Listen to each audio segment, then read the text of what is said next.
I'd put some dirt in your eye.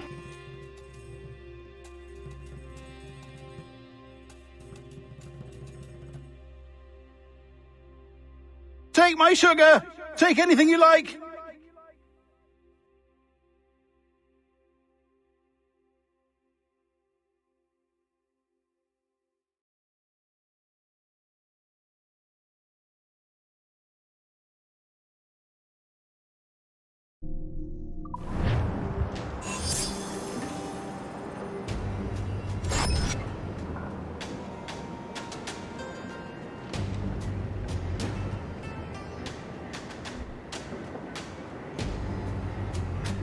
Alright.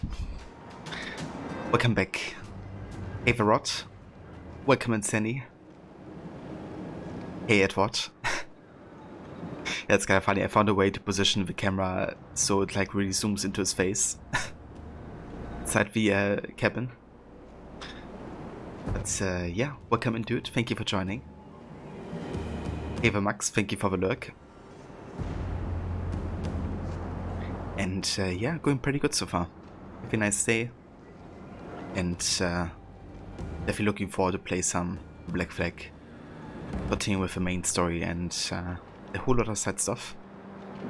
We now unlock the Templar hunts and those kind of like side missions. So definitely gonna be diving into that today as well. But yeah, we are in the captain's cabin, and I actually would like to do some of the Kenway's fleet missions here. I've already gone ahead and have liberated some of the areas here and trading routes. So yeah, to kind of like get some resources, and especially like getting some tobacco is kind of tricky otherwise. So went ahead and done at Bethesda a few missions we can do, I think. I think the next area would be eastern British colonies, rather.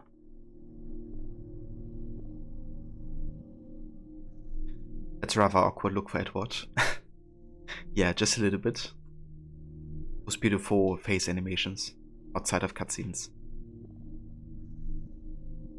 Hey Vitalian, good morning, dude. Welcome in. Right, let's go ahead and do the missions we don't have on cooldown here. Taste of money. Boston is one of the New World's busiest and wealthiest ports. Earn easy money by selling tobacco to sailors and harbor masters there.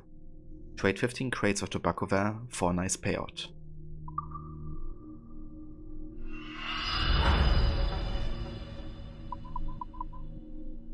We did actually do this mission last time. Emerging opportunities. Philadelphia is an emerging trading center in the British colonies there, and the population demands all those things that would turn it into a world capital. Trade 5 cocoa pots and 20 tobacco crates. Philadelphia's port.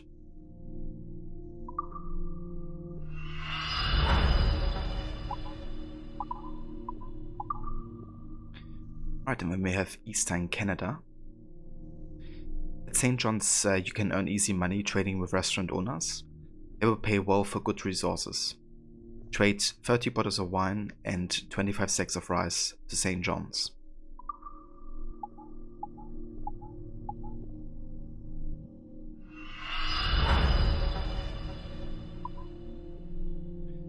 The Lost Expedition 1. Portuguese trading posts are emerging around St. John's ports, and the merchants and citizens here love the lively character this increased activity brings. Trade 45 tobacco crates to St. John's port. I missed the part where that's my problem. Yeah, we missed the part where it's our problem to deliver some goods here. Hey there, Mr. Goody. Welcome in, dude. The Porrid Cabin. Sounds good, Rod. We can definitely make that happen. Scarlatina. Doctors here looking for resources to experiment with a new medicine, reported to cure scarlet fever. Help the villagers by trading 20 cocoa pots to St. John's doctor's office.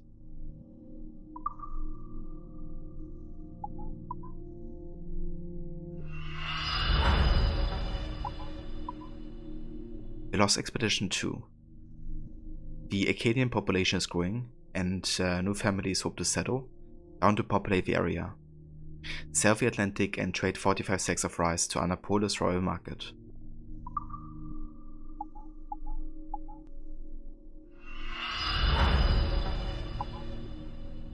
Eva Dre 6. How's it going? Welcome in. Break of Dawn 2 in Quebec. Look at that. We're going to the place where Odyssey came to be. Where is Charles Lee?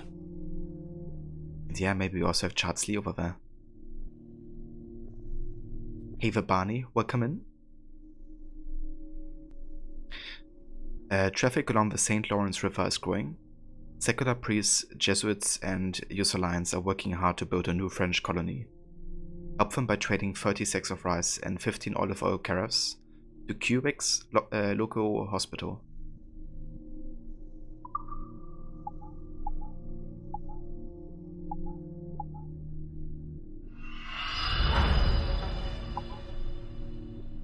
I gotcha, dude.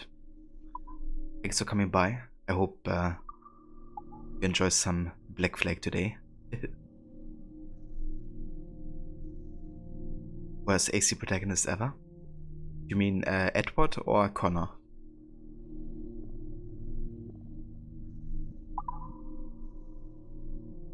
Carpenters and merchants have come from far away to build the Chateau Frontenac. Sail up to the St. Lawrence River and trade 40 bottles of good wine to the merchants in Quebec's port.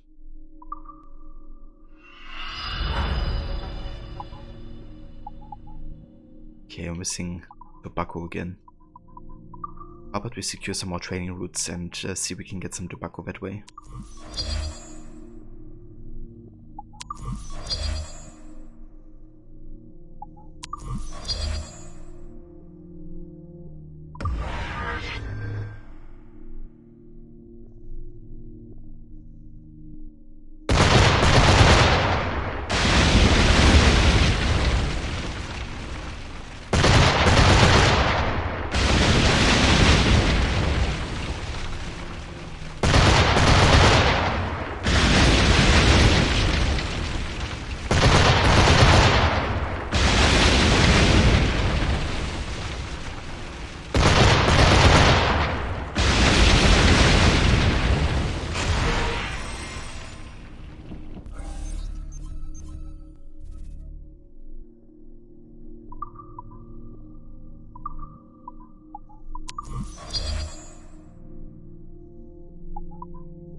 Right, let's go ahead and secure this area.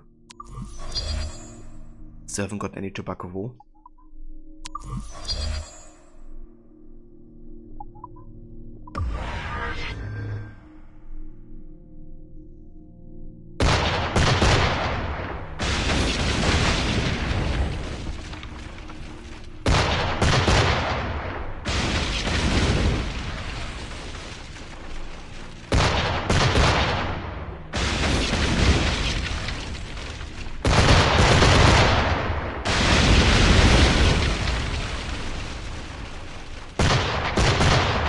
Yeah, the gunboat is putting up quite a fight here.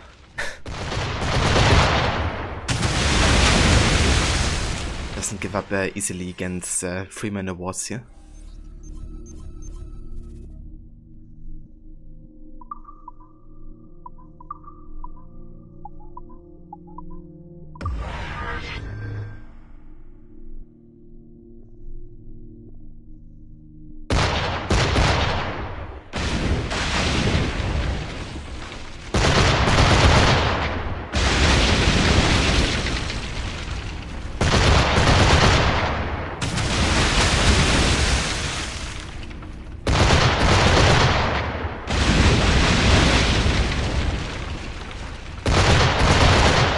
Raw Tobacco reminds you of that recently actor Colin Farrell, who's playing Penguin in the next Batman movie, tried to get Warner Bros. To allow Penguin to smoke a cigar in the movie, but they were adamant against it.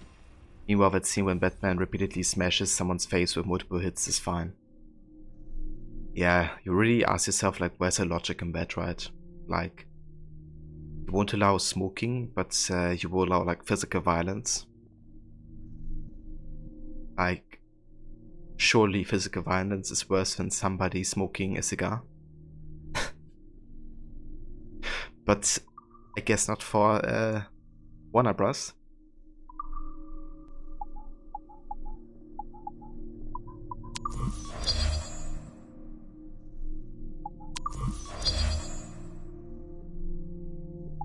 Maybe that tells us something about Warner Bros.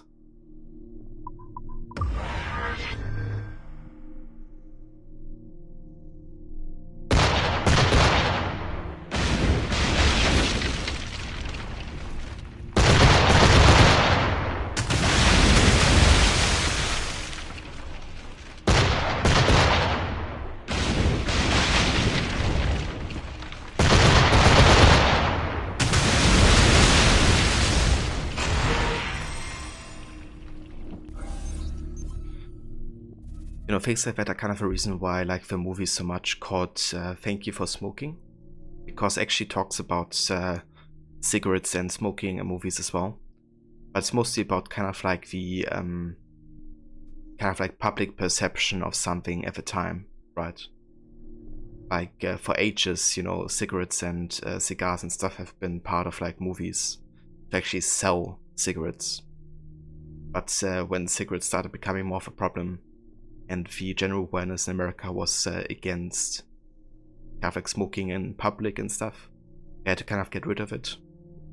But they only really follow the money, right? And yeah, that's kind of what the movie is about, partially.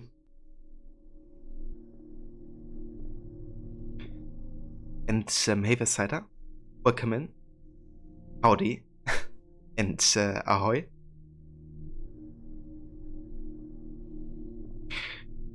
Yeah, definitely is influenced by that for sure, Dre6. You love that movie, Barney? Yeah, it's like one of my absolute favorites. I love the message behind it, kind of like also about like, you know, it's like a bit, I guess, libertarian in some ways, of kind of like, you know, allowing people to say what they want, kind of like. But obviously it goes a lot deeper than that. But I think the actors are also great. Like,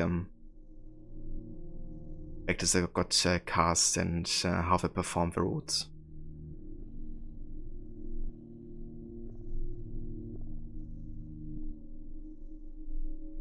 Yeah, exactly, J6. I mean, a lot of the motivations are money-based. It just doesn't just go for, you know, Warner Bros.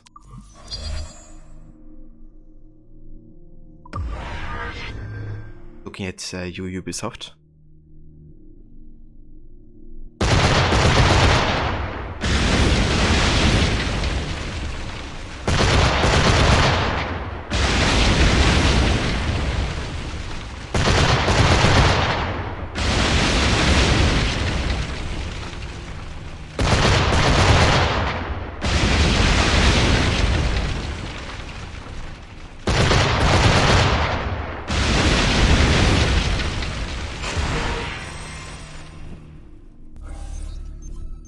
Rod, you haven't seen that movie yet, but the director is Jason Redman, and he directed the most recent Ghostbuster movie too. His father was also a director, and he actually directed the first two Ghostbuster movies.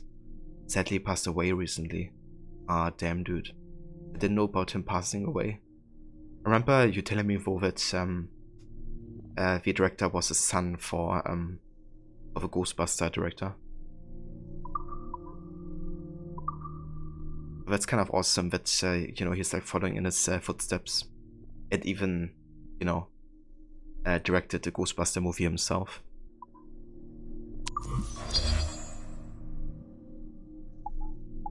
But yeah, I loved Thank you for smoking so much. Like also like, you know, as a movie with like how it's been cut and kind of like the general look and aesthetic of it as well. Definitely tried something unique.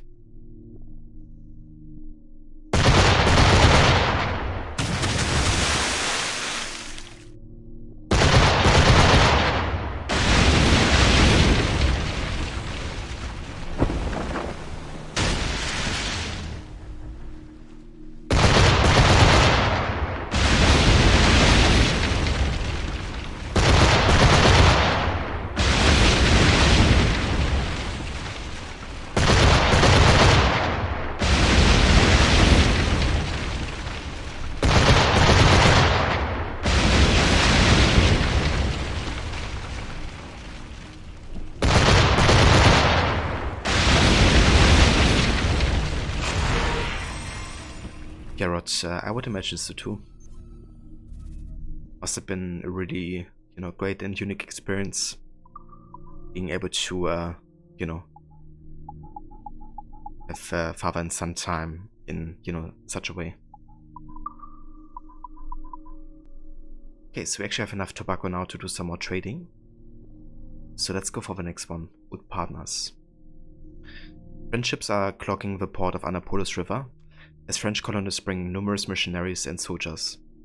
Trade 30 tobacco crates and 15 olive oil carafes to Annapolis Royal's Old Chapel.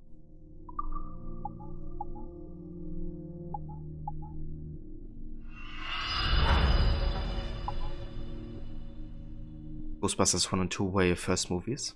Like first movies you ever watched?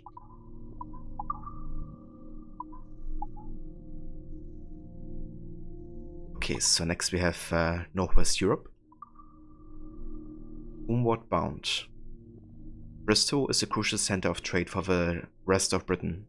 Pay some respects to your old friends back home and trade 75 sacks of rice in Bristol's old port.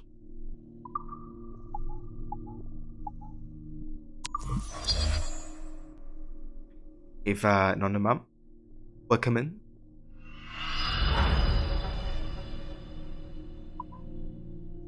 A worthy trip. This trip will be long, but the payout should be incredible, as English merchants will pay well for quality wine.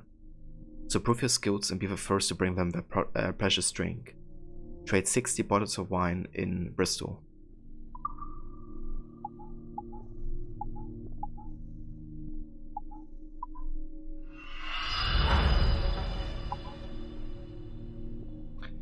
Yeah, Rod, you played the game before, haven't you? I think I watched you play it 2 times or something on stream. It looked quite nice, actually. Welcoming the Irish. These days, Bristol is an important port, handling much of England's trade with Ireland. The city is also a center of shipbuilding and manufacturing. Trade 30 tobacco crates and 20 cocoa pots to Bristol's restaurant. Look at that, Rod, there's some shipbuilders. No such thing as bad weather.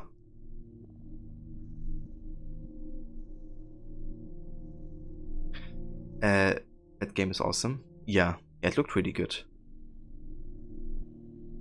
Should have remastered it in 2019. Ah, I gotcha. Yeah, that's nice. Kind of like bringing the game a bit up to speed, I guess.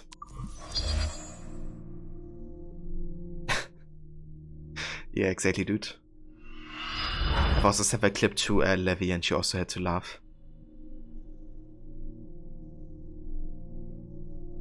A new cathedral, London. St. Paul's Cathedral has now been completed. Visitors will come from everywhere to visit it and celebrate a new era in the aftermath of the city's great fire. Trade 75 bottles of wine to London.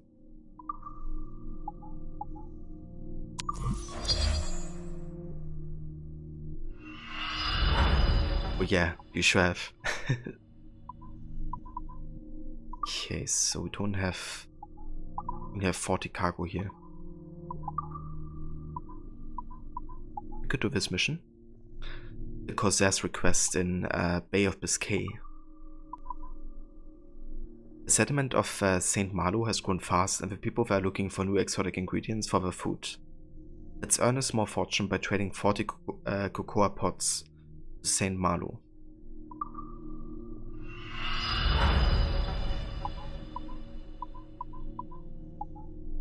End a sweet journey. The outdoor markets here are crowded with privateers, corsairs, and traders from all over Western Europe, looking for the best quality ingredients. Set sail for Brest and trade 20 cocoa pots in its markets.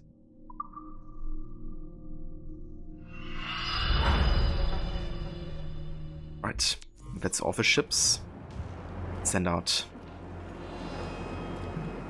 So I believe we haven't bought the Pirate Captain outfit yet, which is the one that Rod redeemed for me to wear. So we will have to check out Shopkeeper real quick. Get our hands on it. I do love it. It's actually one of my favorite outfits in this game. Okay, let's go over here to Havana.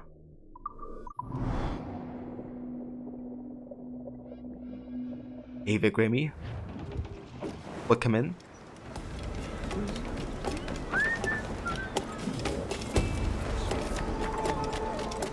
Voy a morir de soledad.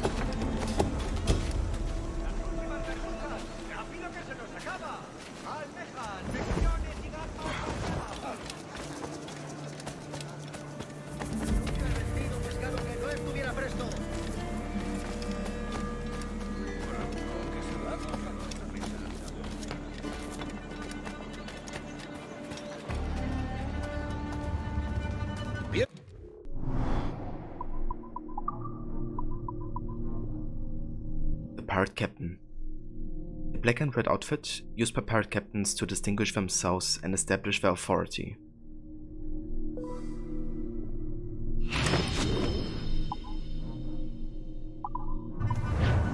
Un placer. Hasta la próxima. Thanks for redeeming that rod. Yeah, dude, it looks so good. Also like the white accents in addition to it. Like, you know, the white clothing under his black braces and stuff, combined with the red. Just really nice looking outfit.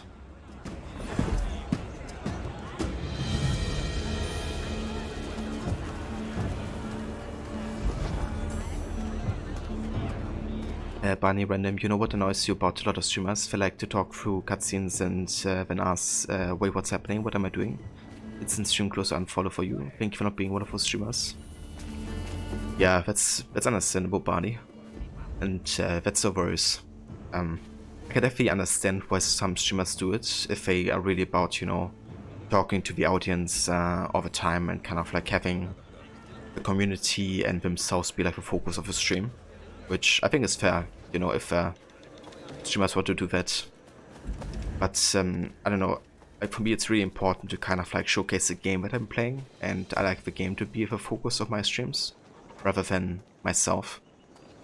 So yeah, I don't know, for me it's really important to kind of like, you know, showcase all of the lore and the story and kind of like share, I guess, the excitement that I have for, you know, those kind of like aspects of the game.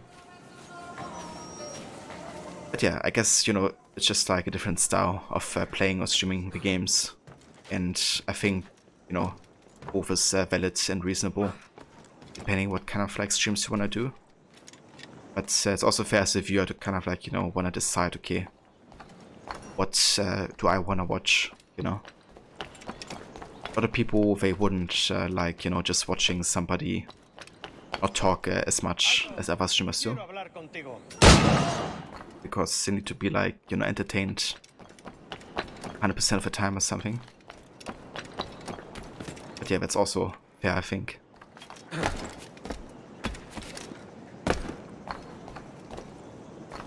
Yeah, it's such a good set rod. Also, hey there, I'm the best suit. Welcome in, dude.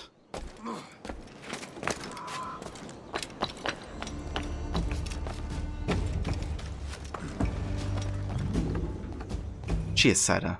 I appreciate that. Thank you for being here as well, and I'm glad you're enjoying it.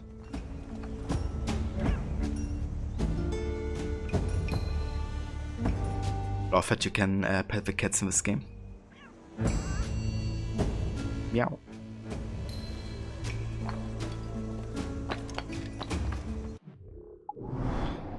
Okay, so since we're in Havana, we could actually do an assassination contract. And we can start the Templar hunt. I think I'm gonna do the Templar hunt actually. Of doing those. Kind of like the best story side content I think in this game really.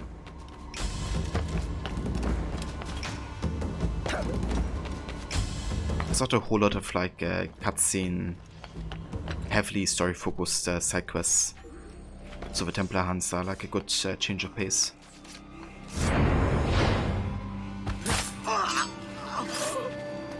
Bloody orders.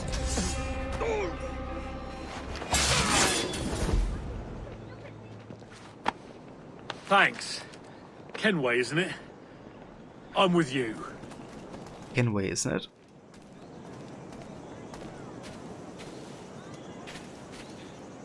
You compare to someone talking during a movie non-stop and then asking, wait, who's that? Why are they there? You lose your mind, especially if it's a movie we've never seen before. Yeah, I 100% get that, Barney. I'm one of those people that likes to like almost never talk during a show or movie if I can avoid it. Just because I feel like, you know, almost like every second is kind of like important, potentially. I don't want to like miss any details, so kind of like, you know, I feel like sometimes if you only miss like one detail, it can really like mean getting a plot or not, you know, or like the full extent of the story. And yeah, I kind of like really try to avoid that.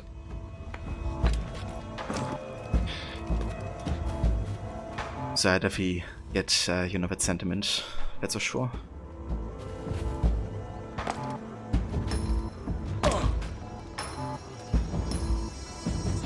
Did I know that Valhalla's free until February 28th? Yeah, that's like a free weekend, isn't it? I've actually seen the announcement about that.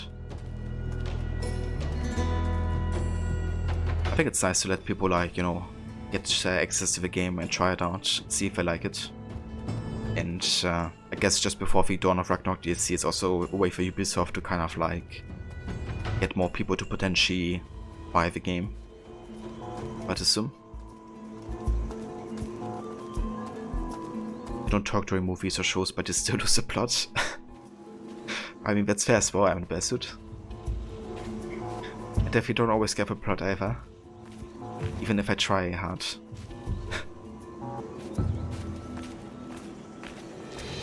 Ava Stonks, welcome in.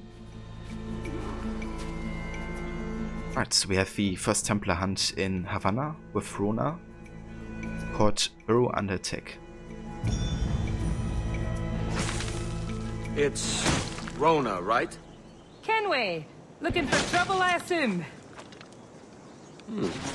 So you haven't lost your charm. And you're still boozy as a swilter. What you want? I've come to warn you. Your life's in danger. Aren't you the crafty one? Whatever gave it away? Possibly I had a hand in selling a sensitive document to one of those Templar chaps you're so fond of. Congratulations, your mission was a success. How can I make amends? You sober enough for target practice? Anything for a lady. Help me kill these men.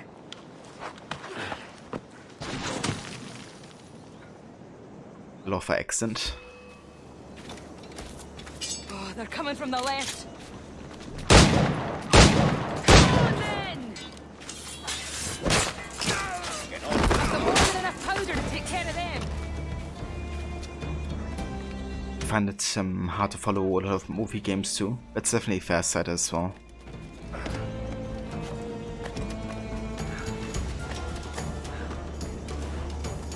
Like I often have to rewatch a movie or kind of like a game before I like fully understand it. I feel like, you know, on the first time playing or watching something, you also focus on like, you know, it's really difficult to kind of like focus on everything at the same time.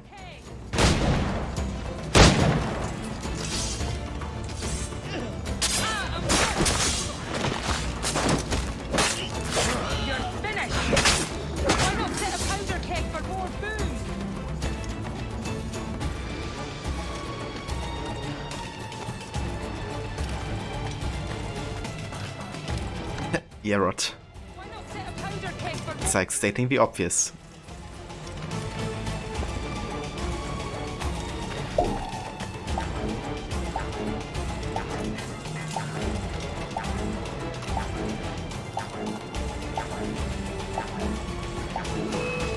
they're coming from the left. Blast a keg! Yeah.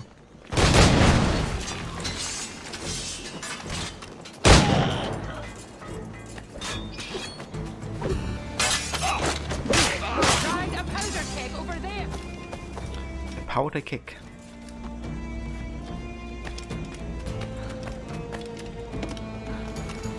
You got the Templar armor and the mine armor. Oh yeah. That's awesome. Songs. Which armor do you prefer? I actually like the mine armor a lot, even though it feels like super futuristic / ancient. But the effect that you can completely avoid bullets, I think, is just insane.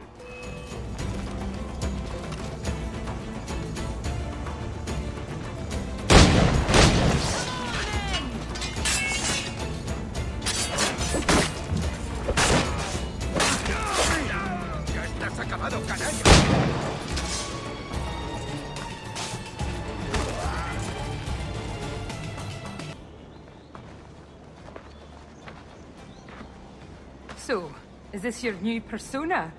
Sir Edward of Havana rescues damsels in distress. And does it suit me, Mopsy? Better than your old personality. Really, Edward, why are you here? Yes. Well, there's a key. Most likely in the pocket of your Templar suitor. I need it. Really? And why don't I want this key for myself? Rona, I know you're no stranger to a man's boots, but the suit this key unlocks won't fit you. I'll tell you what. If I think of a chore that requires the help of an especially simple fellow, I'll let you know.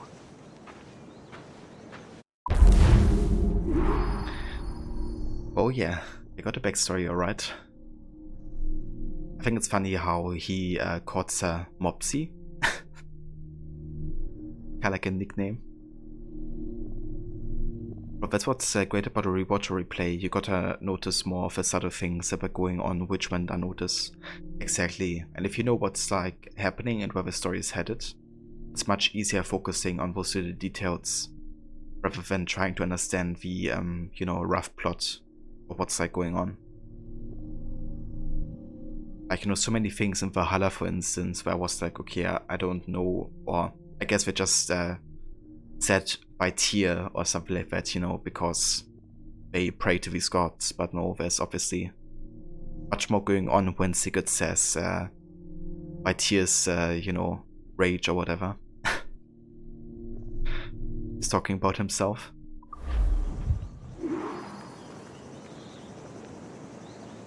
Okay, I'm actually gonna take a break from this mission, because I feel like it would be a bit odd for the pacing of the quest to do it immediately. We're gonna do one assassination contract and then we head back to it.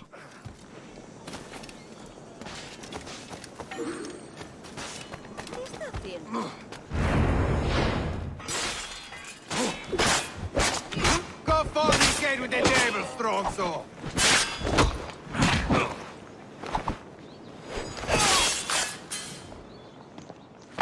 Grazie. My thanks.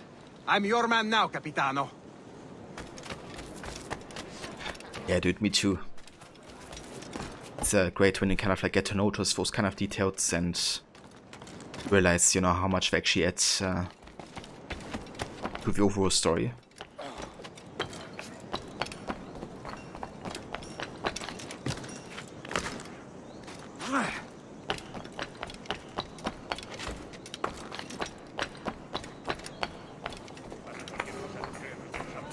There's a great quote we read from Darby recently, talking about previous work on the series he's done. Back in those days, most of us were quite strict with the rules of genetic memory. It was fun sticking to constraints like that. You have to be more inventive with your storytelling, and it helps cement the logic of a world together. Exactly, it really adds to a consistency, you know. And it kind of like make also all these timelines work together as well. But I guess some other developers feel like, you know, it limits them too much. If they want to make the game that they want to make. Not necessarily something that works for AC as a brand and as like a universe.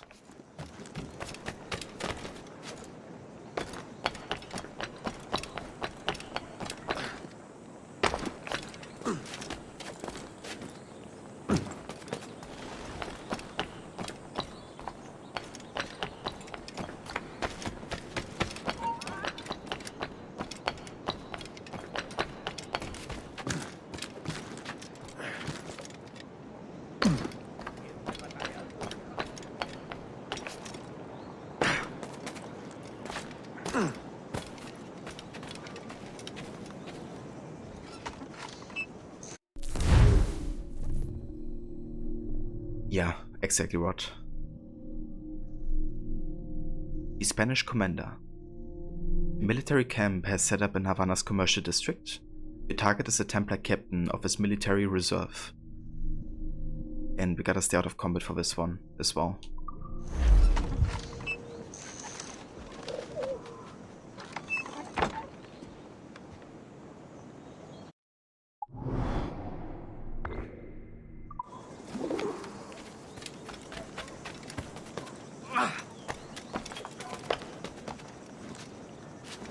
Yeah, especially like in a long-running series like Assassin's Creed. We have like so many games and books and comics and stuff. Es mío, no escapará.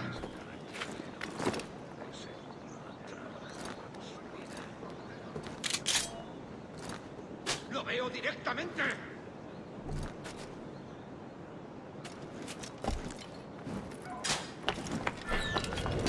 Lo tengo a tiro.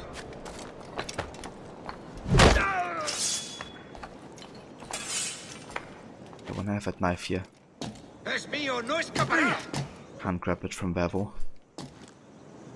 Can I? Yeah, I can't. Tengo justo en la mira.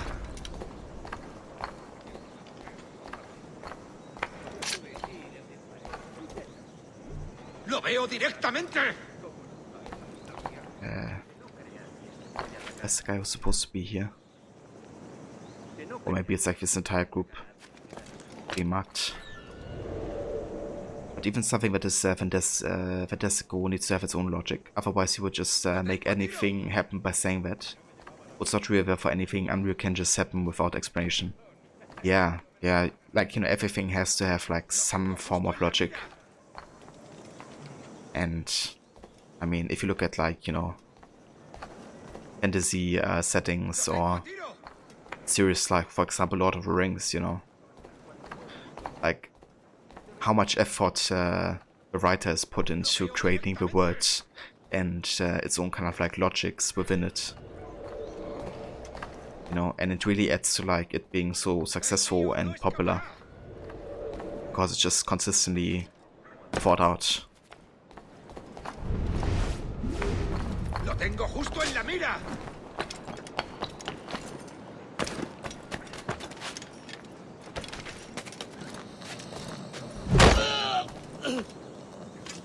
Alright, there we go. Got a throwing knife. Lo tengo a tiro.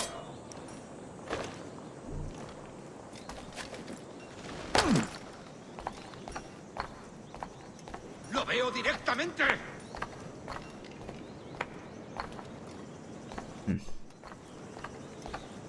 If we could get him to go to the birds here. Could try to berserk this guy. Lo tengo justo en la mira. And force these guys over to the explosives. Hopefully that attracts Es mío, Captain. no escapará.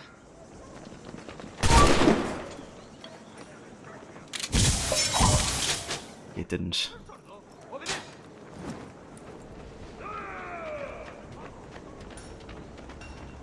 Lo tengo a tiro. Lo tengo encañonado.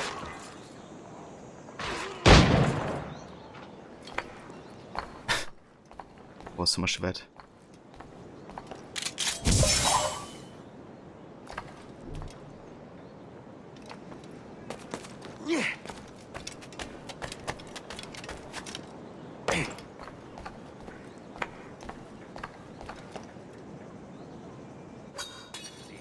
Fuck. That knife went into the wall. Whoops. Never mind.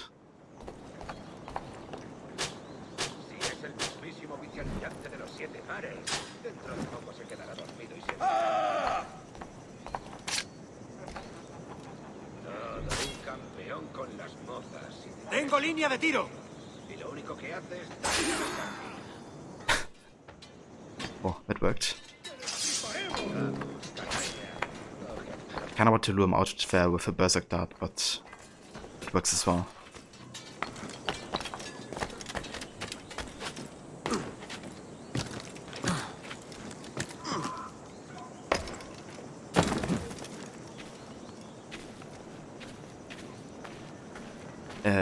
Like, you can't just have Gandalf cast his spell to destroy the ring and call it a day. I mean, it would be way easier. It would solve all the problems, you know?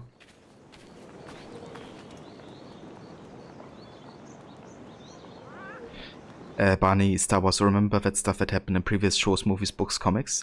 Yeah, no longer canon. Boom, inconsistent. Riots break out, world burns. Yeah.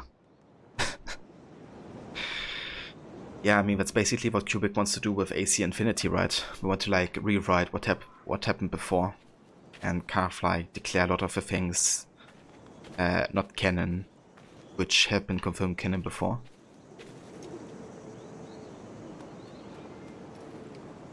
I think there's a video edited on YouTube where Gimli destroys the ring of the initial meeting or Driven Doe and then the credits roll. I've seen that one, actually, in a bear suit. When he tries to, like, destroy it in the movie, but his axe breaks, right? They made it so it actually destroys the ring.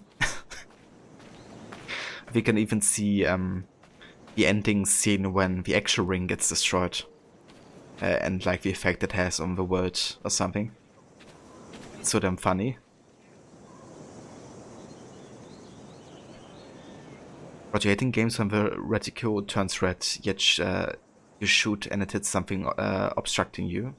It's like, why even have it go red if it doesn't mean it's going to be hitting what it is covering?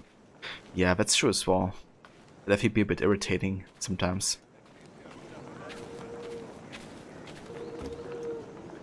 So, hey there, Kenway. Kenway, Hamburger.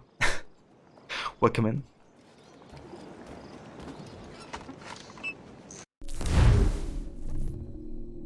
Unlicensed dealer.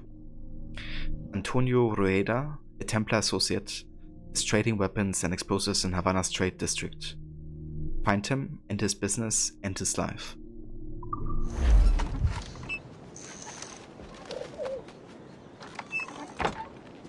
Or when Saga doesn't lose his shit and the Avengers destroy the Infinity Glove while Thanos is hypnotized. Roll credits.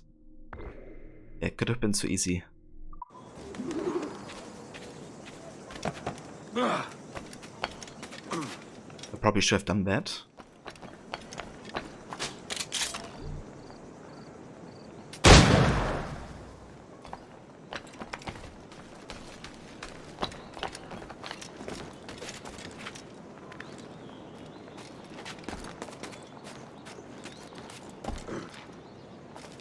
Okay, where's the knife?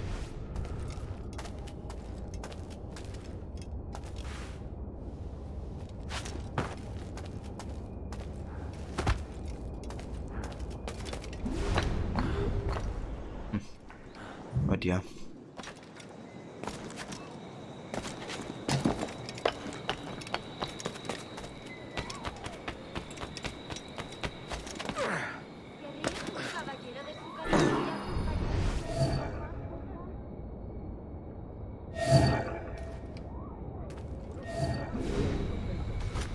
Buen trabajo. Siempre es un placer trabajar con el gobernador. Entre usted y yo, prefiero a un templario en el trono que al rey actual. Yo no diría eso en público, joven. Nunca sabe quién puede estar escuchando. De todas formas, seguro que les gusta escuchar. ¿Algún problema con los asesinos últimamente? ¿Algún ajuste? ¿Sabotearon un envío de pólvora? Las pérdidas fueron pediré a los templarios que te compensen. Gracias, señor. Esto sería de gran ayuda.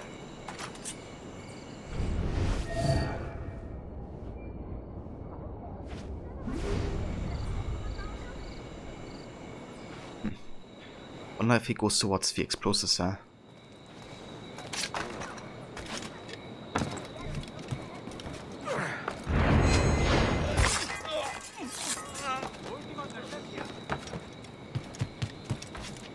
Lleva estos barriles al almacén del gobernador. Hazlo tan rápido como puedas. ¡Vamos, vamos!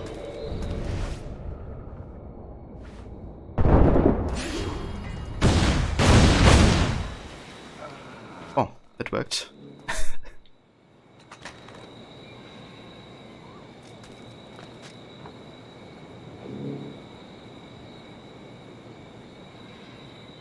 Small explosion there.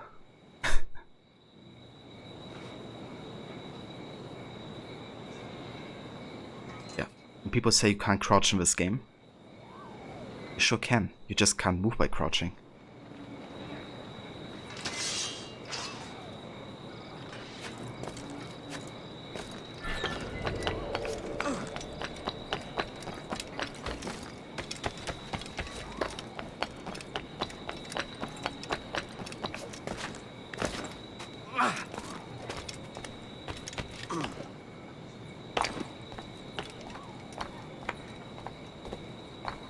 But Berserk Dart is your go-to assassin tool in this game. You'll have enemies do the work for you while you sit on a roof sipping tea. You also love doing that in Unity as well. Berserk Blades. Just creating such a mayhem. One combo off in Unity actually is doing the Berserk Darts, getting like a huge group of enemies on one spot. And then going for like poison bombs. Kind of like killing 10 people at a time or something.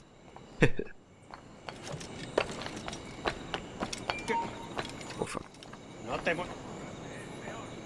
Dicen que Perón vuelve aquí ahora.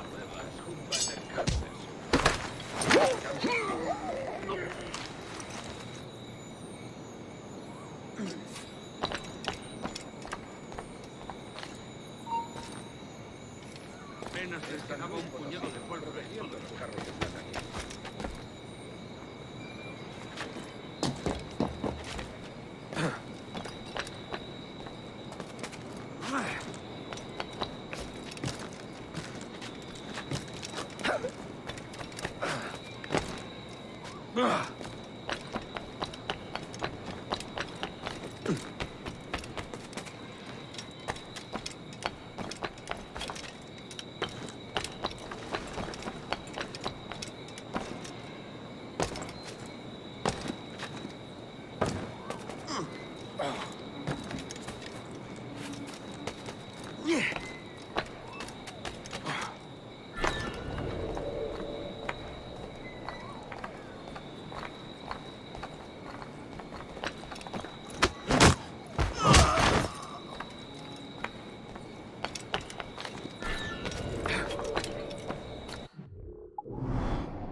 Right. Let's go back to Rona and continue the Templar hunt.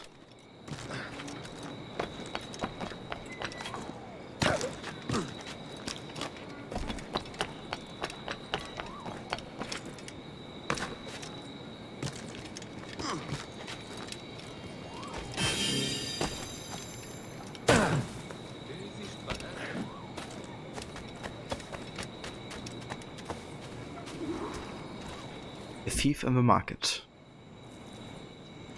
Have you reconsidered my offer, Rona? Yes, as I'm indisposed, and my sense of duty runs deeper than my pride, there's a situation I hope you can investigate. Go on. Mind, I said investigate a situation, not create one. Yes, Mum. What is it? A rash of thefts and mischief. Seems too convenient it started at the same time as these bureau attacks. Could you see what you can find out round the market? A boozy swill tab like me? Are you sure? I won't let you down. It would be hard to get much lower than this.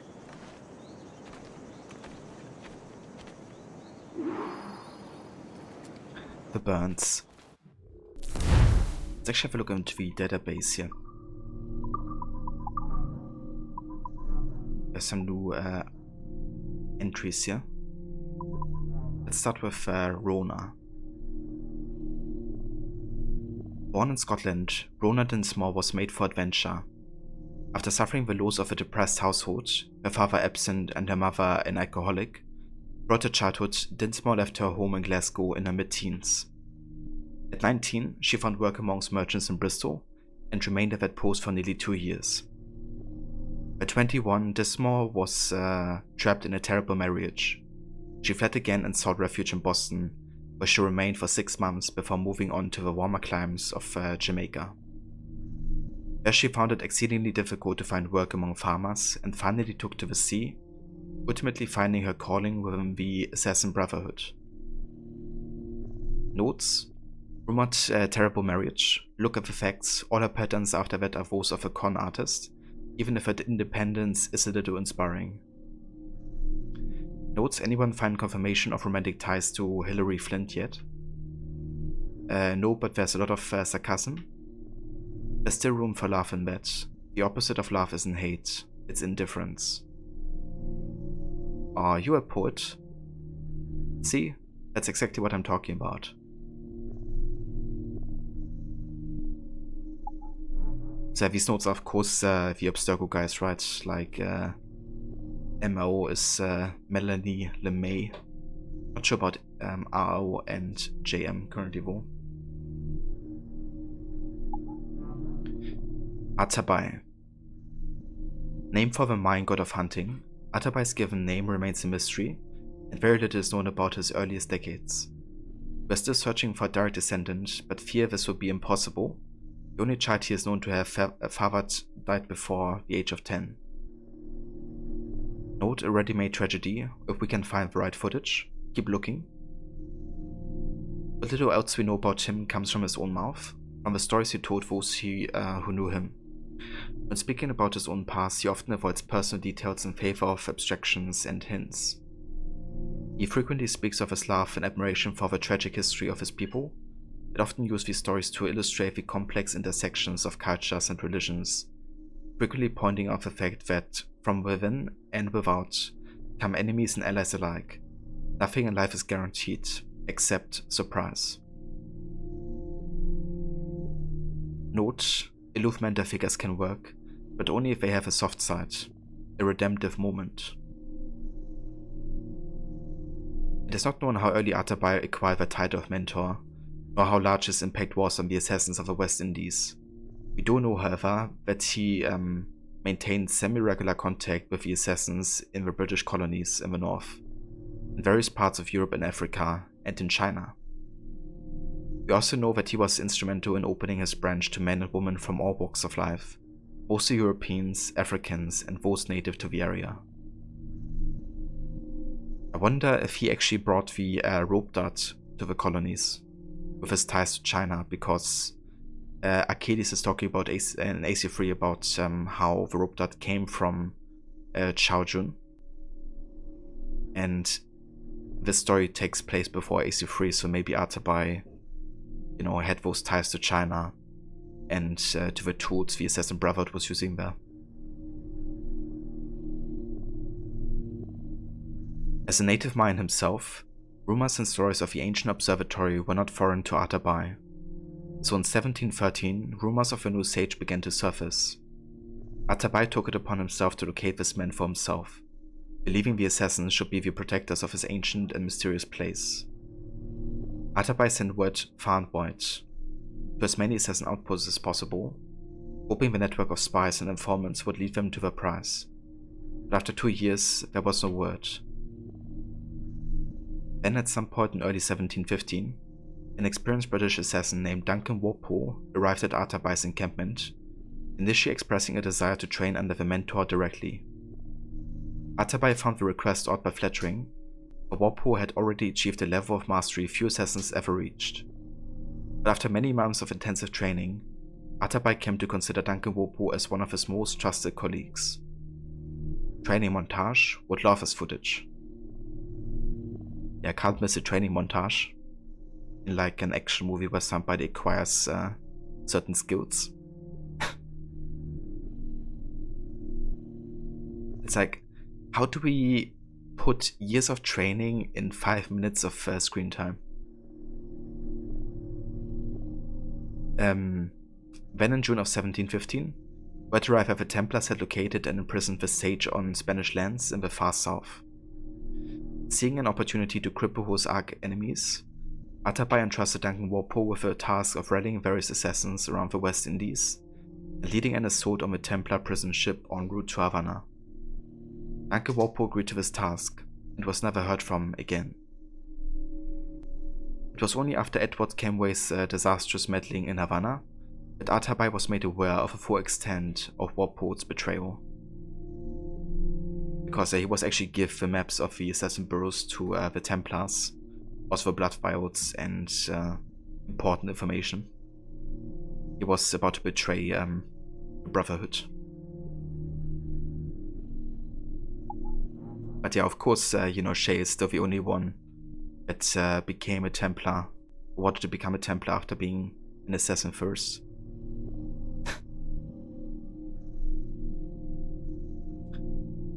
Lawrence Prince. Also, give me just 1 sec, guys.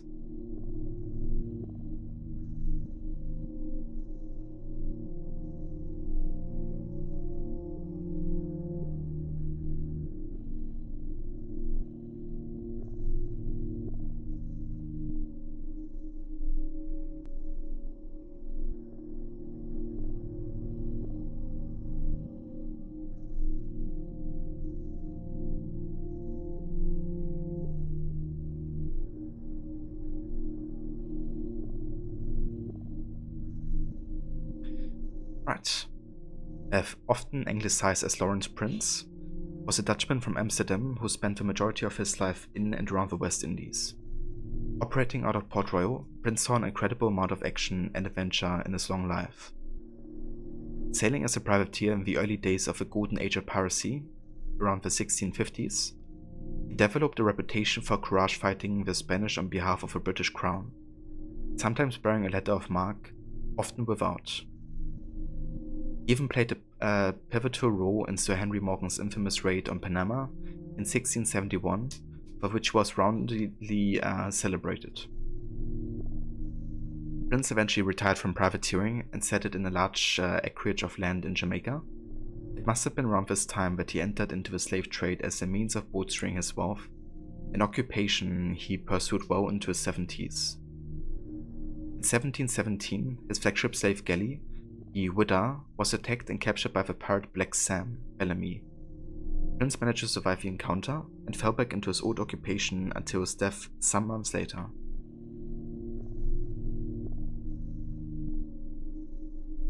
And hey there, Nexus Nex, welcome in. Thank you for the follow. Yeah, we're reading all the people database entries in this playthrough, kind of like getting all the backstories for the characters going. And in addition to that, we also do all the collectibles and missions that have any like story relevance. So we have like the full story going on. Yeah, I'm also reading the fauna entries as well. We found the Jaguar, the largest feline in the Western Hemisphere. The Jaguar is distinguished by its compact and powerful build, its agility, and its unique killing method of biting directly into the skull to pierce the brain. The Mayans believe that the jaguars could carry messages to and from the afterworld. Modern-day jaguar populations are in decline, and the jaguar's conservation status stands at near threatened. Note we must have this one in one of our virtual experiences. Such a beautiful and lethal animal. Yep, that sounds. Of course, that's only what we're interested in. Not like representing, you know, an animal that's like deeply endangered. It's about selling.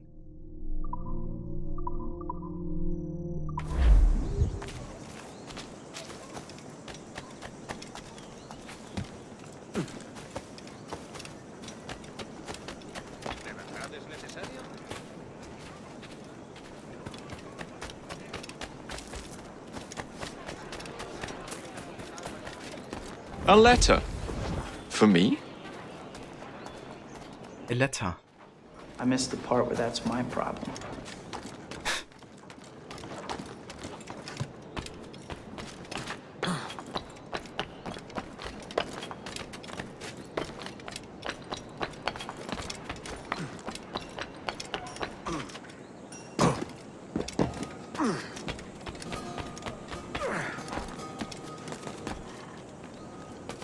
A letter? For me? Yeah, there's a whole lot of letters we're gonna read. But only this game.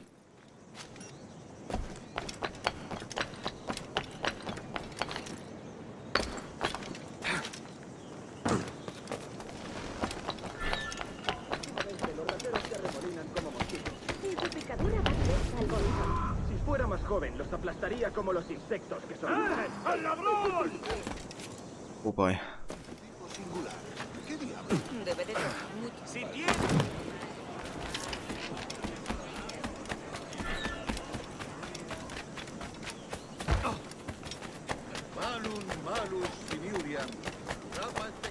Yeah, exactly, Mr. Goody. All of those memes combined.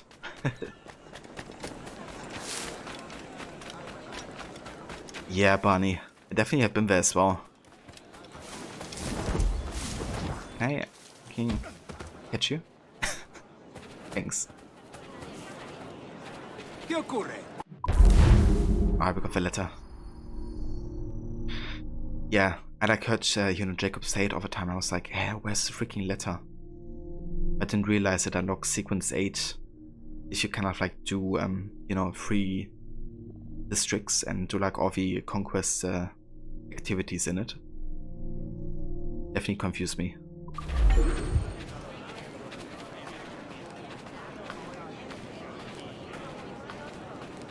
But yeah, basically have to go to the assassination kind of like war, interact with it, and then you can start sequence 8. Yeah, so you actually have a letter, right? But it's basically on the assassination war or something. So the letters like kind of like starting in sequence 8, I guess. But yeah, it's a bit odd the way they've done it. I'm also not a huge fan of like having to do side stuff to unlock a main sequence. Like the game forcing you to do all the conquest activities in like 3 districts. I think it's kind of like enforcing the side stuff like a lot. It doesn't bother me usually because I usually do most of them anyway. But it's not so nice if you kind of like want to do a quick playthrough or kind of like just focus on, only main story or something.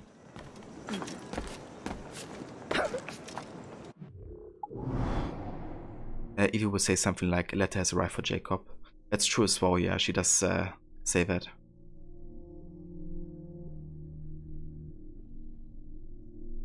Okay, let's do another assassination contract up here. So let's have a look at the secrets. Are we missing like anything of importance? I don't think we do. There's 2 manuscripts. 3. We're missing 3 secrets, so we got everything collectible wise we wanna get.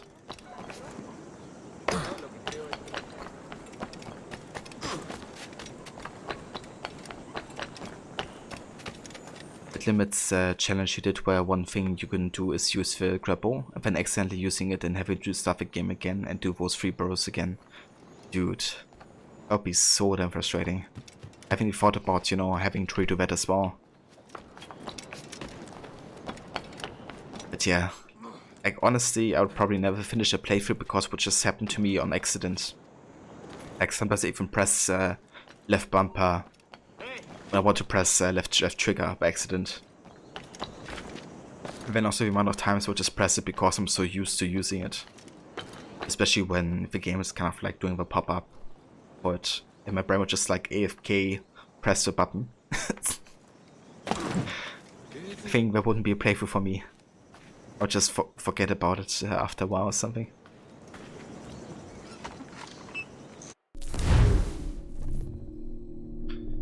Got too many ideas for Assassin's Creed. What kind of ideas are we talking about, Nexus? No more taxes. A corrupted officer stealing from merchants in Havana's rich district and using the money to fund Templar operations elsewhere.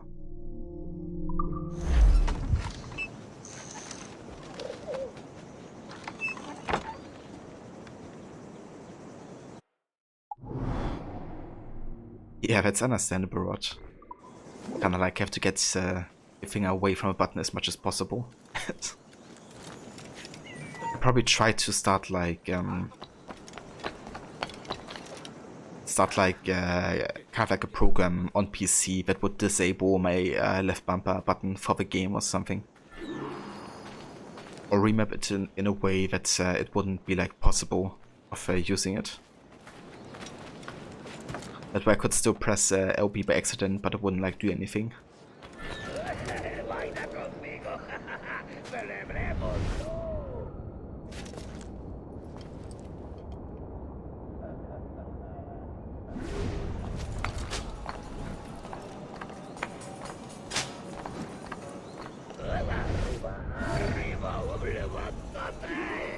That dude.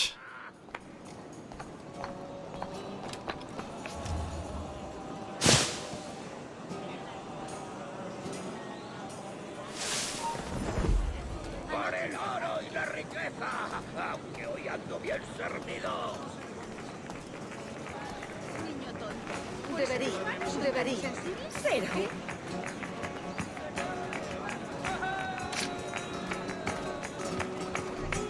Pero...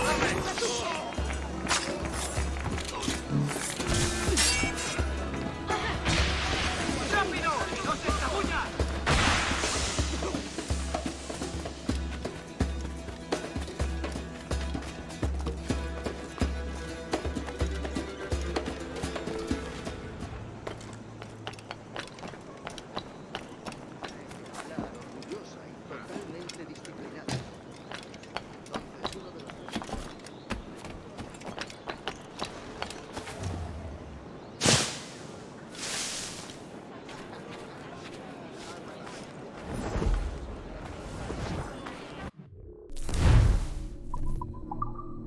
Okay, let's go ahead and refill all of our ammunition here, especially sleep darts and berserk darts. Way easier than having to craft each of them individually.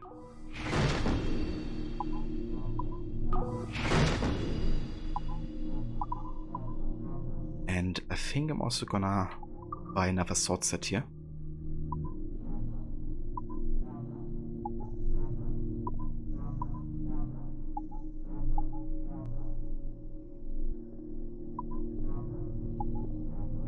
Let's go for the Espada Ancha. A pair of swords good for forcing deadly openings to finish off enemies.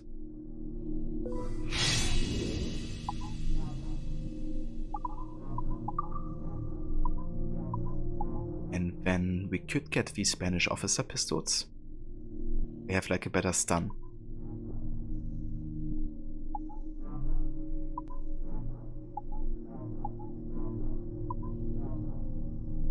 Yeah, let's go for these. Set of pistols, praised from the West Indies for their stability.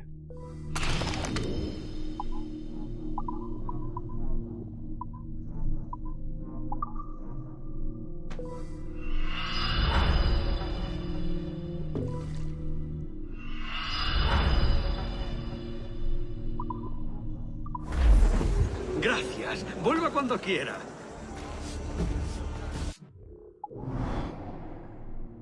Right.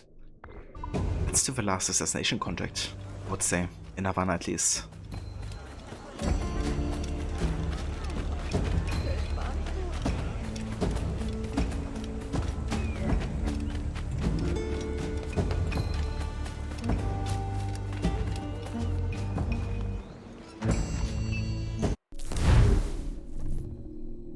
A botched escape.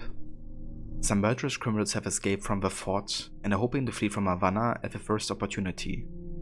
Find and kill them.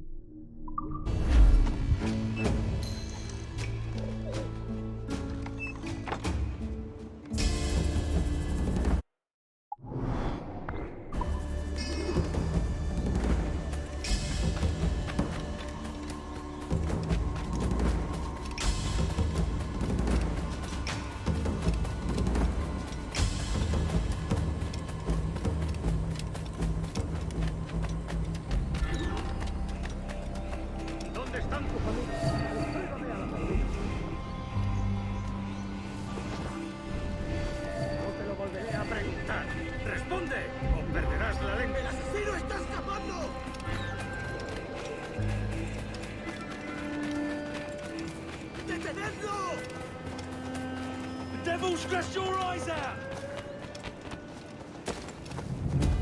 Alto! Asesino! You'll never take me!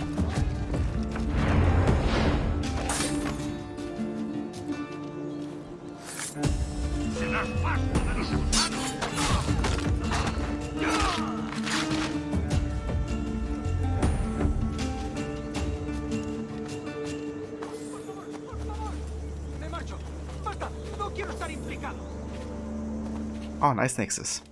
Thank you for joining. It's gonna take a bit until you're gonna be fully approved on Discord. Since you have kind of like a protection on this server. But once you are, you're gonna have like full access and see the entire server.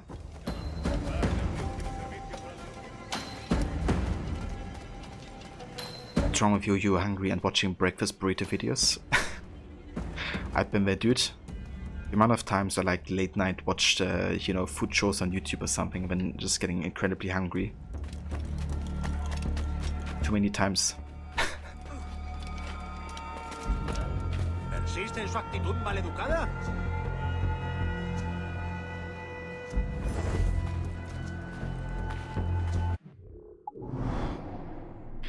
Alright, let's do the next Templar hunt.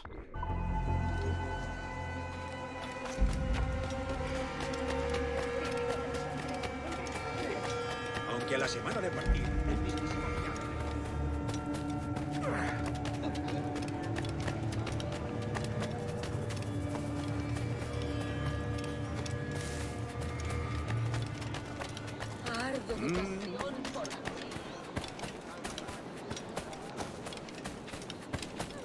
Incluye una garantía de una semana para que quede para compensar la falta de dinero.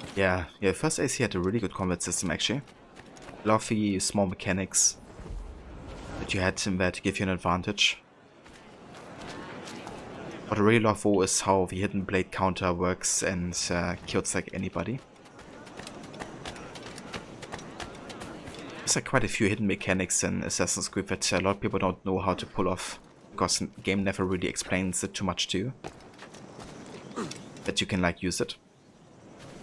For example, the voting for parkour, or like air assassinations and stuff.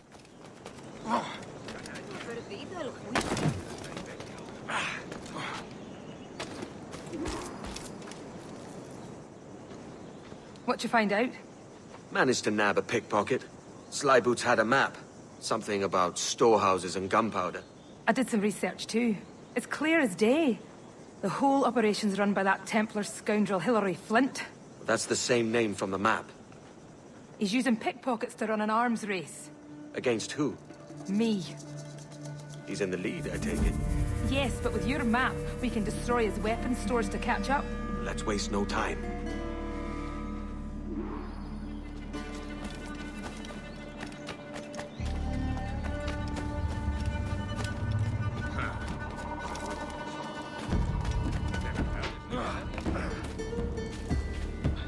And I love the soundtrack so much in this game. So damn good.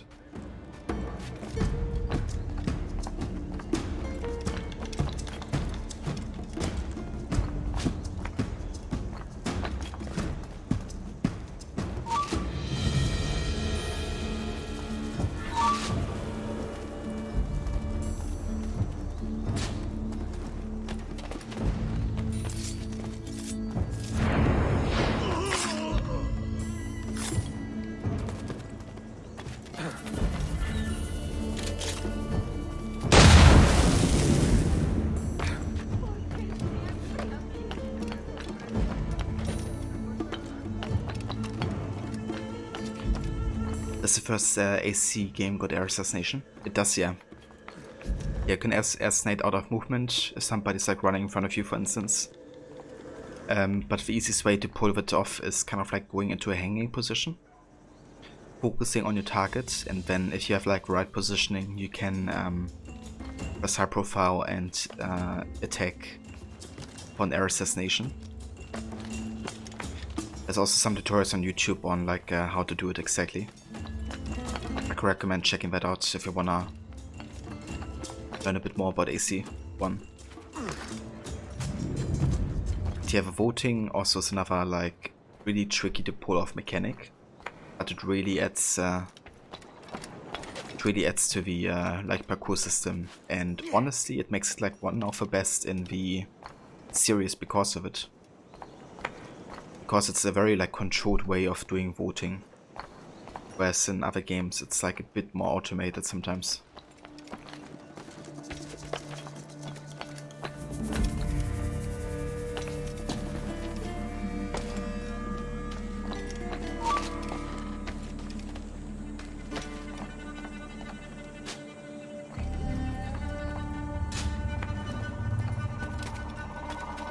Hey there, Mishu, welcome in.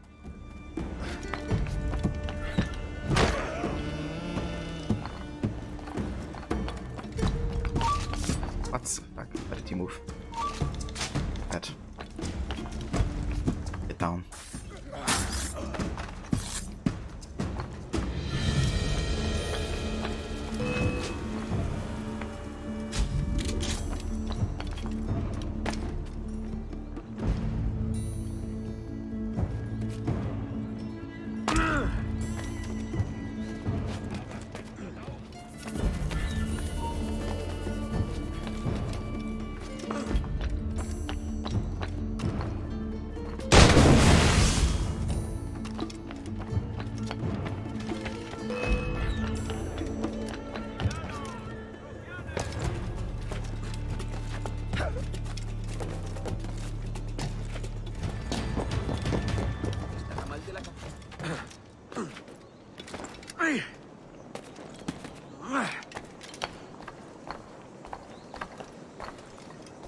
Yeah, Unity has such a great like parkour system.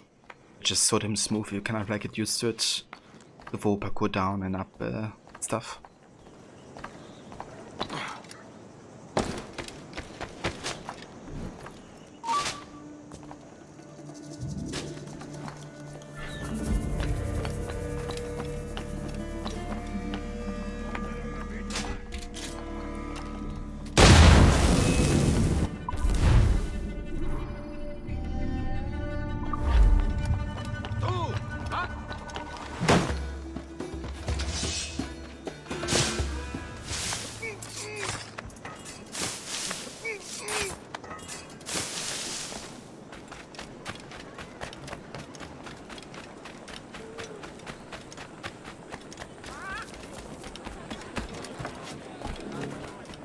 Ooh, we found a social chest. Oh yeah, these are like super rare actually.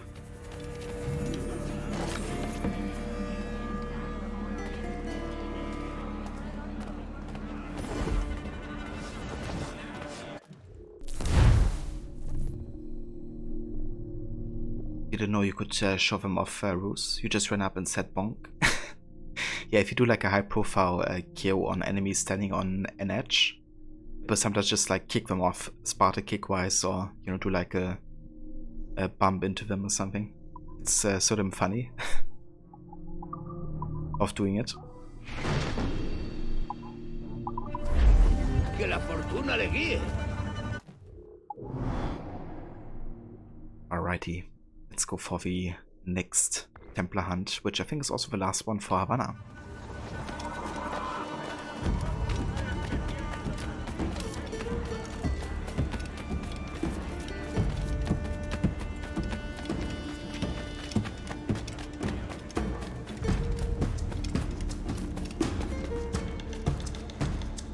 Guess I gotta reinstall Black Flag. I mean, it's definitely worth it.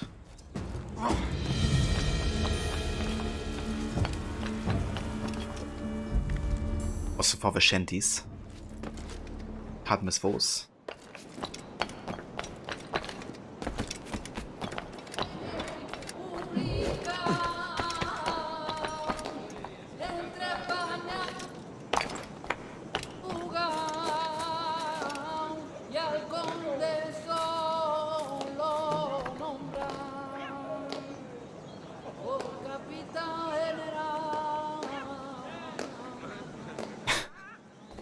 Yeah, it's a good pastime in AC games, pushing people off roofs. good way to kill him. Except in Odyssey, where almost nobody takes like 4 damage unless it's like 1000 meters of drop.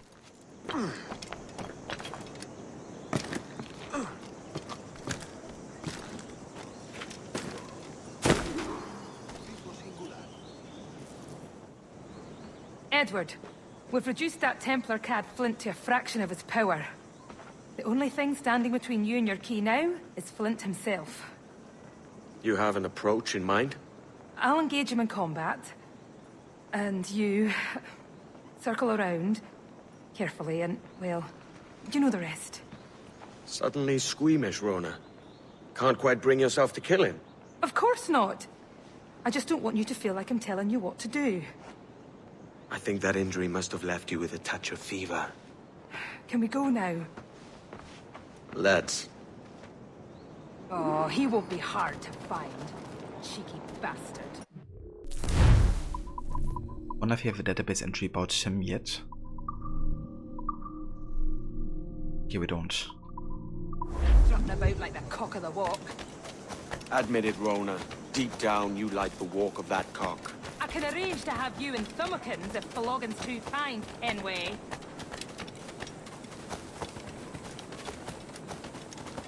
What I miss the most is the fox hunt. Of course, there's plenty of other game to be found. I'll distract him. You circle around for the kill. Hey, Flint! Hey, Flint! Ha! Not much of a shot, are you, Flint? I should. I've been studying you for so long. And how many men have you sent out? Flint Westwood. That's him.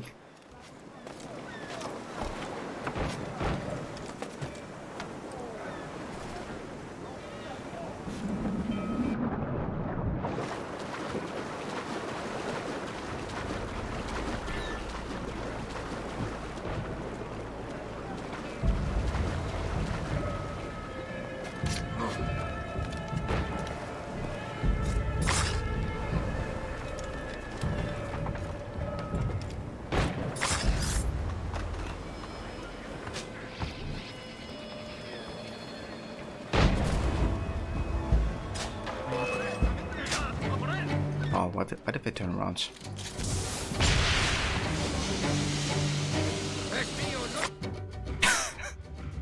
I knew we would end in fire. But I always thought our positions would be reversed. I should have died happier, knowing there was one less assassin in the world. What a pity. We could never fight together on the correct side of things. Would, you two like a moment alone? No. It's too late.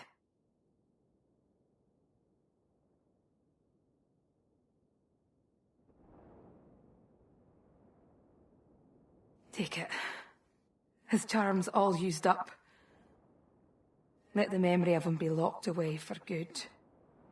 Come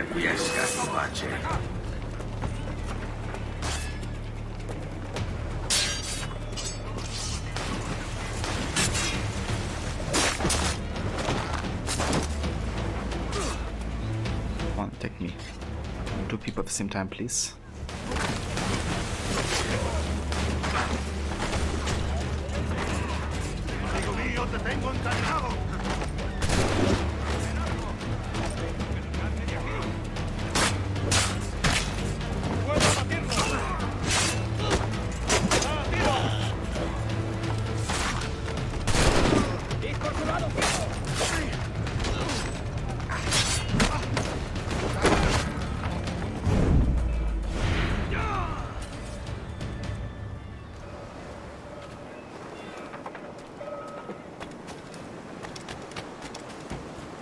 Tengo vieiras, navajas y otros moluscos. ¿Cómo acaba esto? Maldita sea. Hora de volver con mamá. You think there might have been a sudden nod to where Unity was going, insofar as the idea of an assassin and Templar having feelings for one another? That's true as well, yeah. It's not the first time we had Templar and Assassin for lore with each other as well. You know, looking at Altair and Maria, for instance.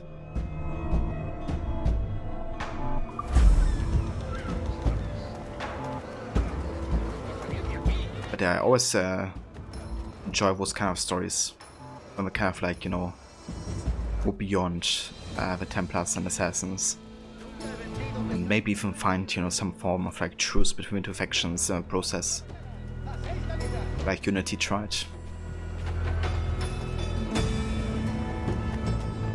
But yeah, that's the second Templar key gotten. So 3 more for the Templar armor. But yeah, we are done in Havana, actually, with all the story content. So what could we do next? Let's have a look. And everything there. We could start doing naval contracts here, but that's quite high level. So the next mission is actually taking place in Eloifera. So I think I'm gonna focus on that area next. Let's go ahead and capture this fort here.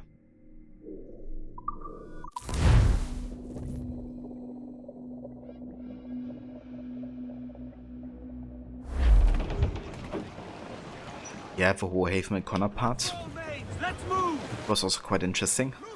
I think AC3 in general done a great job kind of like working out Assassins and Templars. Kind of like getting understanding for each side. It was great that you could like play as the villains first before you got to play as Connor. Kind of like see who will you be facing later on.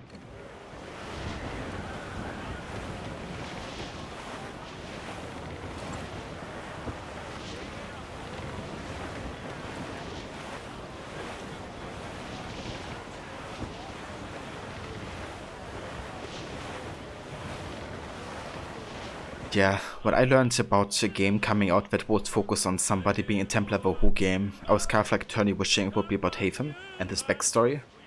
But no, they had to make it about a completely like unknown character that nobody ever talked before in the Colonial Saga. It having like huge influence over both the Templars and the Brotherhood. Last man cleans the bilge!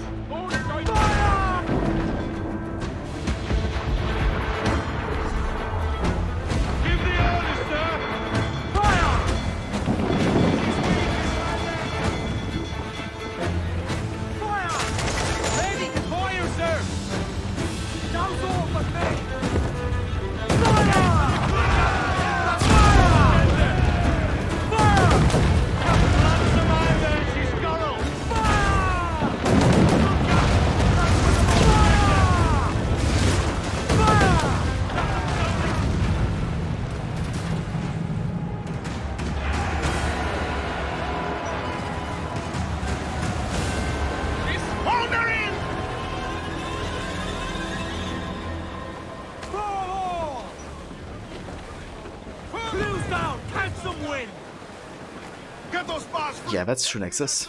They definitely are connected in multiple ways. There's even a letter war that you can find in Rogue about Bellic from Unity.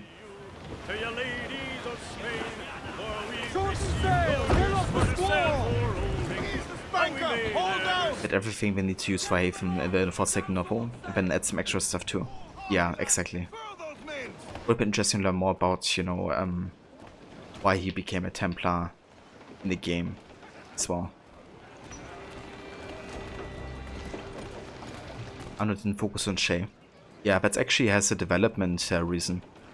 Because Unity was in development already for like 3 years or so when they started working on Rogue. So the story of Rogue actually got written after the story of Unity. Which is why Shay doesn't exist in Unity. Which is one of the reasons why I wish Rogue didn't have a connection to Unity at the end. Because it really had the Unity story a little bit in the process. You know, Shay pretending like he has a major influence on the revolution as well. when he never appears in Unity.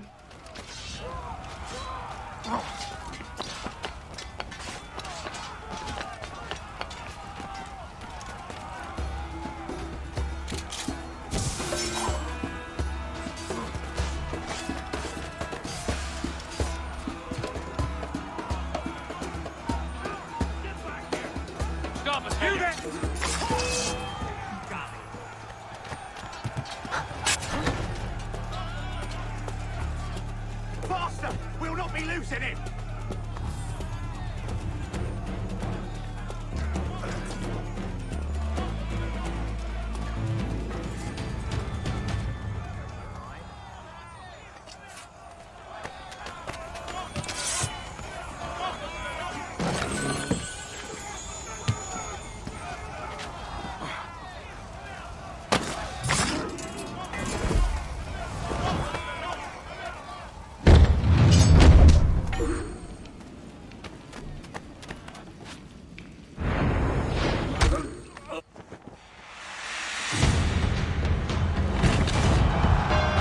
It was like take an already completed puzzle that already had every piece needed, and then trying to force a new piece into the puzzle, expecting it to fit in line. That's a good good comparison, actually. It's definitely playing like puzzle with pieces that just don't match.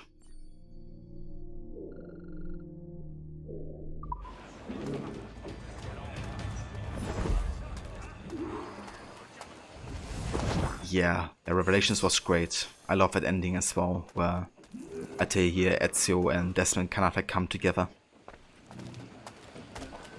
It's one of the greatest moments in Assassin's Creed, especially in the Desmond Saga, of course.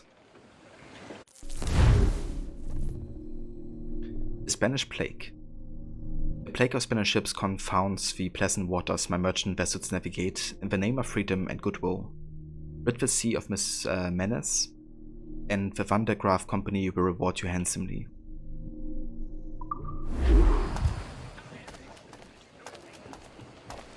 Can I help you?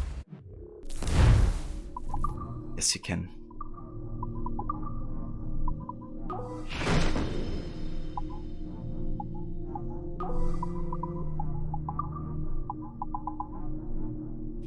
Could increase the chain shot strength, which I'm gonna do because it's just like money required.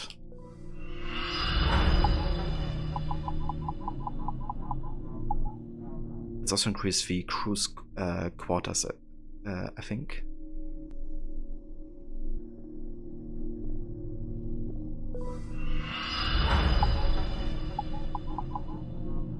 Let's increase the robot armor. And also the fire barrel storage.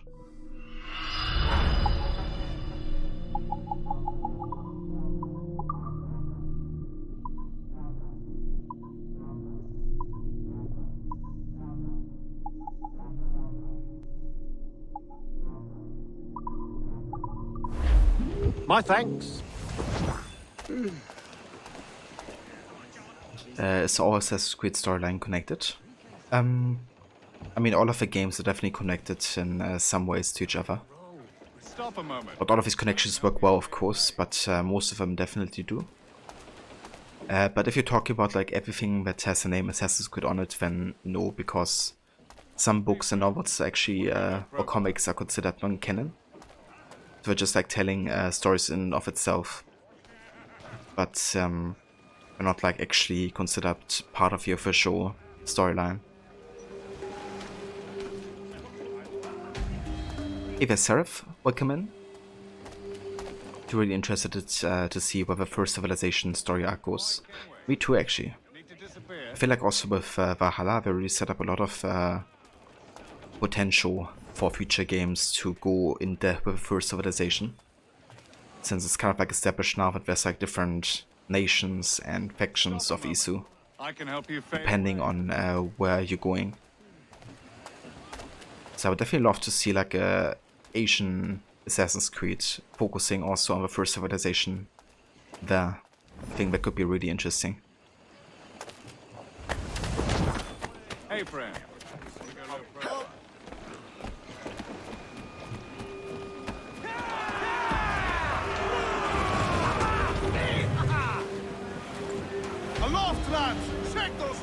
So here's the thing, as Nexus, right? Like, Juno is actually dead.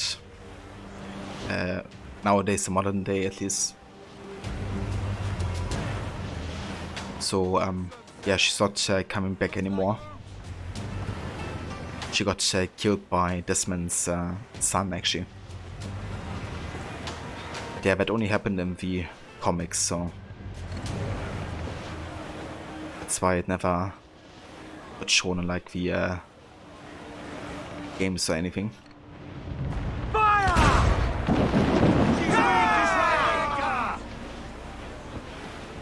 Awaiting your mark, Captain.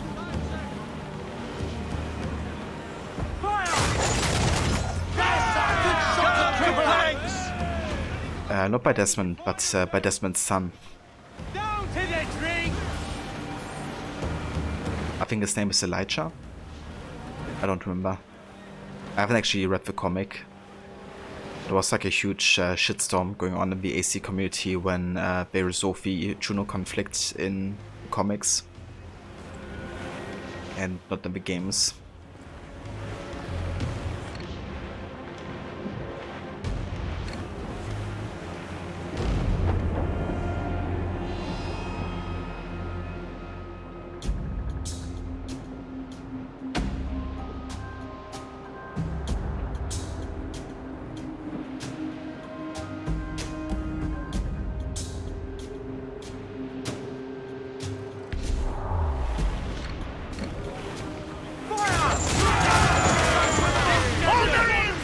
Almost ready, sir. Ready to spin, sir. Down to the drink. So basically with Syndicate, I think it was, they kind of got the Shroud of Eden right at the end of the game.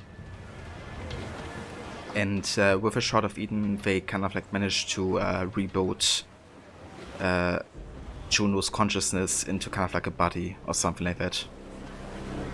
So she managed to get a body, which she tried to get since Black Flag, with the help of Aita, her husband, who, you know, happened to also be the Sage in Black Flag and the games afterwards.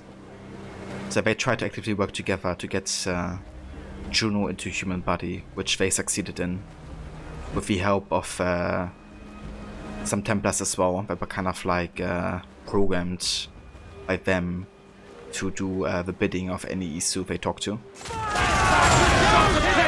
Also called the Instruments of the First Will. And with the help of these humans, they, you know, managed to get Juno into a human body, and then try to kind of like take over the world together. Which led to the Assassins and Templars actually teaming up. There's like a faction of the Templars called the Black Cross, which is led by Otso Burke. And between the Assassins and the Black Cross work together to take down Juno. And yeah, Desmond's son also appears in that, and he works together with Charlotte de Cruz, I think her name is, who's the protagonist of the Assassin's Creed novels, or comics, I guess. And yeah, they work together to take down Juno, which they succeed in. And by killing her body, they also destroy her consciousness permanently, I think. So yeah, she's dead.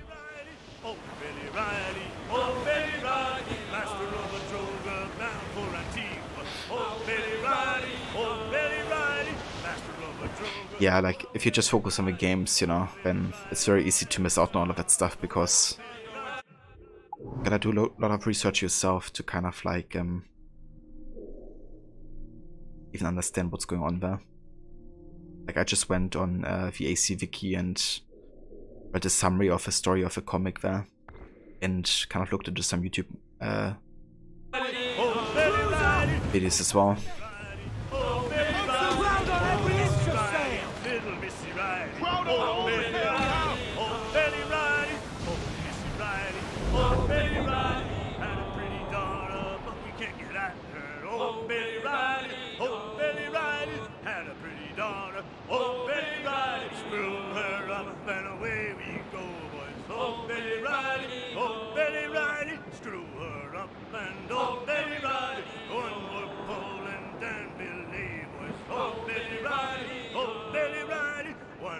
bull and oh, everybody, oh.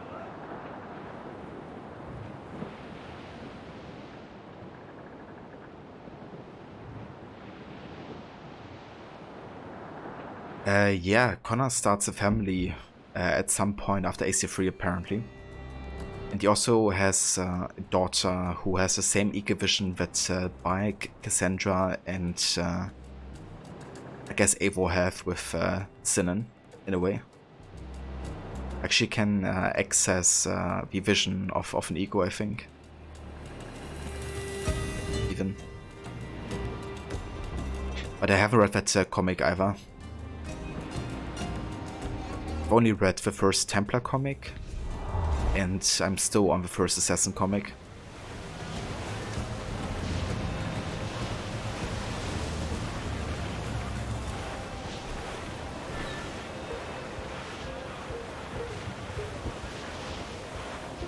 Captain Fresh made for our sup, but his spear catched away. Trim the yards off the wind! And lash the harpoons. Fuck! We'll pay Paddy Doyle for his boots. I see him.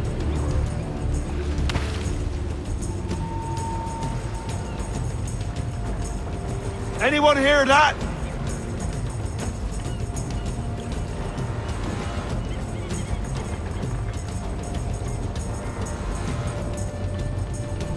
Dead ahead!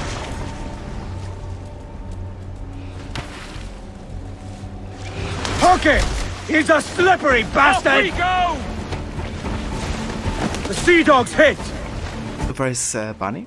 You have a good one, dude. I guess I could drop him by. And yeah, we will catch you next time. He's turning the sea red! The rope's gone, sir! Where is it?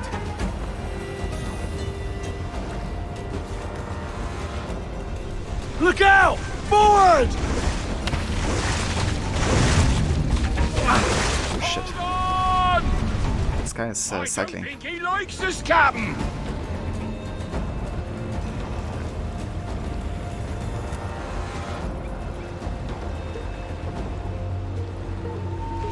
I see him off the starboard bow!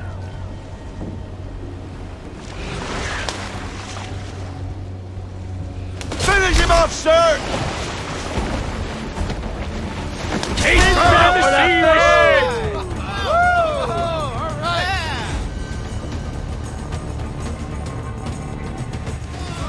Hoist him up!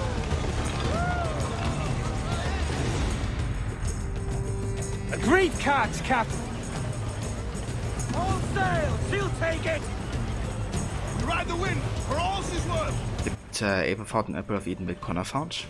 He did find the kind of like swear, or kind of like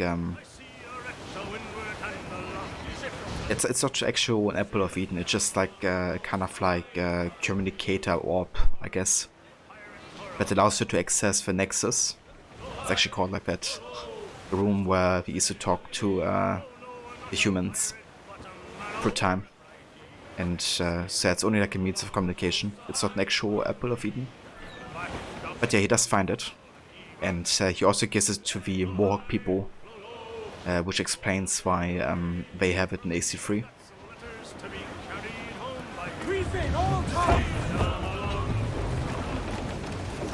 Pull all sail! Do you hear the news?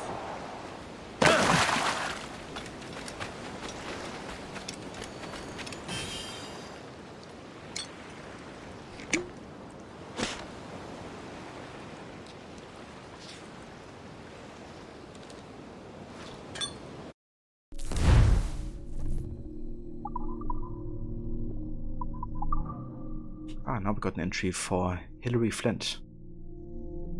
It was the Templar target we just took care of in Havana. Hilary Flint was born to an aristocratic family, the youngest of 3 boys. The black sheep of the family, he sought solitude in his studies. Immersing himself in math and sciences, Flint discovered a particular interest in explosives, earning him the label of Problem Child. To correct his course, his parents enrolled him in military school, where he quickly worked his way into the hearts of many students and a few secret societies. After graduation, his connections earned him access to Templar ranks. His mellow nature and obsession with firearms made him an important asset. Records show an ongoing relationship with assassin Rona Dinsmore, the nature of which is uncertain. She vanishes from record after his death, at 35. Note, he died at 35? That's so sad. Yeah, well, where there's smoke, there's probably explosives. Dinsmore was 30, she'd already left one husband when she met Flynn. Did anyone in Havana even know her husband existed?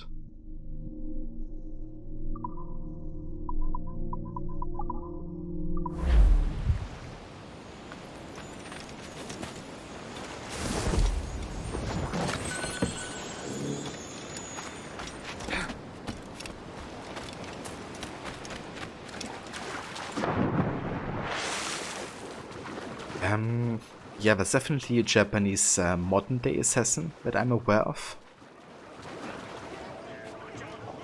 I'm not sure about like a historical Japanese assassin, if there's ever been a comic about that. I have no idea. Captain has the helm. Let out some sail! Alright, let's make our way to Florida. Should be over there. Where is it? Never mind, it's not. I've been there too, right? Yeah. Okay, I think that's everything in Leufeda already. At least of story importance. Except, for, of course, for Nassau. But yeah, that's where the story is taking place, so let's go there next.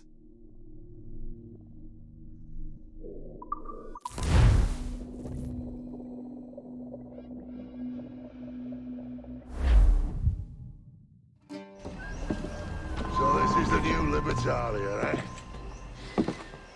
Stinks the same as every other squat I've robbed this past year. Oi, oi. Why the long face? You falling in love? With your blouse. You're welcome to Nassau, gents. Everyone is that does their fair share. Fair share? What is this, a fucking monastery?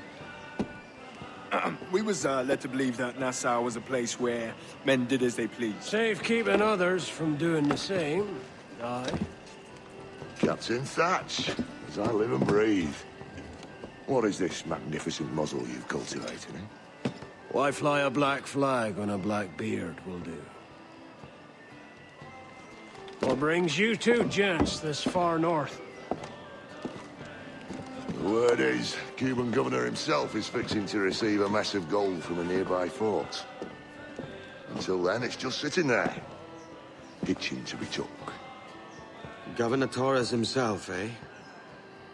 Sounds promising. Welcome to Nassau, Captain Vane. Mr. Rackham. Now, where can a man find a bit of rough? Do you know what I mean?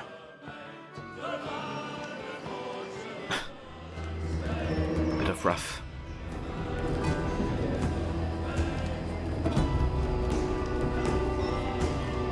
Ah, we actually have a treasure map here. We can definitely find this. It's behind the manor in the swamp area. Not fair share, what is this, a fucking monastery? Dude, the voice actors are so damn good here. And Ralph Anderson, he's like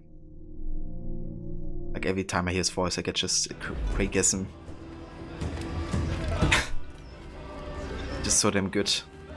Also loved him in The Witch, that movie.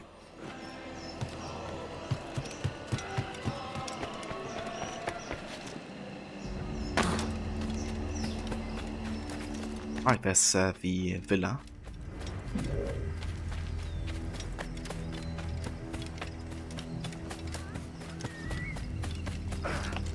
And the treasure map should be down here, maybe?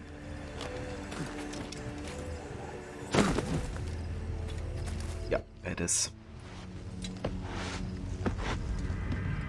Yeah, as I said, Nexus, it might take a bit of time until you get full access, but I'm gonna check and take care of it after the stream.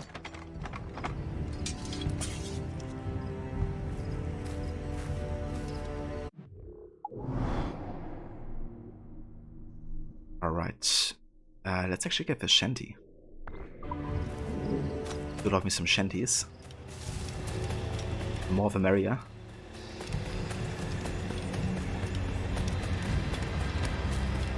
Hey, the molecule, welcome in, dude. How's it going? Hope you're having a good day.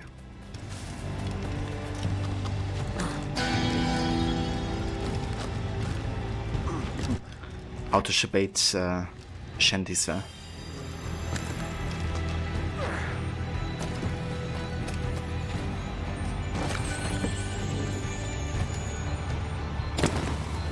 I'm doing very good, Molecule. Yeah, having a great day. Really enjoying some Black Flag today as well.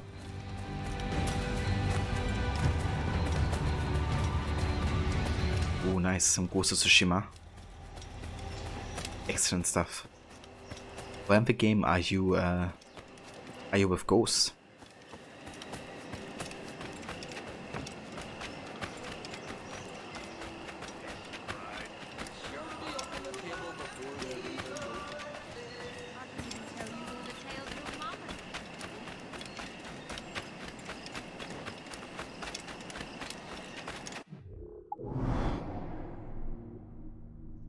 Alright, let's have a look around here.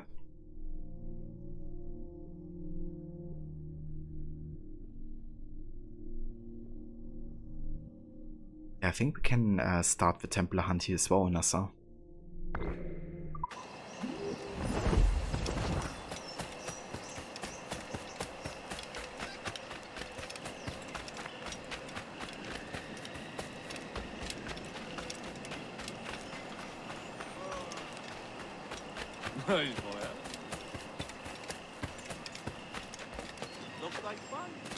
Yeah, no worries, Molecule.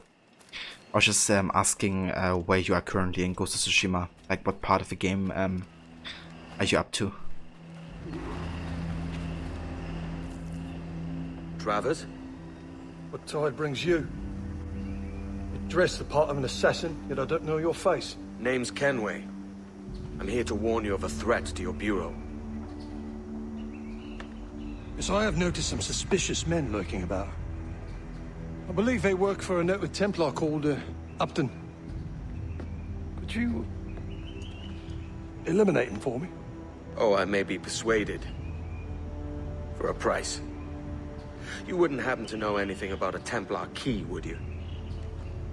I'm sure you may find it among Upton's men. If I'll tell you where they are. You've got yourself a deal.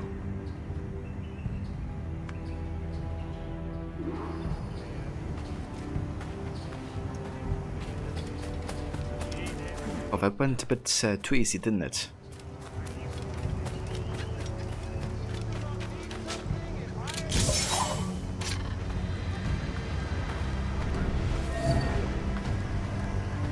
If you're not entirely overjoyed by what I have to offer, you wanted the goods transport.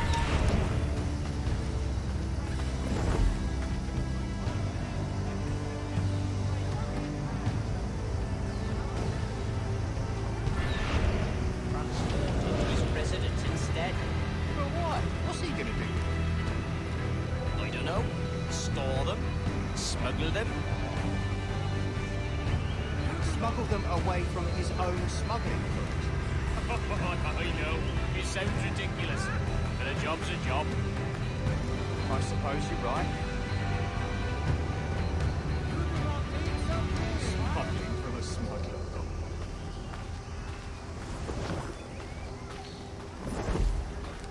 Hey, did you ever think about that word, smuggler?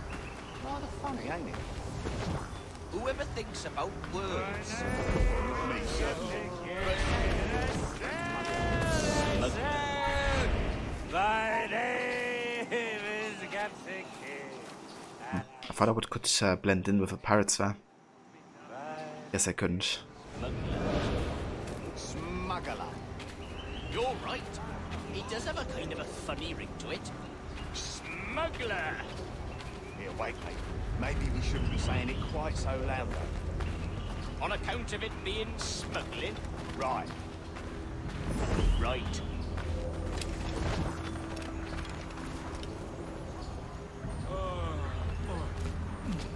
Will the others be waiting for us when we get there?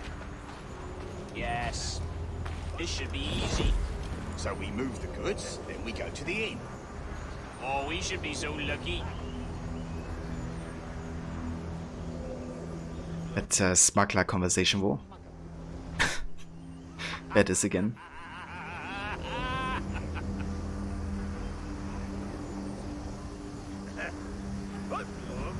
Oh, look, there they are. Hello.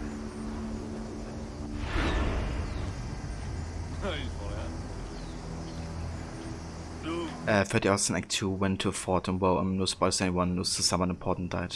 Ah, okay, I gotcha. I think I know who you're talking about. My dear fellow, can I... Yeah, I hope you're enjoying it so far, Molecule. I definitely had a good time playing some Ghosts. I actually love to do like a New Game Plus playthrough eventually.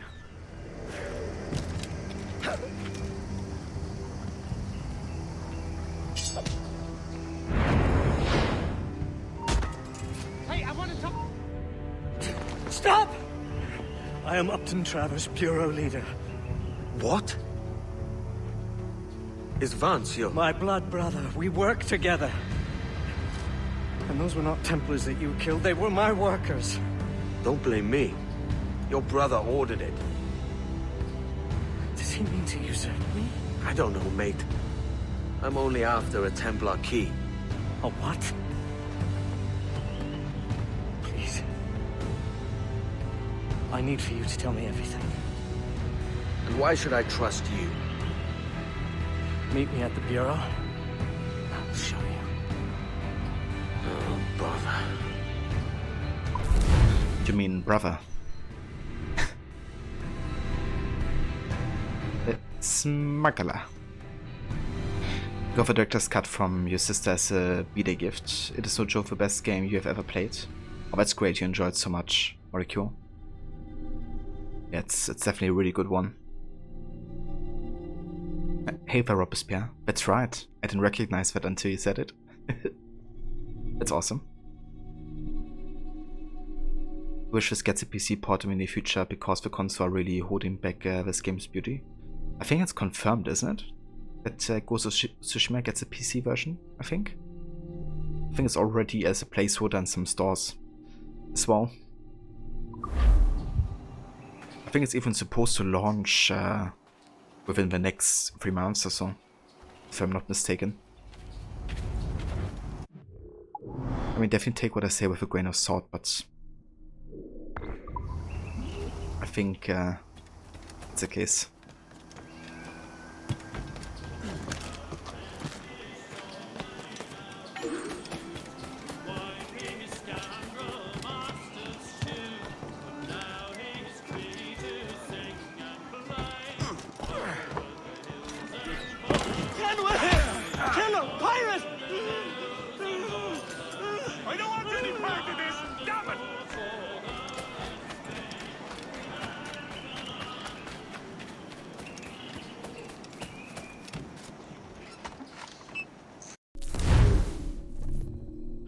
Pirate Captain.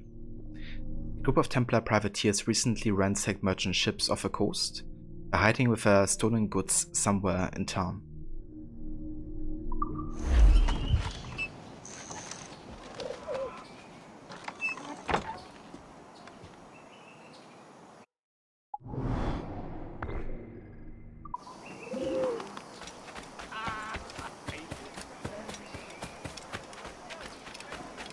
It is best confirmed that it's safe that it will happen someday in the future. You expect later this year or early next year, as they already have Uncharted ports working.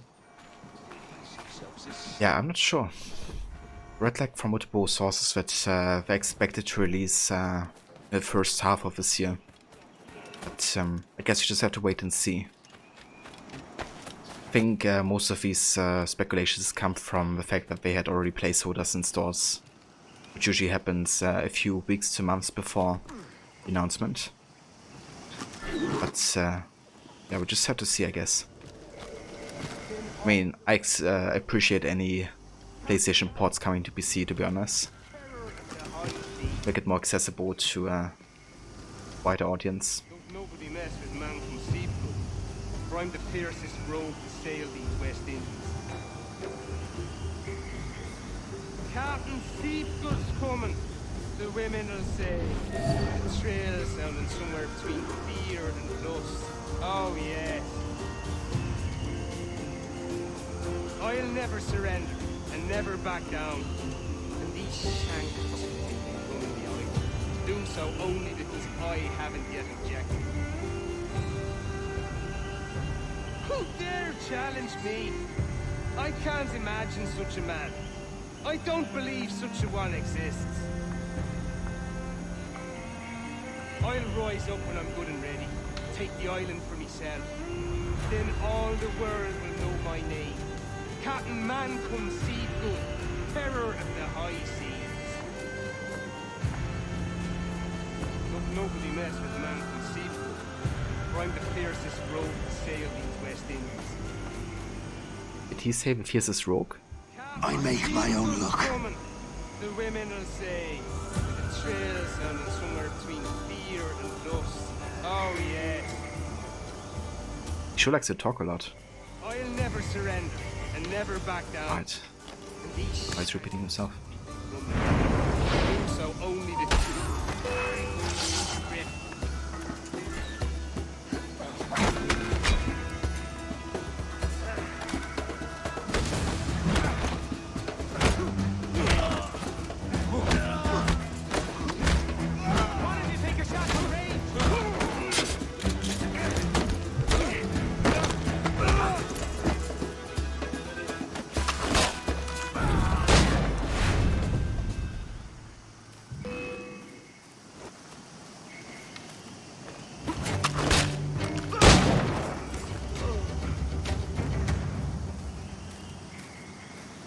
After Uncharted 4 and 5 and God of War, it is best to wait. Sucker Punch just made end up affecting the PS5 and Legends mode.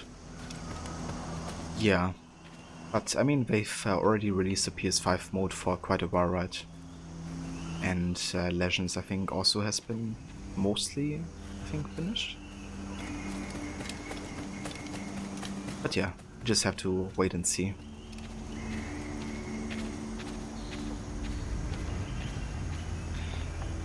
Mancomb Seagood. This is another Monkey Island reference, a play on the main character called Guybrush Threepwood.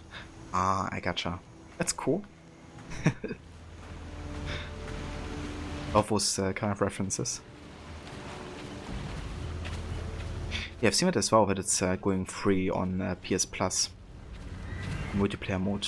I guess it's to kind of like get some more players to play it again, but I mean, technically it could also be another indication that the PC port might be close. You know, to get people's interest in the game again. Because as far as I know, it didn't mean more content or new content for the multiplayer, but just like making it accessible to more players. Valhalla's actually doing something very similar with a free weekend, and that being just before the release of Dawn of Ragnarok as well. So who knows? But actually it's the name of one of the first pirates in the first Monkey Island. Ah, I gotcha. Yeah, Seraph, he sure does.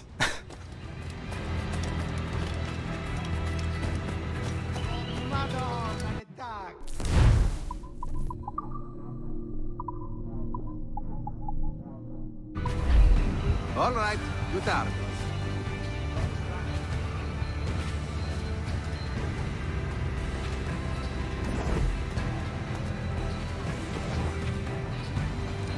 So wait, isn't there a PS5 port yet for Horizon? Like one that unlocks 60 FPS or something? I was kind of thinking that would be the case, but I guess not.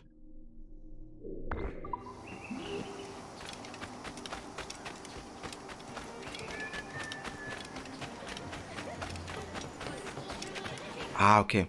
So Horizon actually has a PC port molecule. Released like 1 to 2 years ago or so, I think. I played it on PC last year actually.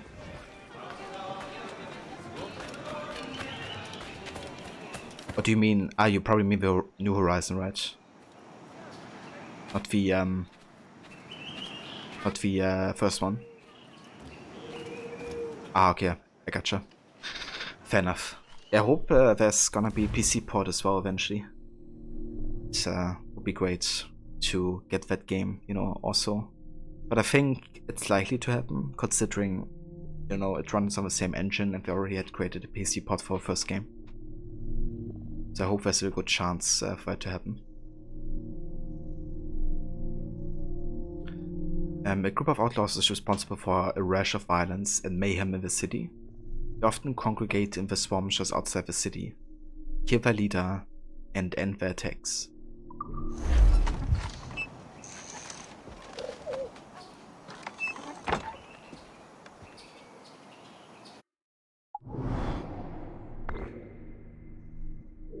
I could just port buff him. Let's do that. Cops running this shantytown nowadays. It's time for us to make our move. Take back what we fairly built up. Aye. No more knocking about the empty barrel. Nassau should be ours. Plain as the nose on my face. Nothing plain about your nose, mate. It's a great swollen thing, like the fin of a grampus. Oi! Don't be a bleeding pest, you hear? We've got a task ahead of us.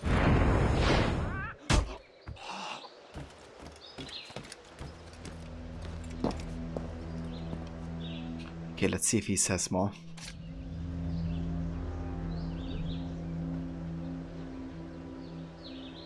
Zero Dawn is an amazing underrated game. You had people who always view it as a game which released 3 days before Breath of the Wild. Yeah, there's always gonna be comparisons, right, about games releasing at the same time, unfortunately. Even though they are so different and have almost nothing to do with each other. But yeah, I reckon each game is kind of like good on its own. I haven't played Breath of the Wild yet, but it seems to be quite good. I did enjoy Horizon though.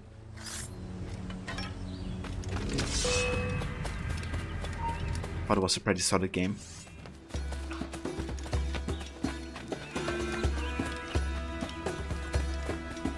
Hope you see Horizon, you unlock.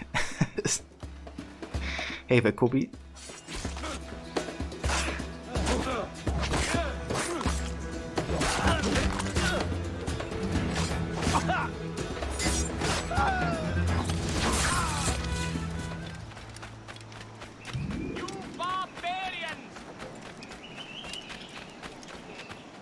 Can I actually pet the chickens? Oh, I can. That's cool.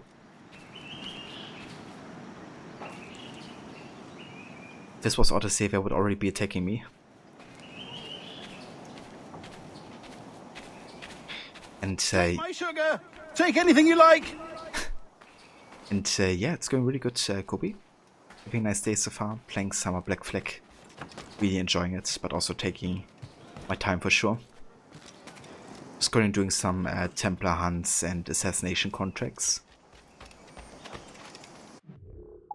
But yeah, I think the Templar hunts are really nice.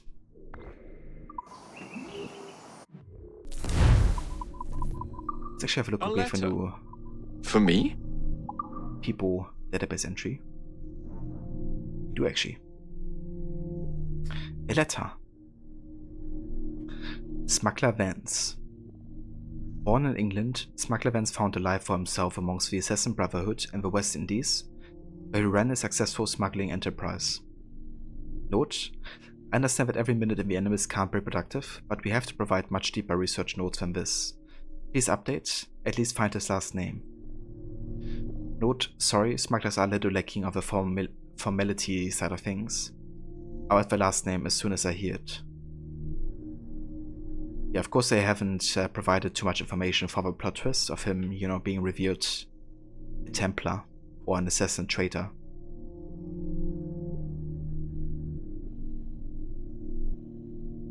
you believe Breath of the Wild sold only because it was branded as a Zelda game, otherwise it looks and feels like a very bare bones in the 30 bucks open world game. Yeah, I don't know about that. I haven't played or seen too much of it to make a statement about it. I mean, as far as I'm aware, it seems to be very much loved by a lot of people. And I guess people really enjoy like the sandbox sceneness of it.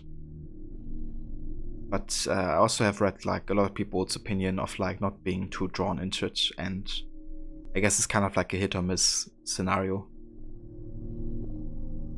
Doesn't seem to appeal to like you know, all kinds of players. You haven't played Breath of the Wild because you don't have a Switch. You do think it looks like a lot of fun, but you love Horizon. Yeah, I can imagine, Kobe. How far into the game are you at this point?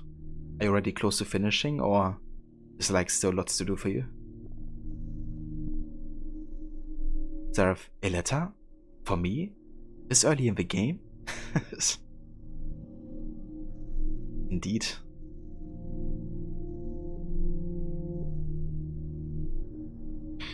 Personally hated that game, but you think it's one of those sandbox, it's more of a journey and not a destination. That could be it as well, I guess. It's more about like having fun, playing around with like the different mechanics.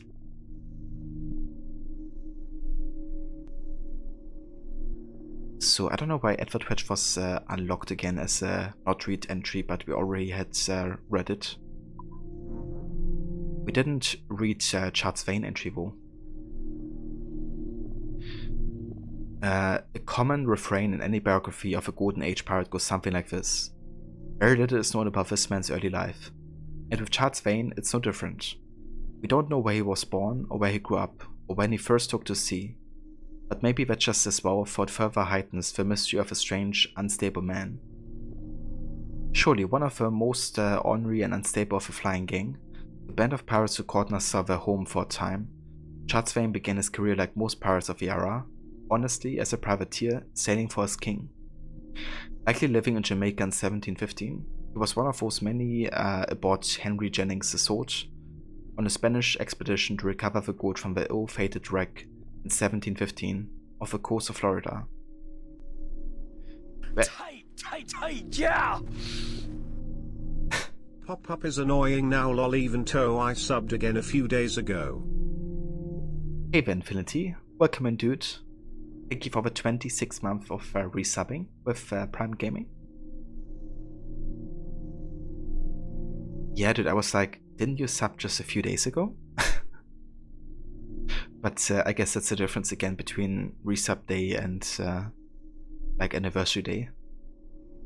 But yeah, how's it going, Infinity? Hope you're having a good day, dude.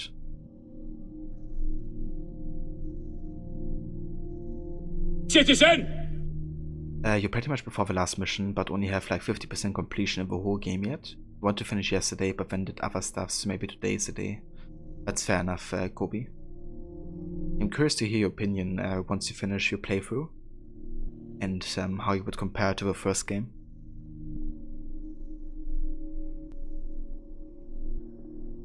Find 12 of a sweet point in a game, go to below then that, and it's like fine, maybe on a cell, go to 20 and feels like a chore. Yeah, I guess it depends also on like the type of gameplay and how much motivation there is to keep playing more of it. But yeah, I do prefer 10 to 20 game hour stories usually as well. It feels like a nice amount of hours to tell like a tight self-contained story.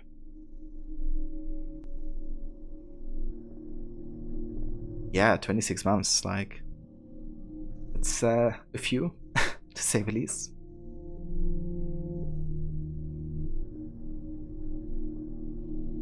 If you like that, you might like the board game Tokaido. Ah, okay. I haven't heard of that game yet, I don't think.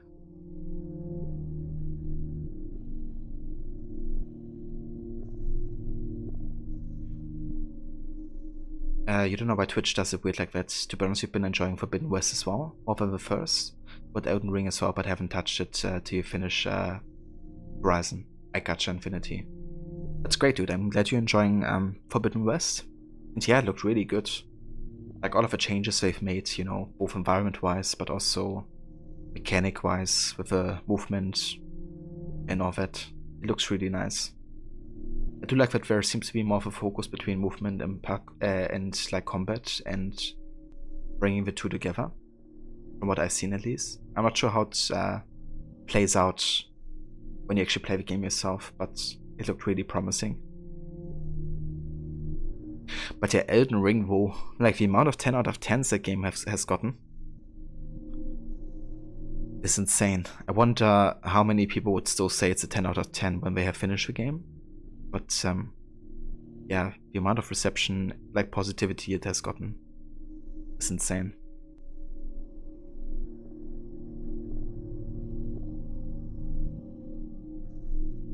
Yeah, that's fair, Molecule.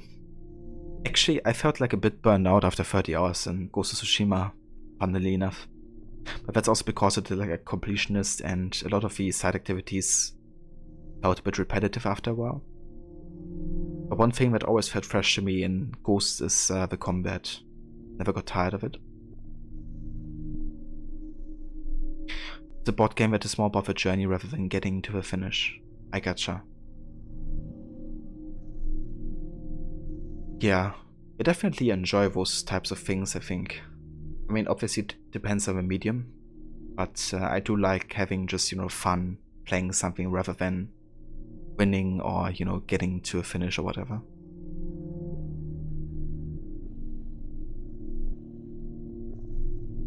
Damn, Molecule, that's quite cheap considering it's like a really new game. Okay, one thing happened recently in the game that you do not agree with, but then the games gave us an absolute epic mission, so it's been a roller coaster. But all in all, you absolutely love it. The world looks so good. There has even been a mission that brought tears to your eyes with how beautiful it was, and the gameplay is tons of fun. I gotcha. That's fair not agreeing with everything that happens. Kinda wonder what that might be, but I'm gonna wait until I find out myself. But you know, if it's like overall still a good time and you really enjoy it, that's the most important thing. Yeah, I do like to play it like that as well, Molecule. Do like a good variety of missions, so you don't get burned out to like one type of side activity or something.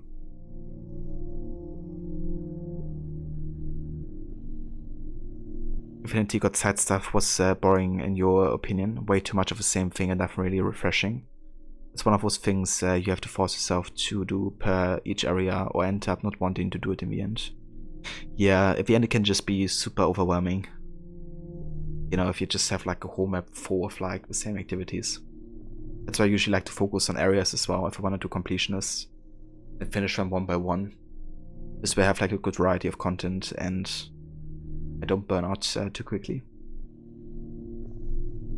No worries, Molecule. Thanks for coming by and for joining. And take care.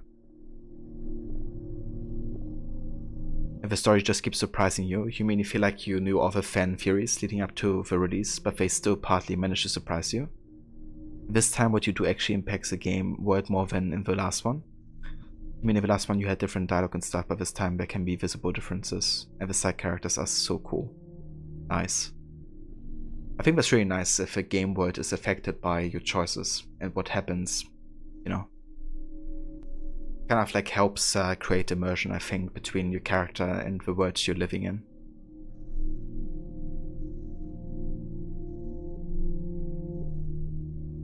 It reminds me of AC Syndicate actually, because in the initial concept for the game, apparently it was planned out like Jacob's action would lead to London becoming more and more chaos, and that you would like visibly see it as well in the streets and stuff. And then Evie would kind of like fix this mess or something. But yeah, I really wanted to make like the city feel different every time Jacob would kind of like do something bad, I guess. Alright, let's keep on continuing reading the Chartsvein entry here. Barely a year later, it had become impossible to keep up honest work as a privateer, as British governors were skittish about breaking the terms of the Treaty of Utrecht, which called for cessation of all aggression between the major empires. Having few other options, Vane sailed to Nassau, where many of his former colleagues were now living. Quick to anger and ferociously mean, Charles Vane quickly earned himself a reputation as a difficult captain to sail under. At some point in 1717 or 18, an old friend, Calico Jack Rackham, joined his crew as quartermaster. The two remained partnered for some time, living and working out of Nassau with the likes of Benjamin Hornigold, Ed Fetch, and Henry Jennings.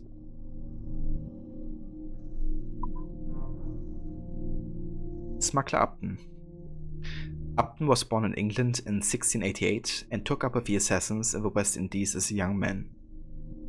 Note, and where's the rest of it? I kinda wonder if Sean actually hacked into the database and got rid of the information here, to not give the Templars too much stuff to work with. But I think it's actually just for plot point purposes, right? To kind of like create the surprise that he's not a Templar. And we have Calico Jack Rackham. Of the few infamous pirates to call the West Indies his birthplace, Jack Rackham was born in Jamaica at the height of the port roads boom as a den of scoundrels. This would likely explain his atrophied moral compass, where he was frequently drunk, rarely serious about anything, and always chasing women. He used his outrageous and offensive charm to keep out of most trouble, but as strategist and fighter he was not. Nicknamed Calico for his affinity for Indian and Asian prints, he was a terrible sailor and a worse pirate, given to flights of fancy and myopic ideas that served only himself, rather than suited strategic thinking. He was likely drunk for half of his adulthood, and had a weakness for women that trumped all basic needs, such as sleeping or eating. His disarming charm, dashing good looks, and his swift wit carried him far, but parties can only last so long before someone has to clean up after them. Yeah, I think that's a good summary there for Rackham.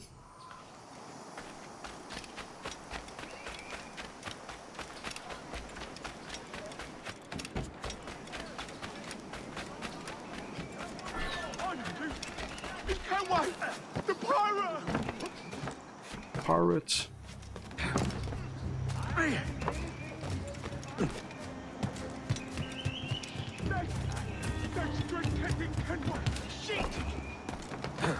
Just leave me in peace. Take my coin and spare my life.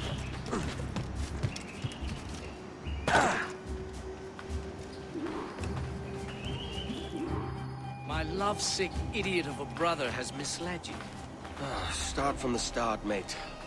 Recently, our trade introduced us to a formidable woman, Jing Lang, a pirate from the farthest seas of the Orient. Intriguing. She and Vance quickly became inseparable.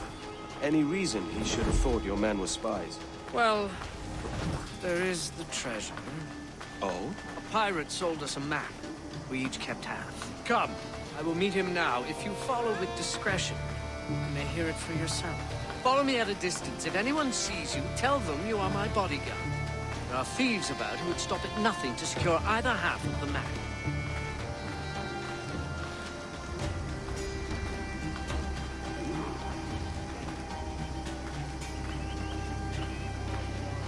Hi, you'll be here soon.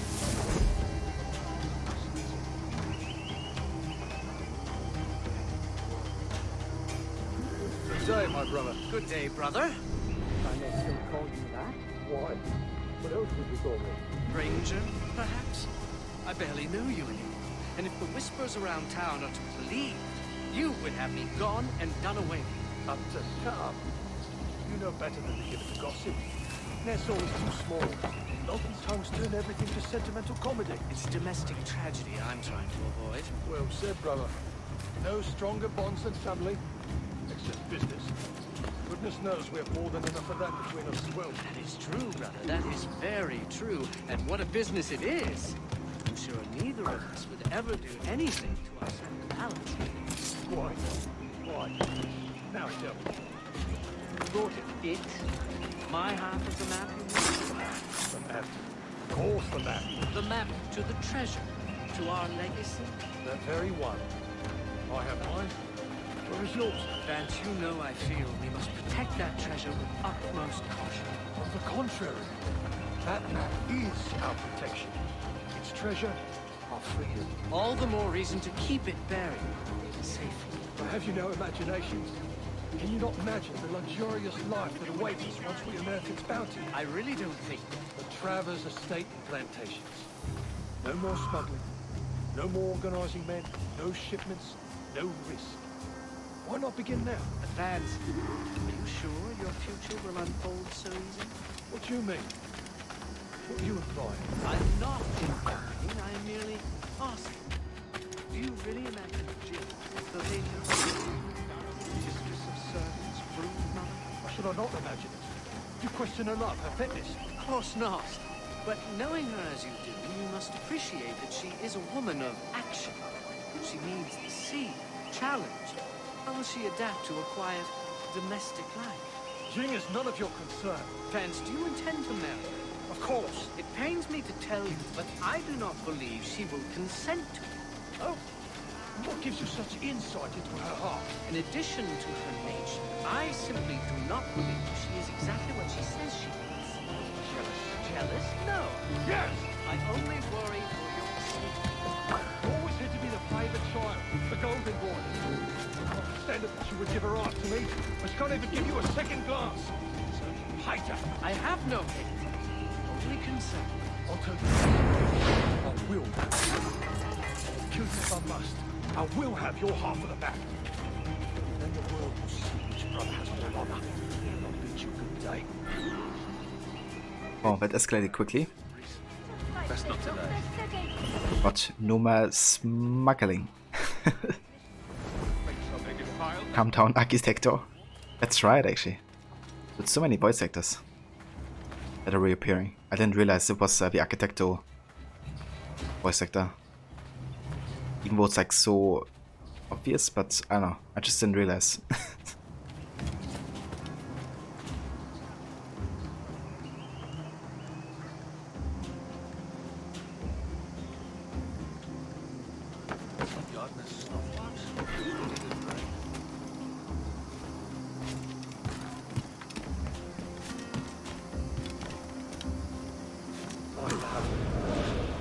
Do you have the map?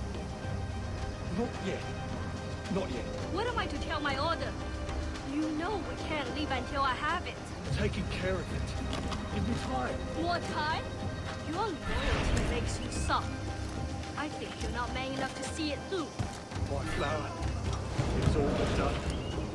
I've hired a man. In moments, Upton's life will be over, and the map will be ours. You hired a man. In your scriptures, did Cain hire a man? No, Cain was a man. Come to the field, he said to Abel, and he did it himself. He did not require a third man to carry the axe. We do not have so many witnesses as we do in Nassau.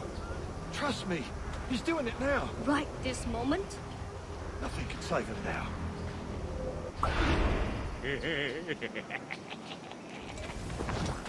It's kind of interesting we talk about the Cain and Abel story because that's actually also used in the glyph puzzles.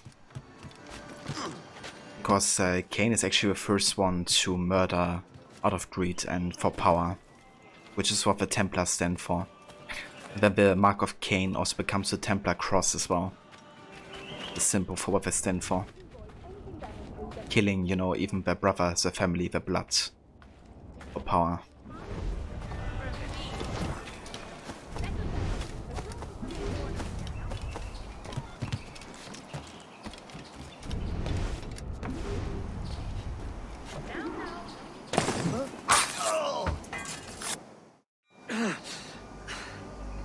Edward? I believe I just saved your life, mate. Vance. He said he would kill me. I thought it was bluster. He is my brother. Despite what you told me, I thought it meant something. You're safe for now. But perhaps a trip away from Nassau would do you some good.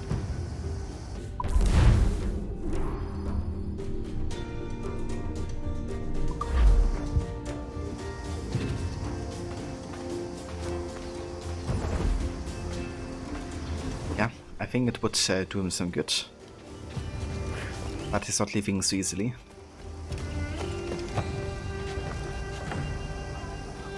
Ah yeah, drunk mission. This time we're not getting drunk, but Upness. It's kind of like escorted drunk mission. Not a lot of doing that, right? Both in real life and in-game. One of the most joyful tasks. Taking care of drunks. Good God, man, what's happened to you? I cannot go on anymore. My brother betrayed that woman. Templar. I have no family, no wife of my own. What is the point of living? Let them kill me. You don't know what you're saying, mate. Let's get you someplace safe. What's the point? The point is, I want my key. So I need you alive. I need your information, so I need you sober. You are my best friend. Come here, I'll kill you!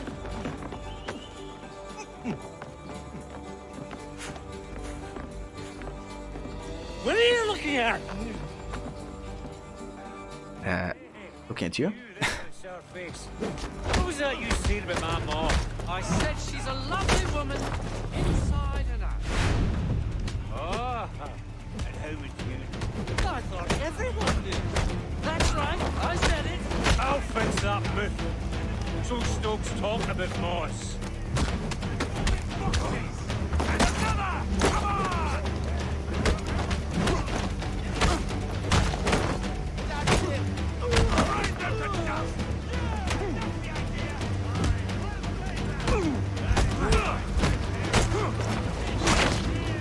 Come on, mate. Let's go. No! There's trouble over there. Who the hell are you?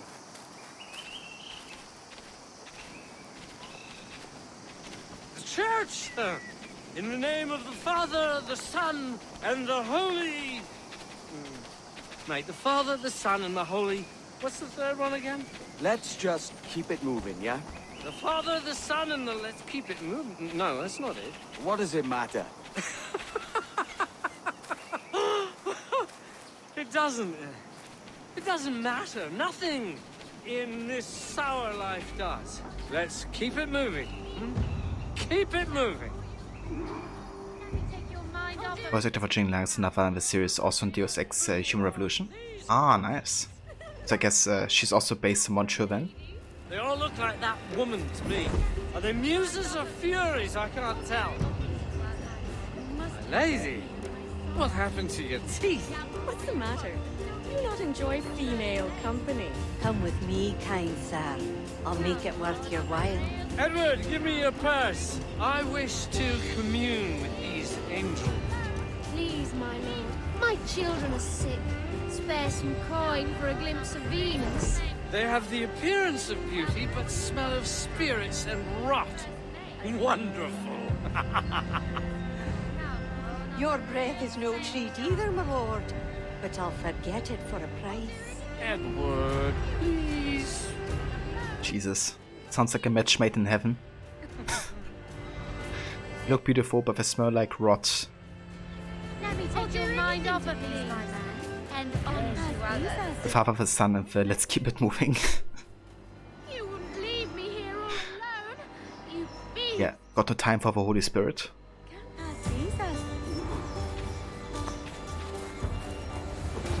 Work with me, mate. I don't feel so good.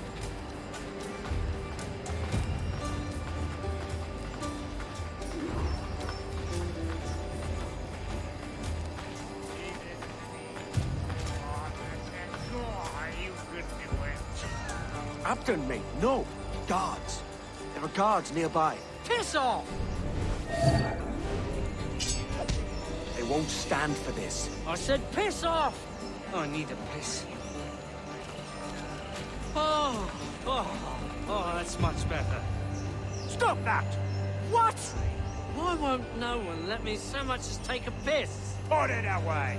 I'm like a child. Oi, this is sacred ground! I'll teach you to urinate. I teach you to urinate.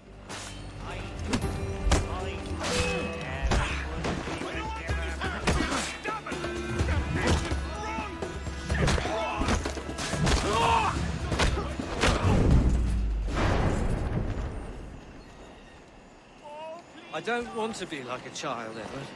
It's all right, mate. Help me not be like a child. You just need the drink to wear off. Are you safe here? Safety is an illusion. But yes, I have friends here I can hide. Good. What you must think of me? Have I said anything embarrassing? No, mate. You sound quite the scholar. Betrayal makes one philosophical, don't it? Imagine a Templar, my brother, to marry a Templar. I doubt it'll come to that. I'm so afraid for him. Oh, please help keep him safe. Sober up, mate. We'll finish this in the morning. You're a forever friend, Kenway.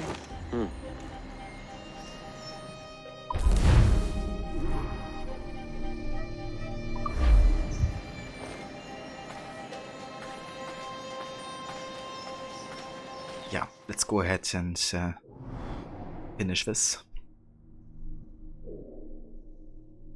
But first I'm actually gonna go and try to get this viewpoint up here, because I still haven't gotten it.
Alright, let's have a look around.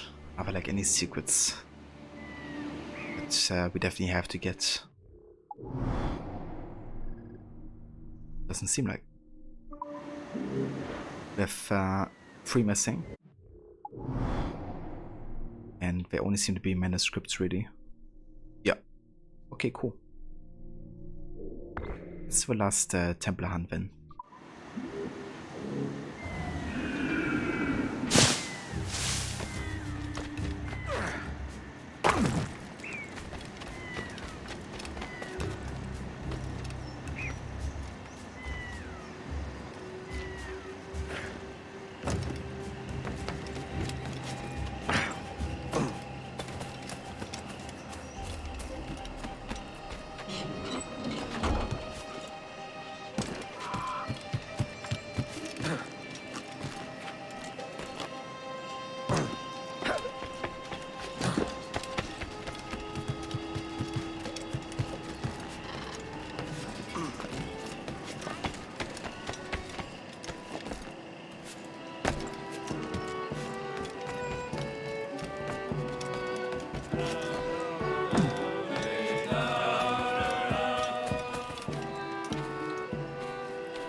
Queen of Pirates, King of Forts. Okay, so before we do that, I want to have a look if we have gotten a database entry for the Templar, but we haven't. Okay, never mind. I guess we get it after the kill for Jingling.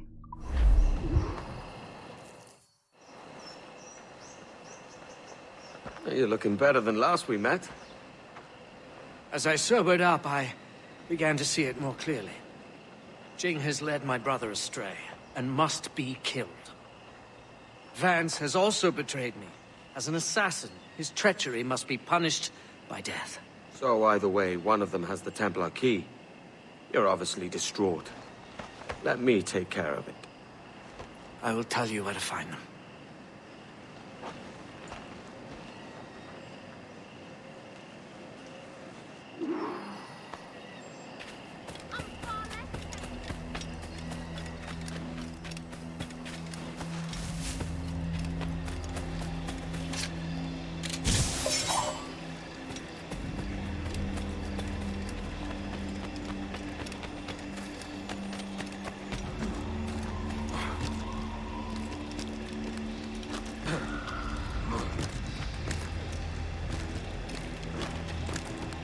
Welcome back, Nexus.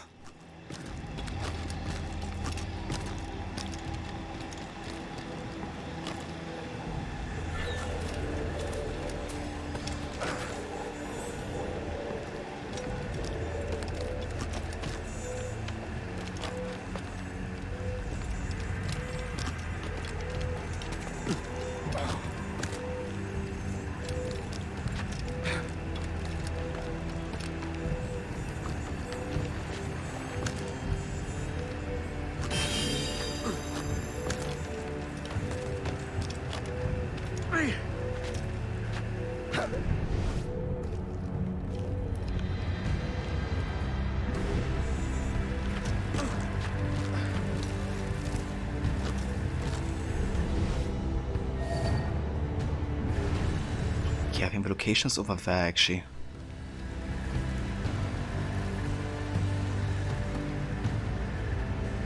Really, Nexus. Is there any particular reason why? I definitely take care of that, dude. You don't want to dehydrate or anything.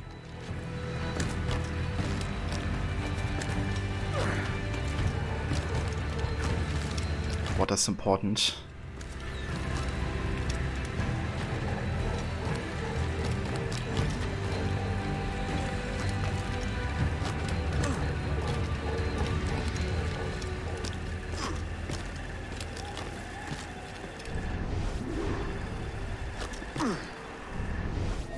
Yes, we can actually kill him with explosion.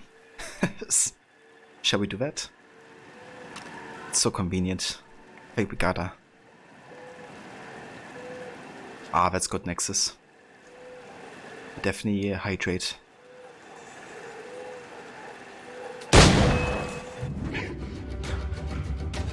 Traitor! It takes one to know one.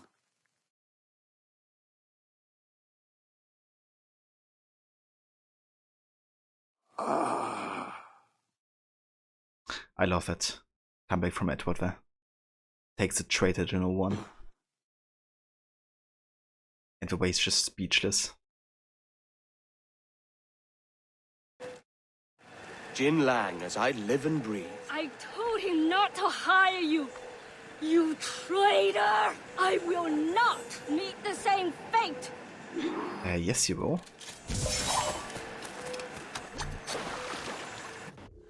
Imagine the Queen of Pirates, Jin Lang, defeated for a fake map. I have been arrogant. Really? Yes, I stole the real one, both halves. My husband has it. Your husband? Better man than these fools.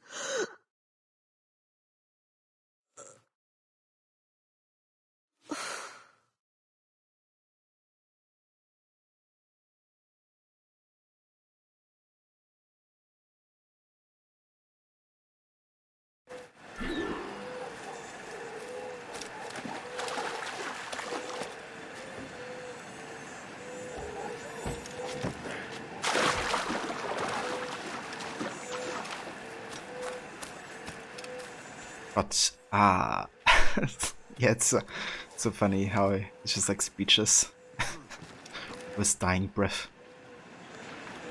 Requiescat in pace. Requiescat in pace. Eva Aura, welcome in. Good morning to you, I hope you're having a good one so far. One last word, trader. Yeah. Takes one to know one.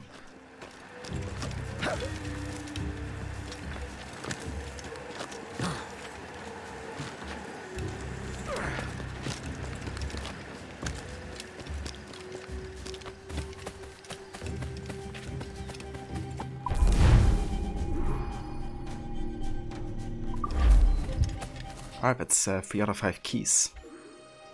Only 2 more to go. Let's have a look at the database here.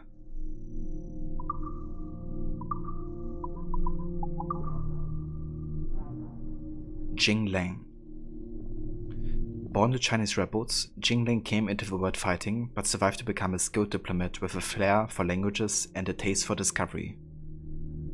Ambitious, Lang married the son of a general in the Qing dynasty, joining the Templar Order, but severing ties with her family in the process. She served as a diplomatic advisor until a shift in political tides provoked her escape into piracy.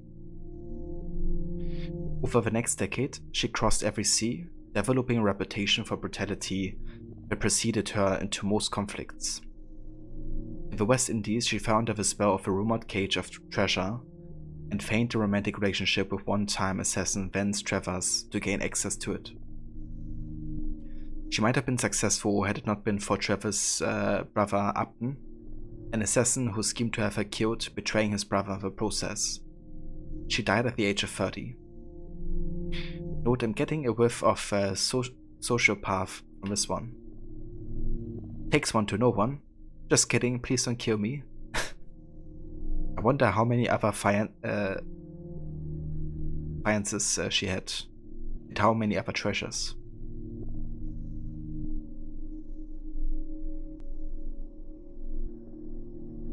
Up extra early for a 7 AM meeting. Oh damn. Well, I hope it goes well, Aura. But yeah, that's definitely quite early for meeting 2.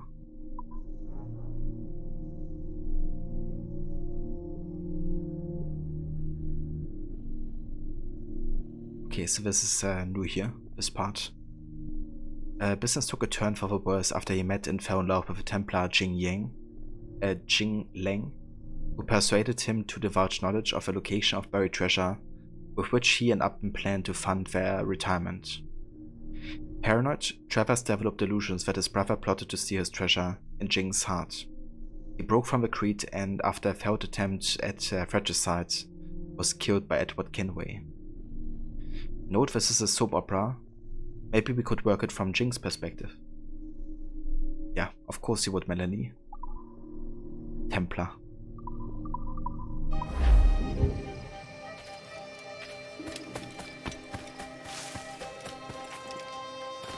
Right, excellent. So yeah, that finishes all of the activities in Nassau that we wanted to do. Kenway! The pirate! Pirate.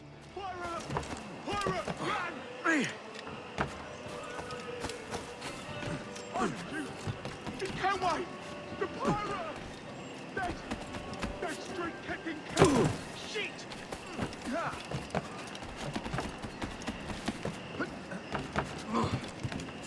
Pirate!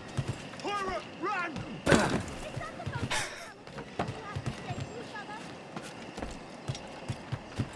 Where are you going, dude? Kenway! The pirate! Pirate. That's straight kicking Kenway! Shit! Pirate! Pirate! Run!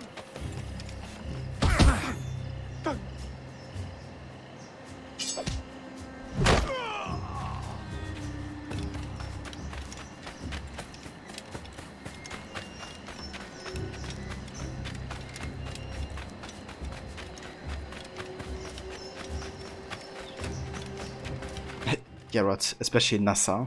Like, you wouldn't expect any pirates in Nassau. Surely. That's fair enough, Aura.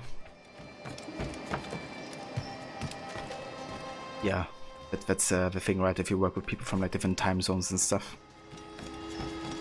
Gotta kind of like find a time stuff that works for all of them. Yeah, they're really fast sometimes. And they always have a tendency towards like using parkour, meaning you can't grab them in that moment.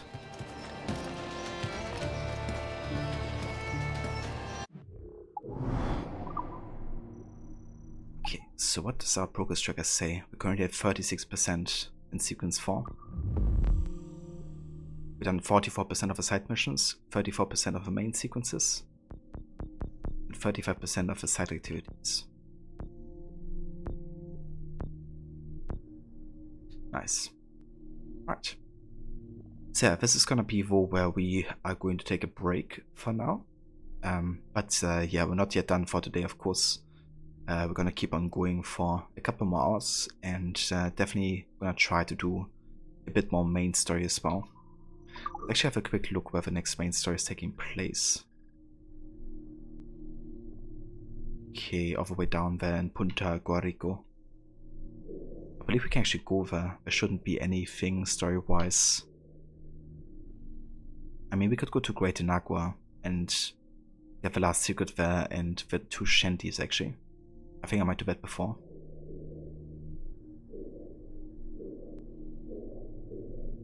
But yeah, I think I've done all the side quests and side activities in this region. Wonder if there's like any letter, like message in the bottom that I might have missed. But I don't think so just yet. Yeah, we're good. Okay, cool. So, I'm gonna take a break now for now, guys. So I'll be back in like 10 or so. And yeah, then we will continue going towards the main story. So I will catch you guys in just a few.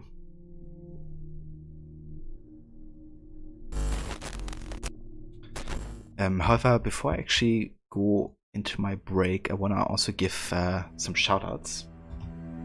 So let me take care of it as well.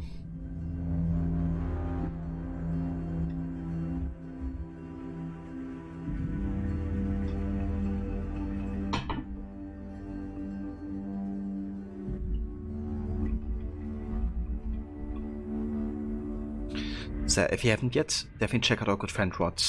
He's also a really big fan of Assassin's Creed. He's playing for the games on the weekends always, doing his AC days. Currently he is playing some AC Valhalla, doing an archery and bow challenge, meaning he can only use range abilities and the bow to kill enemies. He's also playing Witcher 3, the old school Tomb Raider games, and Red Dead Redemption 2 under the week as well. Then also want to give a shout out to Kobe. Kobe is another great friend of the community. She doesn't stream that much, but when she does, she's playing some Assassin's Creed, Horizon, or like co-op games like It Takes Two. So definitely check out that as well.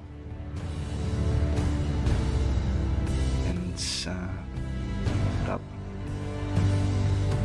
Unfortunately, my shout-out feature is not working right now on my Stream Deck, so I have to do it manually.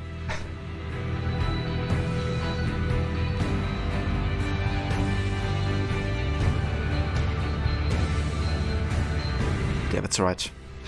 Yeah, that's a very sad Rod. More than happy to give you a shout-out, dude.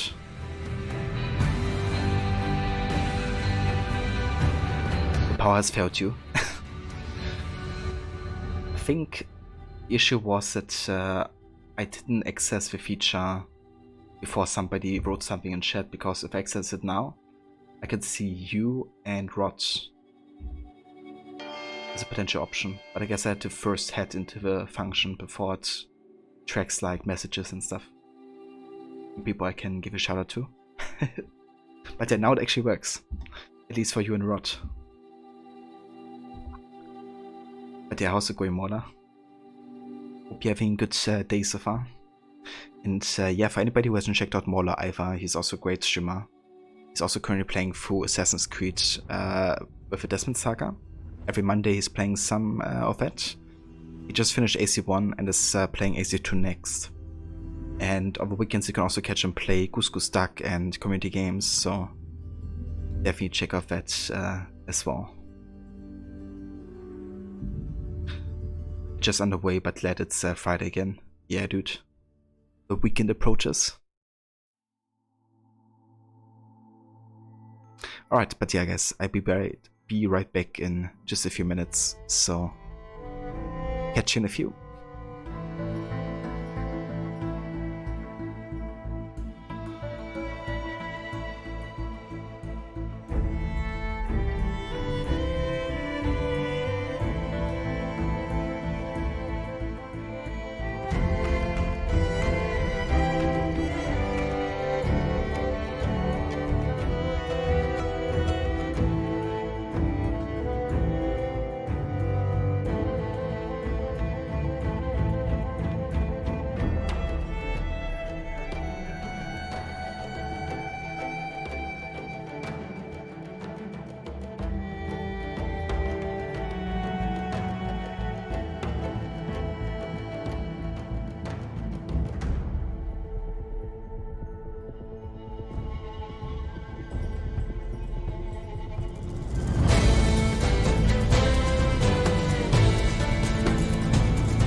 Alright, welcome back. Thank you for staying tuned. And welcome back to more of AC4 Black Flag. Well now. Continuing with our full sync playthrough. And yeah, we were just finishing off with Nassau. We've done all the assassin contracts, the Templar hunt, and collected all the secrets we wanna go for, and shanties. Which means we can now actually go to the south, towards the main story mission of sequence 5 there. I think it is. But yeah, before we go there though, there's one location I would like to check, and that is Great Jaguar, which is where we have the home base as well. Got 2 shanties and another secret which I would like to check out. So let's have a look.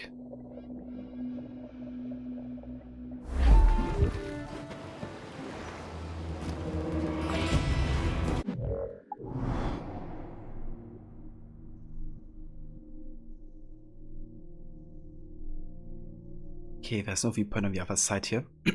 That means you have to go through the entire jungle. Let's do it.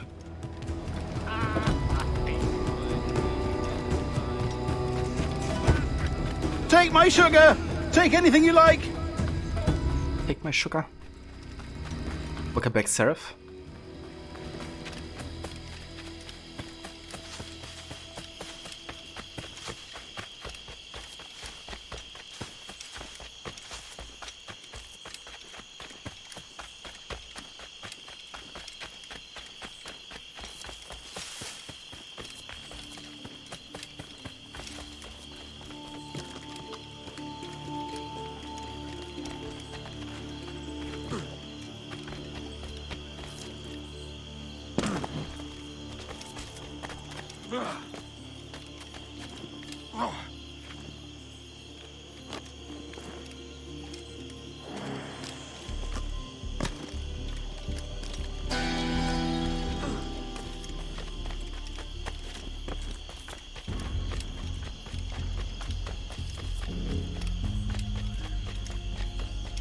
We got the White Goose Shanty. Oh yeah. And down here we should have another letter.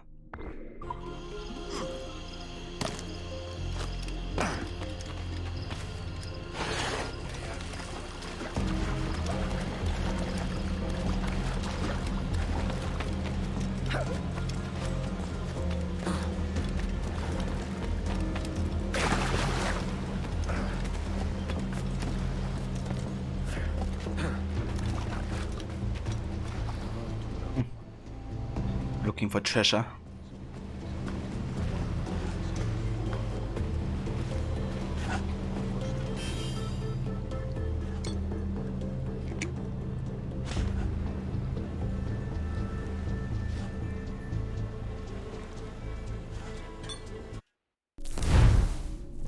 Oh, look at this.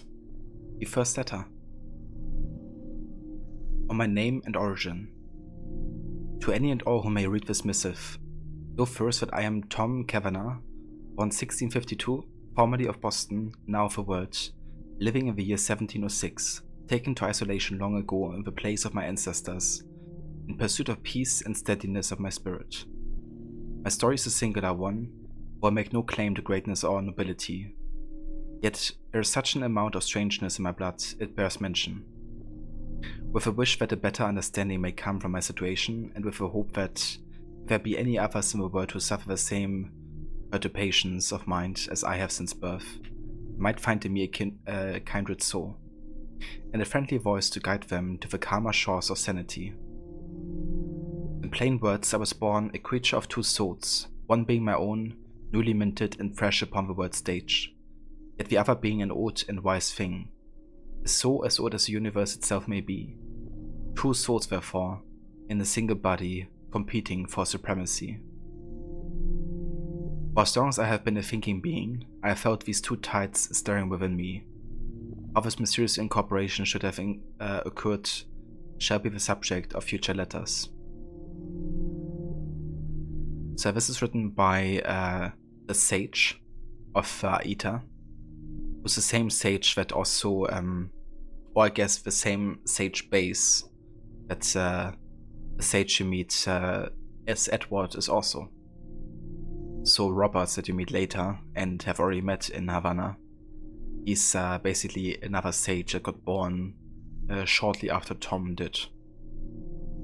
But Tom at this point is already dead and buried. But yeah, essentially he's talking about how he has two minds, like two souls inside of him. And that one consciousness, of course, is Isuaita, and the other is him as a human. And Valhalla is actually a game that really goes into detail about how it is to fight against, the other consciousness, I guess, and get supremacy in a way. Because the whole struggle of Eivor is to kind of like get independent from Odin, right? Like Odin is always there whispering words in Eivor's ears, I guess. And at some point, Eivor just doesn't listen anymore and kind of gets rid of Odin's consciousness, so to say. But yeah, most sages never manage to do that though.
Let's just go this way.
Did I play Ascent Freedom Cry? I have played the game before. We haven't played it as part of this annual series run though. But there's actually a command which I can trigger. We can find the timeline that we will be playing the games in. But yeah, essentially what we're gonna be doing this time is we're not gonna play the games in order of release, but rather of order of events, like historical order. So that means we play the prequel Black Flag first, and then we play Freedom Cry afterwards. And after that we play Rogue, Free and Liberation, kind of like jumping between the games back and forth. But yeah, Freedom Cry we will be playing after ending the main game of Black Flag, since it takes place in the year 1735, where we also see the last memory of Edward and Haven and stuff.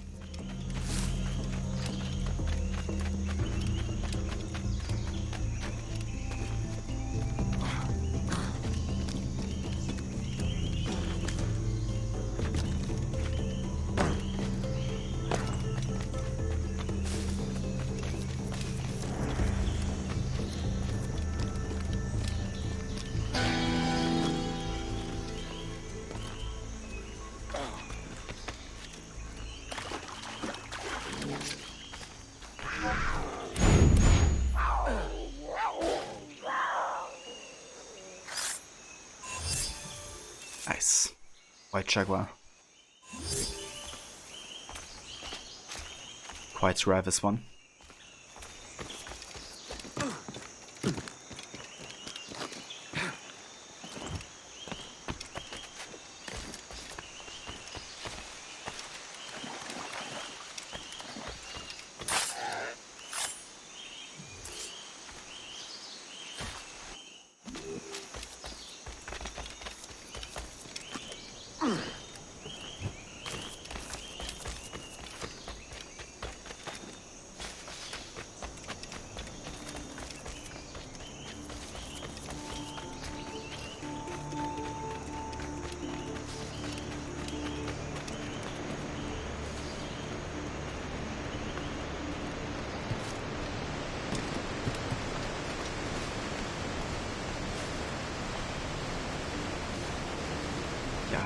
How beautiful is this game, though?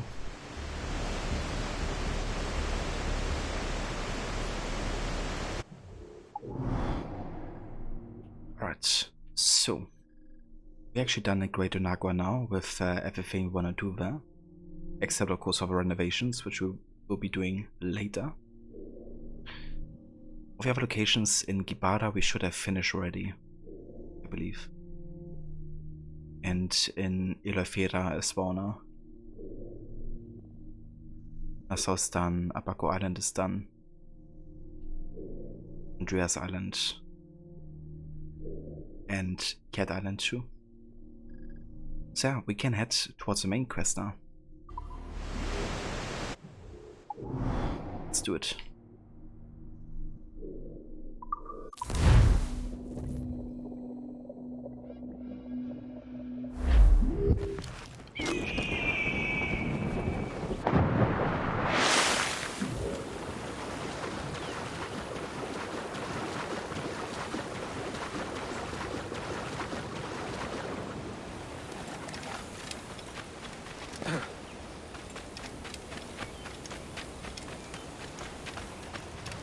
This game is gorgeous. You played it on the Switch and it was still so pretty. Yeah, I can imagine. It's just a thing if you have like, you know, an art style that really works well together. Like yeah, some textures can be like lower res or something, or the frames can be lower, but it doesn't really take away from how breathtaking and gorgeous the game is. Been thinking, Captain. Why not build ourselves a grand old bonfire by the beach? The lads would be in better cheer if they had such a spot to let loose. You savvy? Savvy? For 7,000 we get 3 drunken pirates. Sure, let's get a bonfire.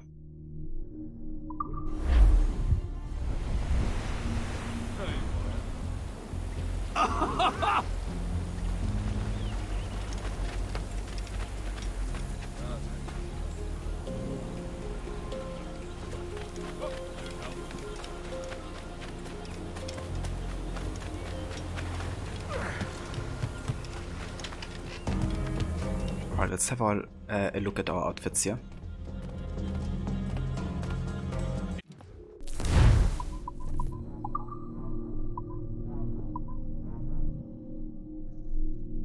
I think I might get the pirate cloak and use it for a bit.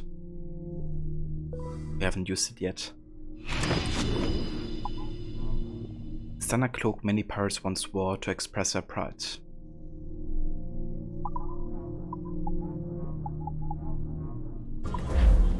A pleasure. Vraiment.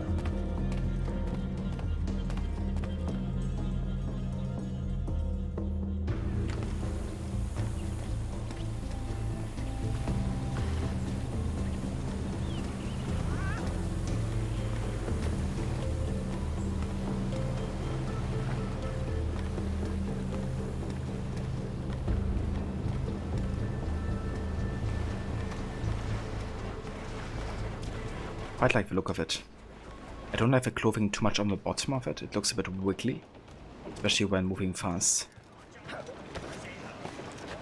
But overall I really like the look of the cloak, especially the upper part of it. Good day, Captain. The logo and steel swords. Captain's at the helm.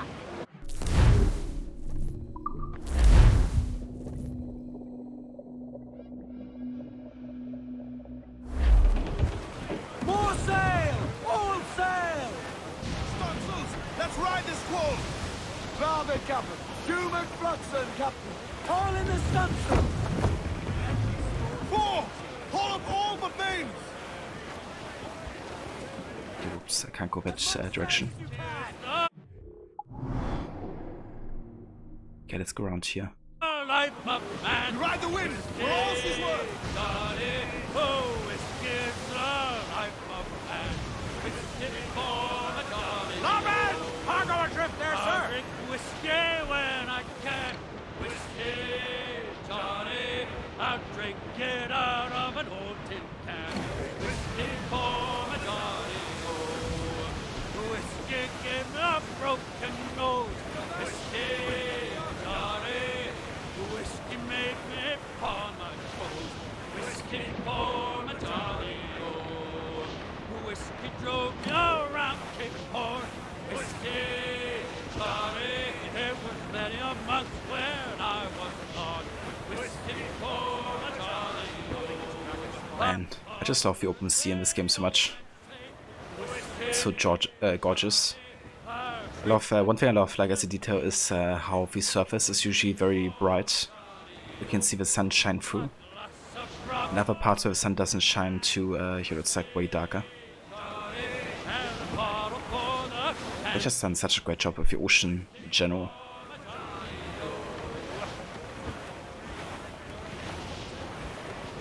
Like, you know, the natural occurring waves and the impact you have with a ship, the whole wind system and stuff. But you really just like how dynamic it is, you know, it's like a marvel of technology for this time. Ooh. 83 metal? Come over here, dude. Fire! Look, Captain! Put a shot right through there! Right! Awaiting orders! Fire! Weakest right there, Captain! Careful, Captain! His water watched by our enemy. Fire! Fire! Who exposed? Take this fire!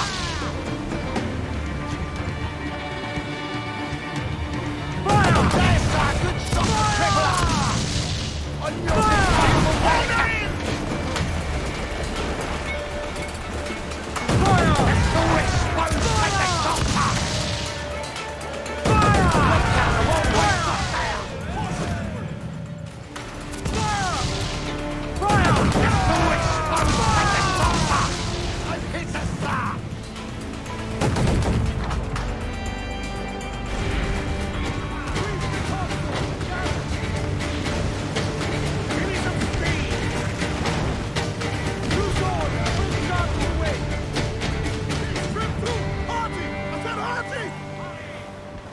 Crazy the influence you can hear already for Unity, like music-wise. These violins have also been recorded by Sarah Schachner, who did part of the soundtrack for Unity as well.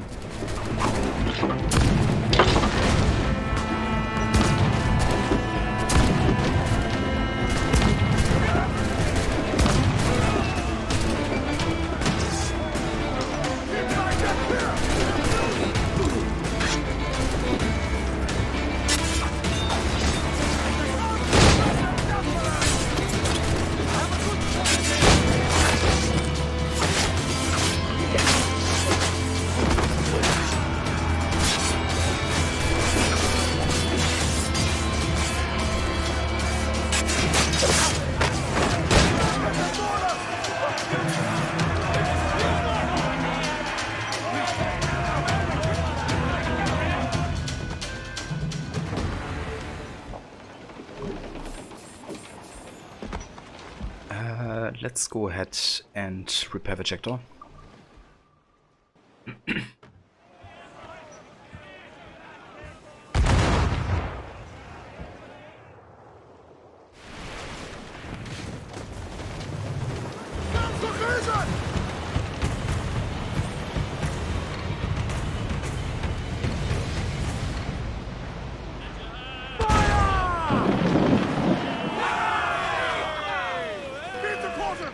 Ready to fire, sir! Fire!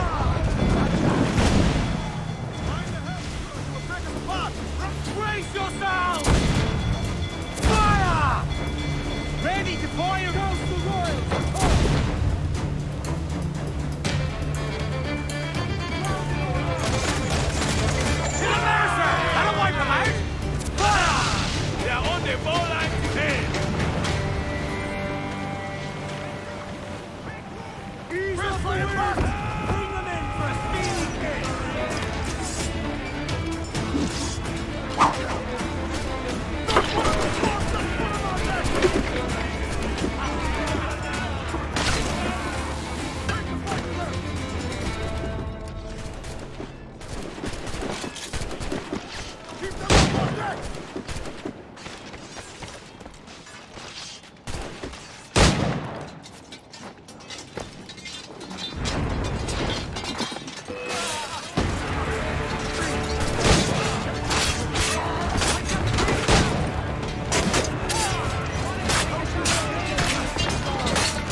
of how happy the mate is for him to become a captain.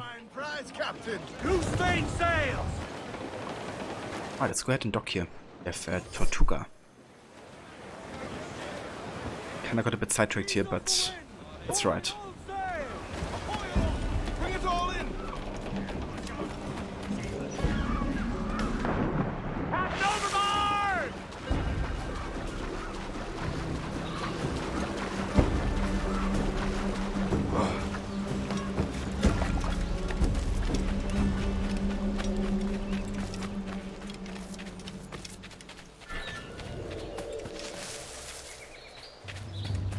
I've got enemy sights. Ah, interesting with the warehouse.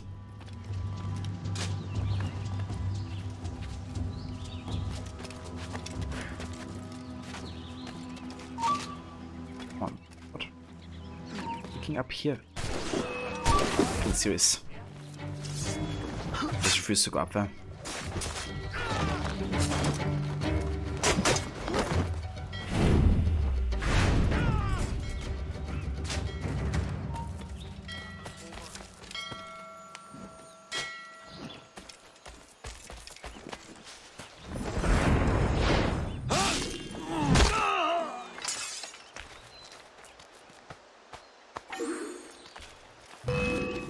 You really think they won't catch you? Ha!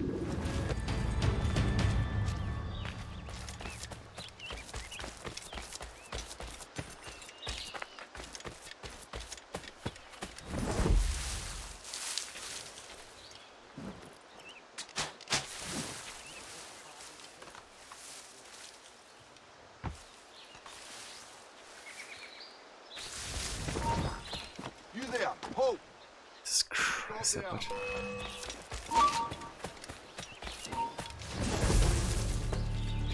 Yeah, I totally wanted him to go up that ladder there.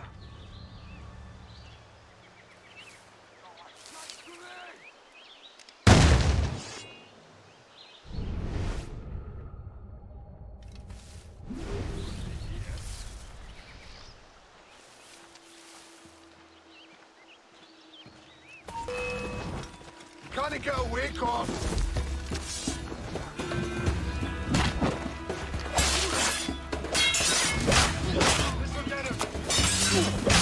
Faster, lads! We're losing ground! Yeah, come on, let's just fight this out then. We're all gonna die. Down like a dog!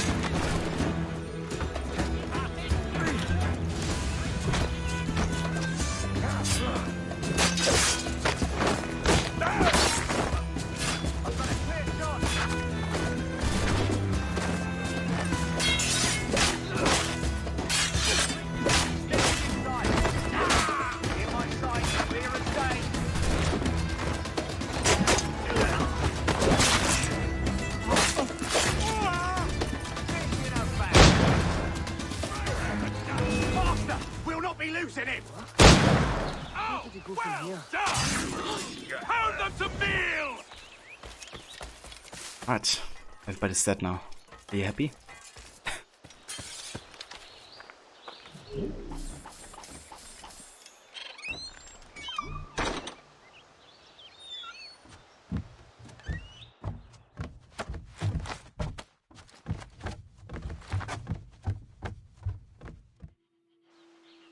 Jesus Christ, Edward, you were lying if you said you'd never say the same thing. It's like, couldn't you just do one time the thing I tell you to? But yeah, it's fine.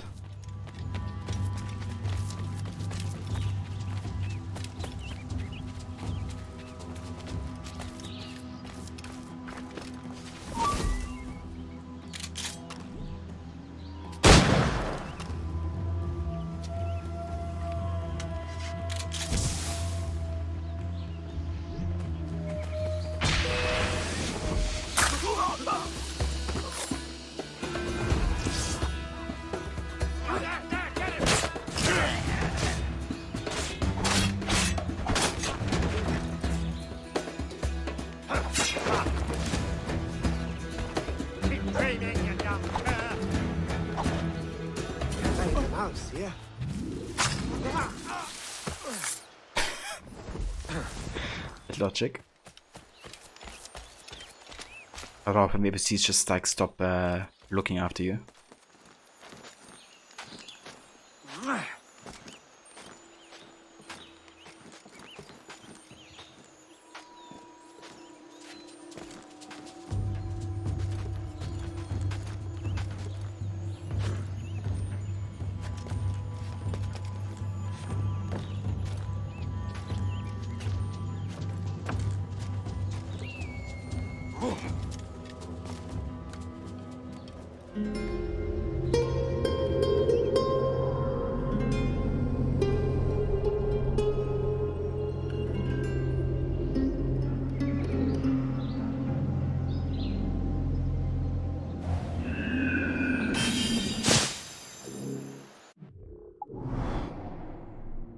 Right, let's have a look around. We don't have to go for howler monkeys, but I'm definitely gonna go for the mine stealy and the treasure hunt.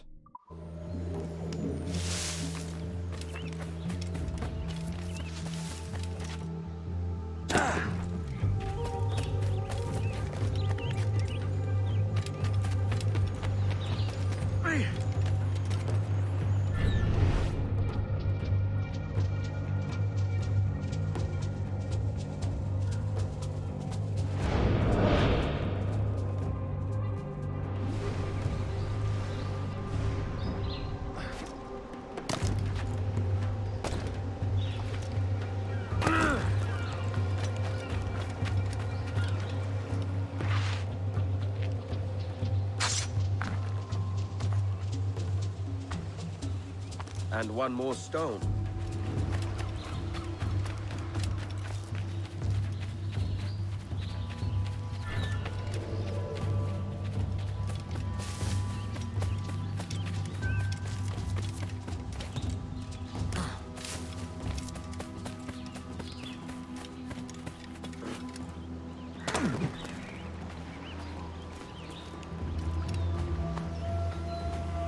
Fortune's favor.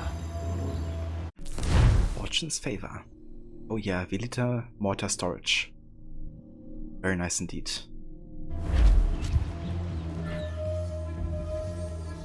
Loose and trim too! Fire! Loose all! Party like! Fire! Keep it right there, Fire! Almost ready! Fire!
I think there's actually more people on the deck, depending what your cruise quarters are upgraded to, isn't it? I upgraded it earlier, and I think there's actually more people now. Hold up, I did actually miss message in a bottle. Let's go ahead and pick that up.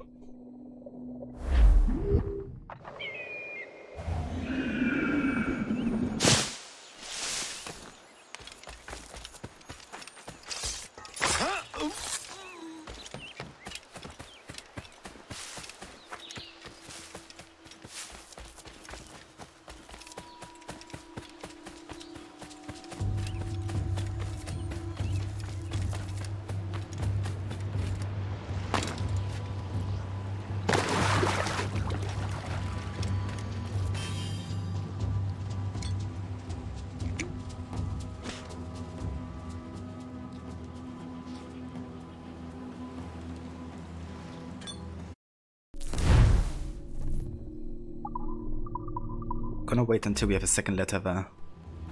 And then we will get I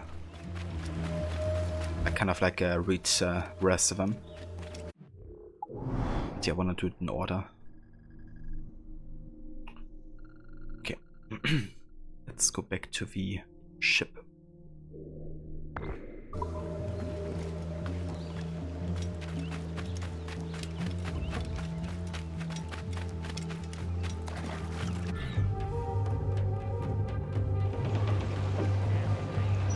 Mains out, let's go! Ready to fire, sir! Fire! Fire! Fire! Ready to fire, sir! Loose all, let's go! We're making the head of the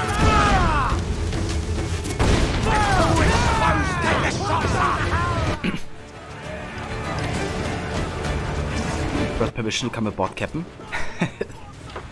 Permission granted. Welcome in, Ronnie. Hope you're having great days so far, dude. Ahoy, matey.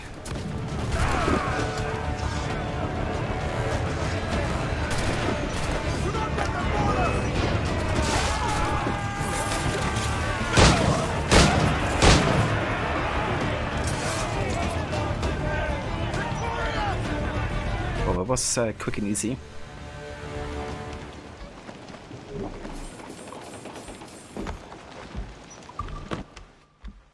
Right, alright, we kill him and take all of our heads. Yeah, as soon as we have Ronnie here, we have to take all of our heads for sure. Of the ultimate head collection. We can improve the ship, Captain! Larboard! Cargo adrift there, sir! Trim the yards off the wind! Yeah, let's actually have a look at our upgrades here. Let's see if we can get maybe a hard grade or something else. Okay, for the hull armor we still are missing 54 wood. Fair enough. Could increase the chase cannons. The ram strength or the swivel strength. I think I'm gonna wait until we have the next hull upgrade, because it would be really important, and we're almost there. You can take my sugar bowl and my rum.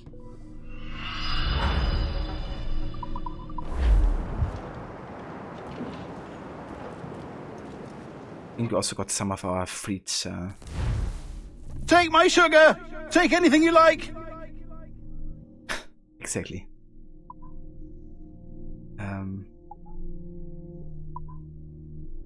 Let's salvage this for gemstone.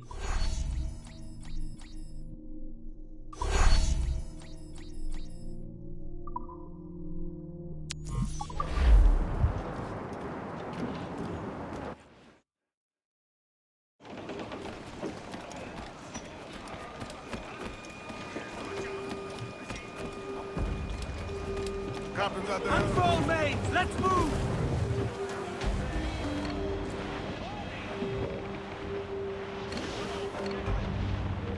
A letter? For me? A letter.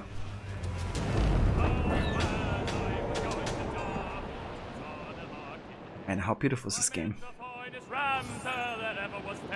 Honestly.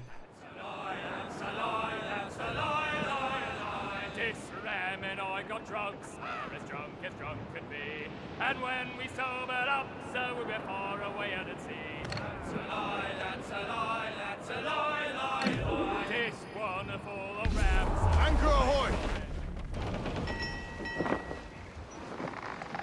So, what'll you do with your share of the gold we take from Governor Torres? Return to Africa, prince among men? I cannot return to a place I've never been. I was born in Trinidad, a slave from my first breath. Ah. But wouldn't you feel, I don't know, more welcome there? As you might feel more welcome in Paris. Fair point. With this skin and this voice, where can I go in the world and feel at ease? This country here is my best chance. It's a country called Jackdaw, where I know the names of all citizens and they know mine, and we work together. Not always out of love, but to keep our country afloat. I understand you. Let's take her then. For the citizens of Jackdaw! Citizen! Crowd on every inch of sail! Or you could really just sit around, listen to the sea shanties and attacking random ships. Yeah, dude. Such a nice pastime. Doesn't get tiring quite as fast either. Star Wars ship closing! Red! Fire! There's a good shot to cripple her!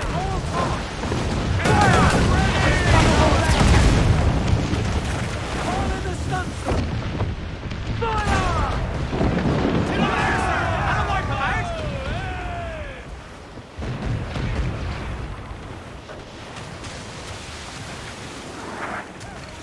Let's take down those towers! Fire! Look, Captain! Put a shot right through there! Call them in to the well!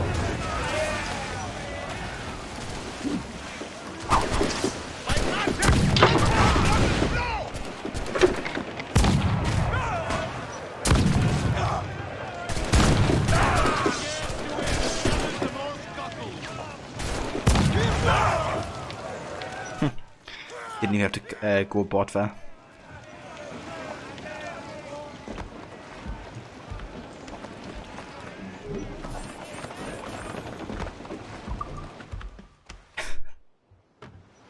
They got bullied. They got boarded without us even going aboard.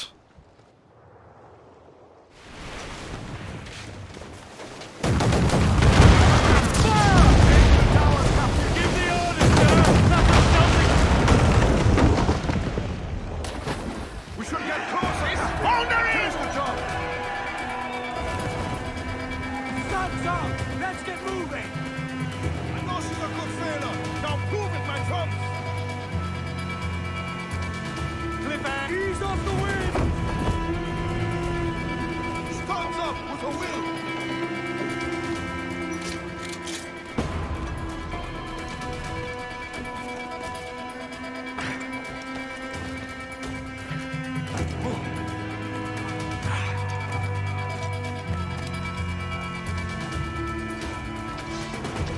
Love that music here.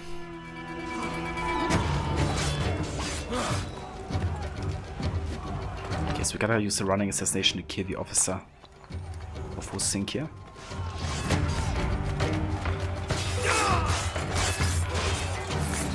Tracks.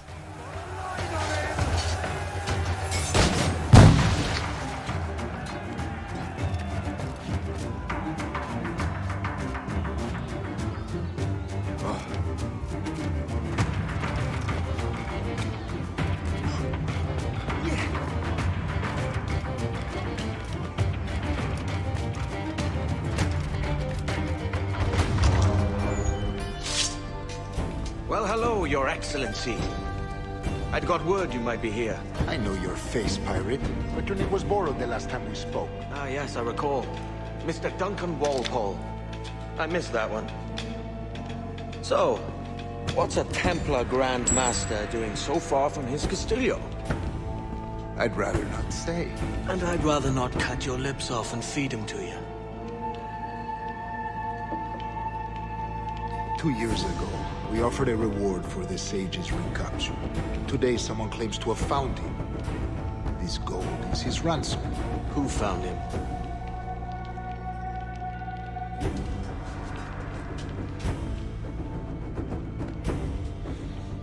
A slaver by the name of Lawrence Prince. He lives in Kingston. We like this story, Torres. And we want to help you finish it. But we're going to do it our way. Using you and your gold. Man, I love how in your face Edward is. You know? It's like, I'm gonna use you and your goat, and there's nothing you can do about it.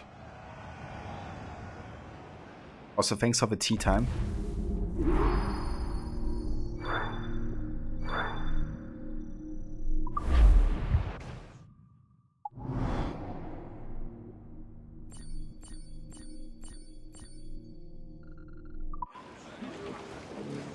Bully Edward.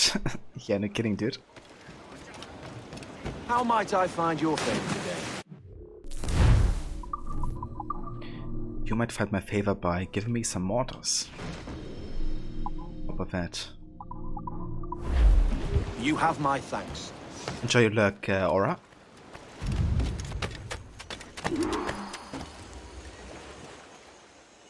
Weathering the storm. I'm currently engaged in a most lucrative transaction with a Spanish governor, but there's a British fleet under the misapprehension that the goods in question belong to them. I would be eternally grateful if you could show them the error of their ways.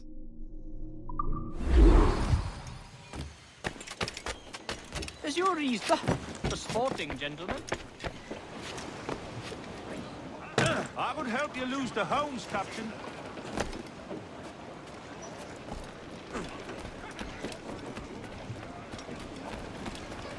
Get the mains free!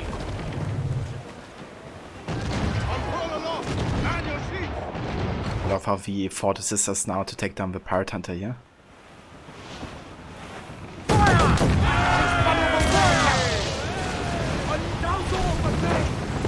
Easy.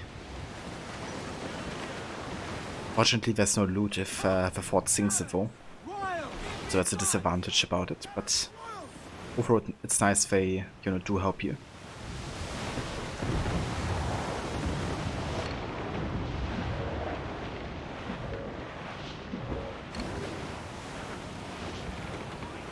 All right, Jack, sing. Ready, boys? Now, mate, was Duckety went below to take a swing at it, but how early in the morning. Yeah, that's the best when you kind of like, you know, push everyone away and they're still like super happy to see you.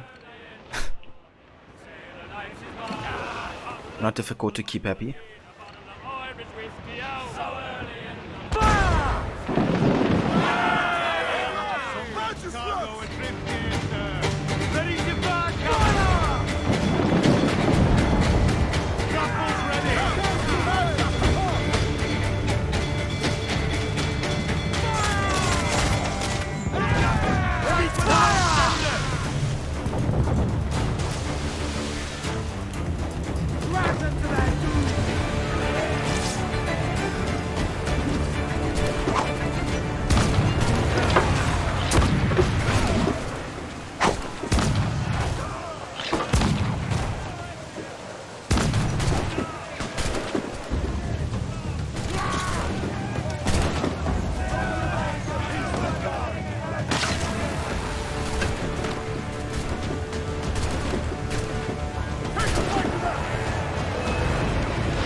Let's go and repair the Jaguar. I kind of want to keep my wanted level so we get some more pirate hunters behind us.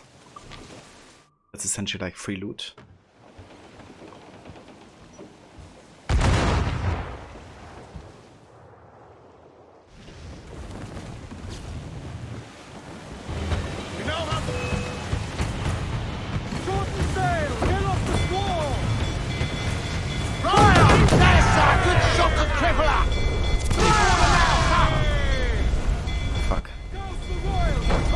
Wave.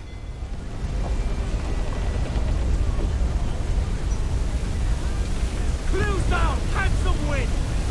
More sail, all sail. Build your sail.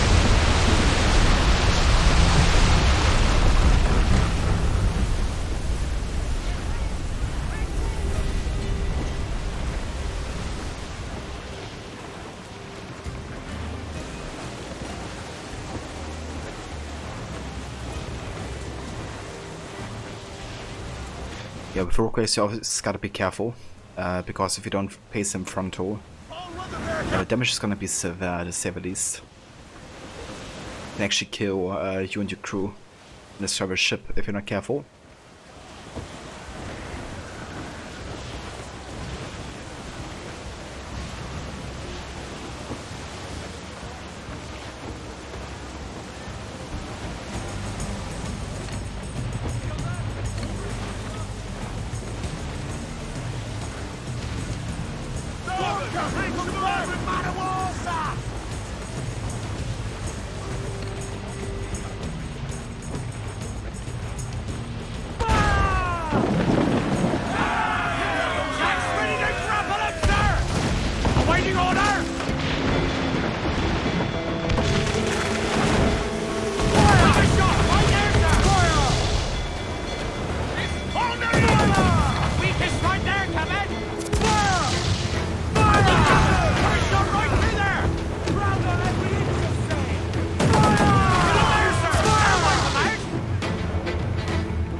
On your mark, come out!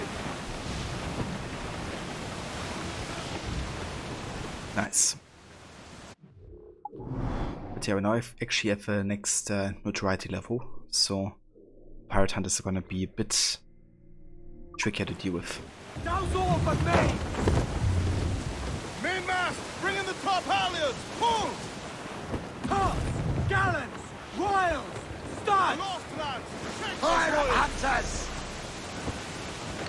Speaking of which, Oh, Billy Riley was a dancing master. Oh, Billy Riley, oh, Billy Riley, oh, Billy Riley, oh, Billy Riley, oh, Billy. I mean, we could definitely fight these pirate hunters.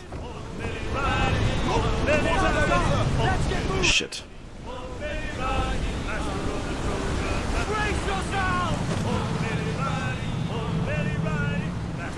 One of them has like 83 metal.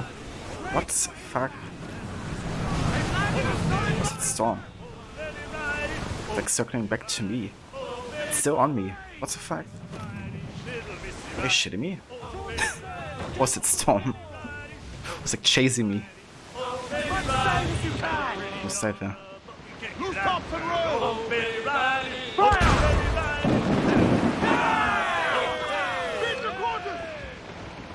Ready to fire, sir! Fire! Take a shot! Right there, sir! Fire! Weakest right there, Tommy!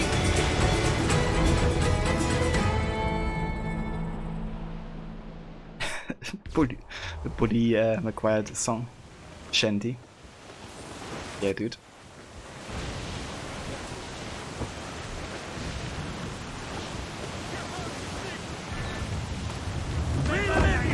Yeah, it's probably scarce to get some health back.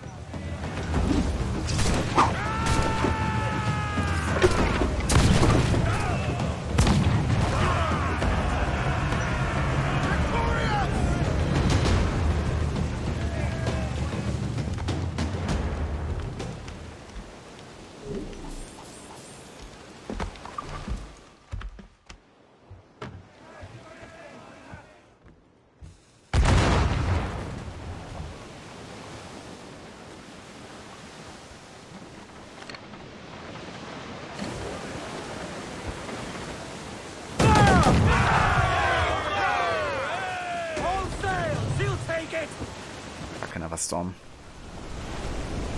Away. It's going directly onto me again. Fuck off.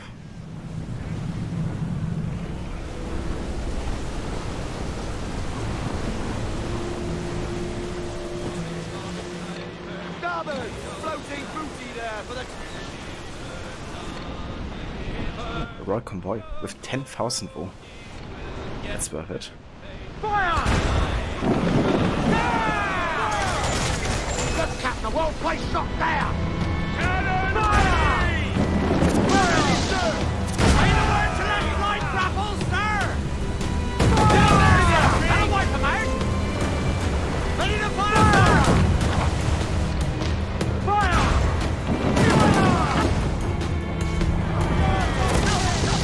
Brace yourselves!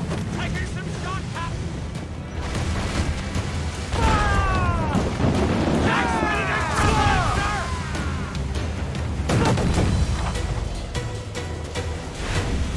We're ready to ground on every inch of sail!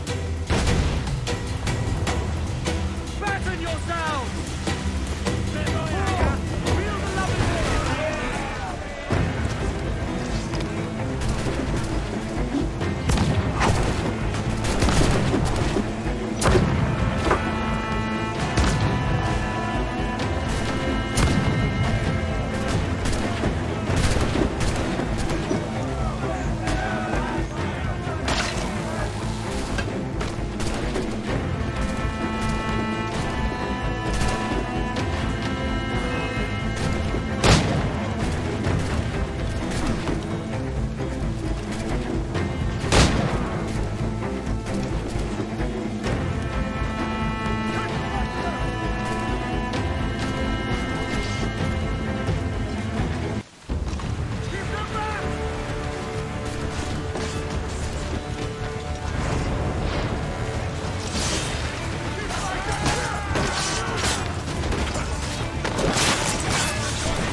What's sake?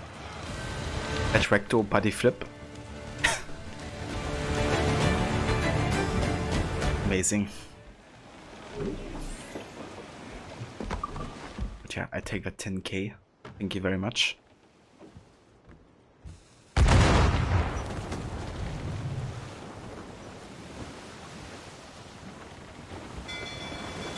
Stone up on the rigging! Colours are English! Seems to be alone, sir! Just gotta go in! Use chain fire! Before the next for impact! Fire! They're on the ball and pin!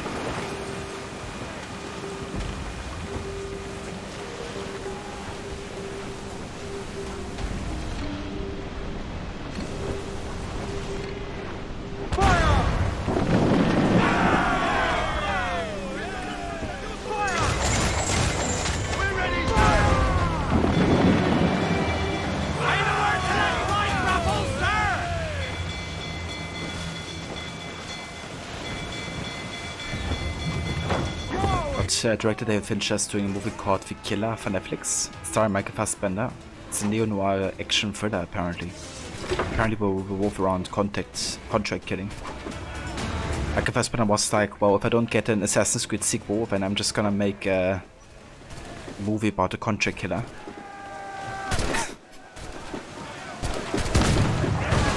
But that sounds cool, though. I can definitely see him draw for sure.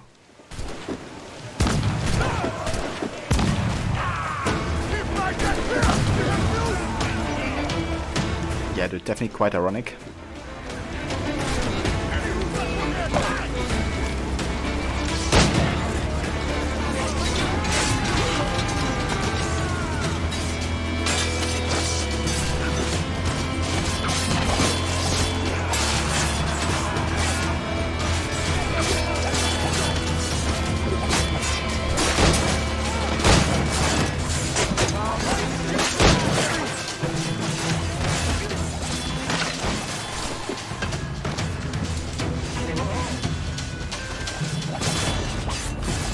Shit.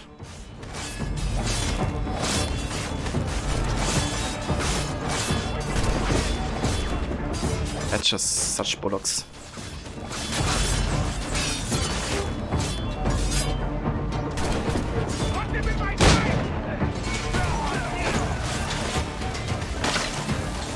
Do it again, please. Jesus. Edward, can you freaking something? Jesus.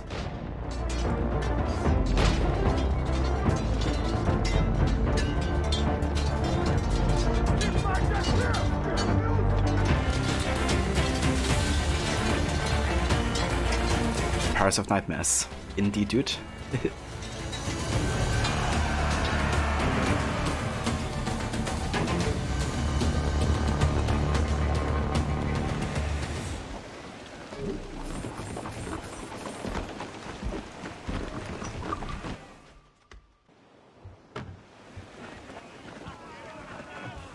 That'll be a great horror movie title.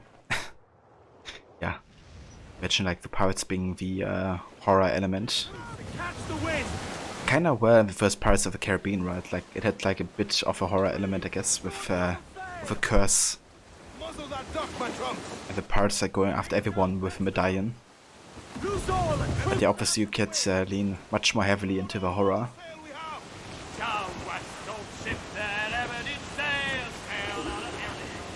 All in the sunset! Fall down and crew up!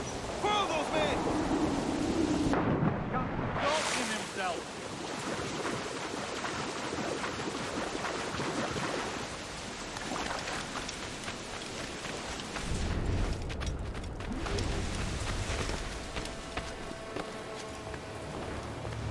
But the only horror movie you know that has pirates in it is The Fog. That's true, they had the supernatural elements going on in those movies. Yeah, for sure. They definitely were a bit creepy, at least to me, when I watched it as a child at first. But I haven't seen The Fog yet, I don't think. What's that one about?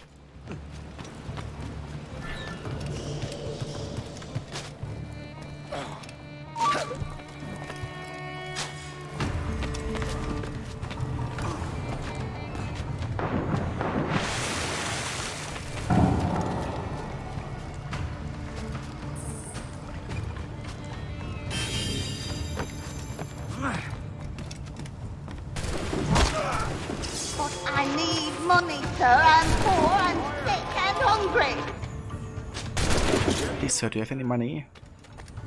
Thank your stars, these targets don't shoot back. Never could see like this. Ready to die for my family.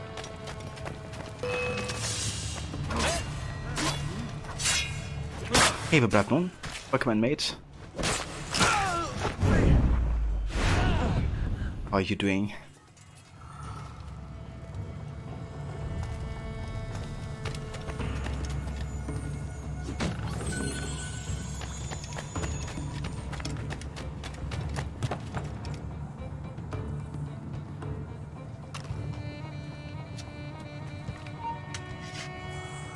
Come over here.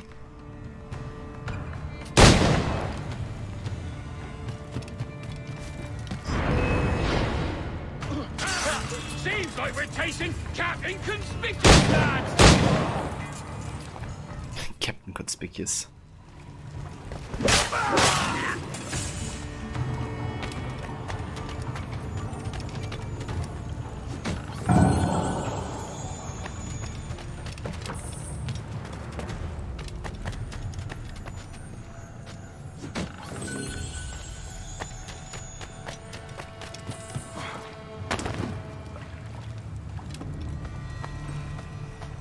That'll do. And how?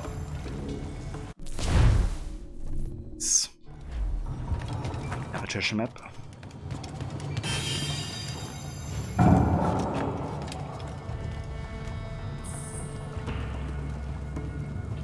Blood Moon, hey all, doing okay? Definitely avoiding work but not doing long-term projects that you still have to do eventually today.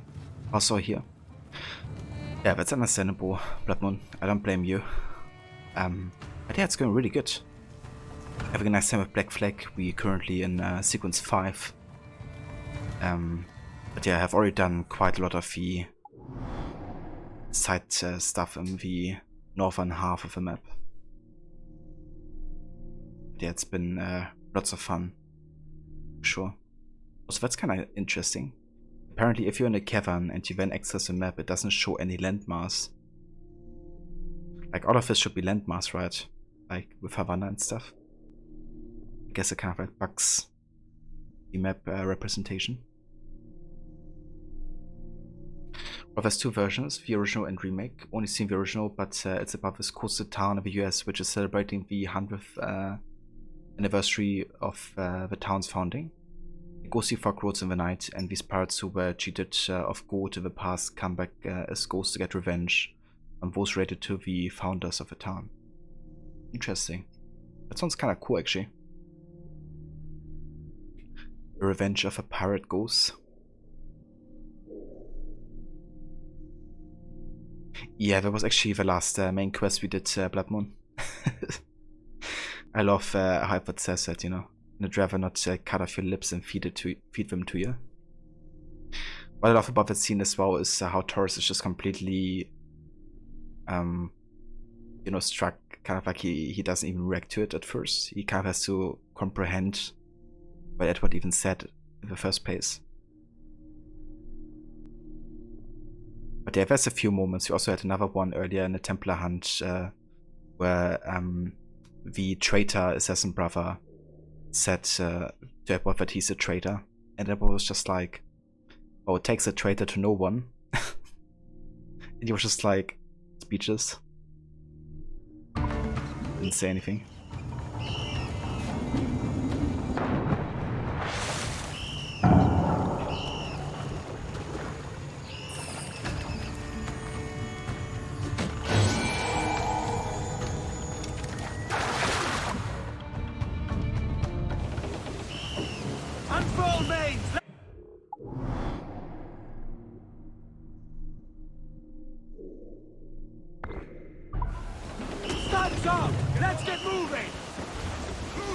He's still reading from someone being able to get to him inside his own fort. Yeah. Sure. I think Torres is an interesting Templar for sure, because he's not quite as, you know, openly brutal, I guess. I think it's always a bit amusing when people say, like, he's such a reasonable Templar and, you know, there's nothing wrong you can find about him or something. Meanwhile, you can clearly hear how he talks about, yeah, like he's against, you know, physical violence, physical slavery, but he's full on for, you know, mental slavery, which I guess in turn kind of like leads to physical slavery, anyways. Because if our minds are yours, then so are our bodies.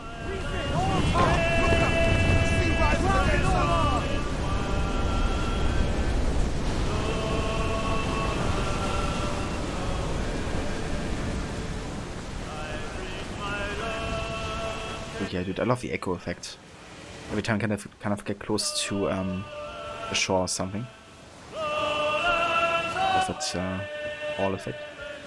Look, water devil, sir. Her cheeks were wet, her eyes she came to me at my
Blood Moon's drunken brother memories. The father, the son, at the Let's Keep It Moving. No, that's not right. Yeah, we also had to laugh about that earlier. It's like there's no time for the Holy Spirit.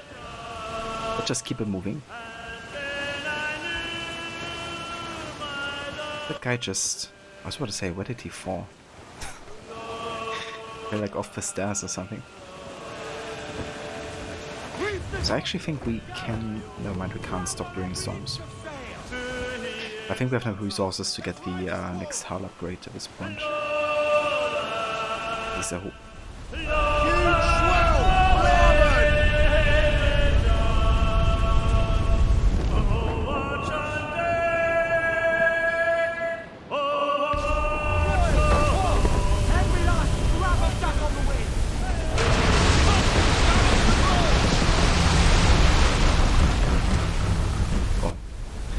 Jaguar stopped lowlands. Never mind.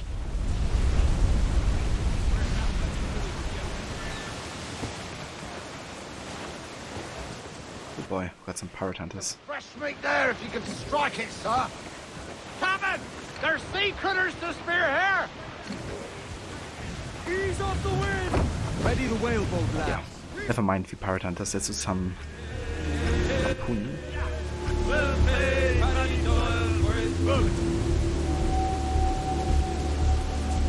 Let's get started. Hook it! He's a slippery bastard! Slippery bastard. Fish! Hey! He's done door!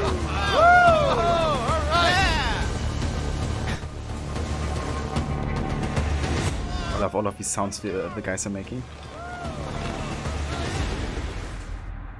It really adds so much to like the you know, Jaguar. I think like having the crew be such a important part of it, and like all the sounds they make and what they talk about and stuff. And of course the shanties also go along with that thematic. Okay, let's check out the Cumberland Bay. That's the last region we haven't explored in Punta Guarico yet.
Off a ship because it has quite a bit of metal, and metal is quite precious in this game.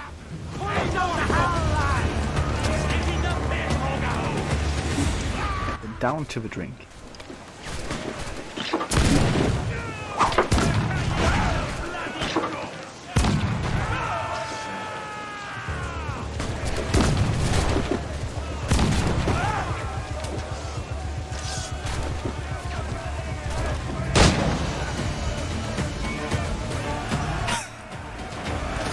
Visual buckbow.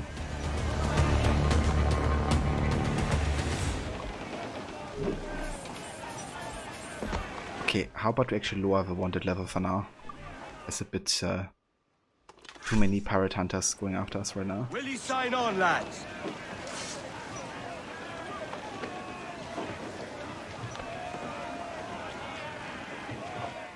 Pirate hunters become pirates. Get the mainsail. Yeah, exactly. Didn't even have to go on the other side. When I was guarding the island, so we gotta take down that one. But actually, let me... Thinking how I still can't stop. Because there's still a storm going on. I'll just take care of it then. Do you have the news? Ready to spit, sir! Fire! Water's Kenway! Fire! Got themselves exposed! Fire!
didn't work as intended.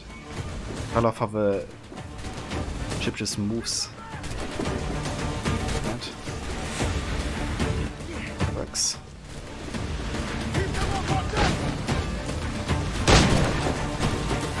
Checkmate.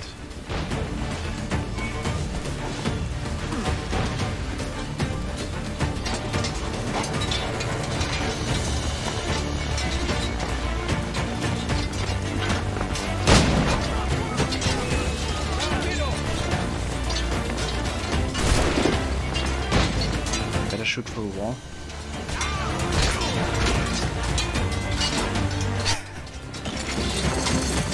The wafer down.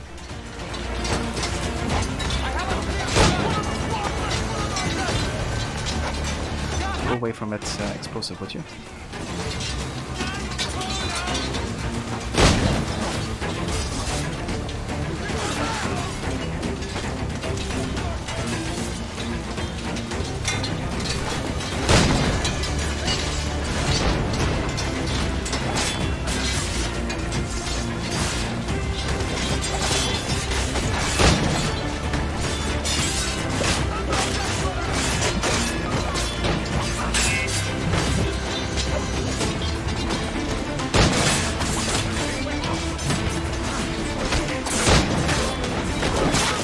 Chaos going on here.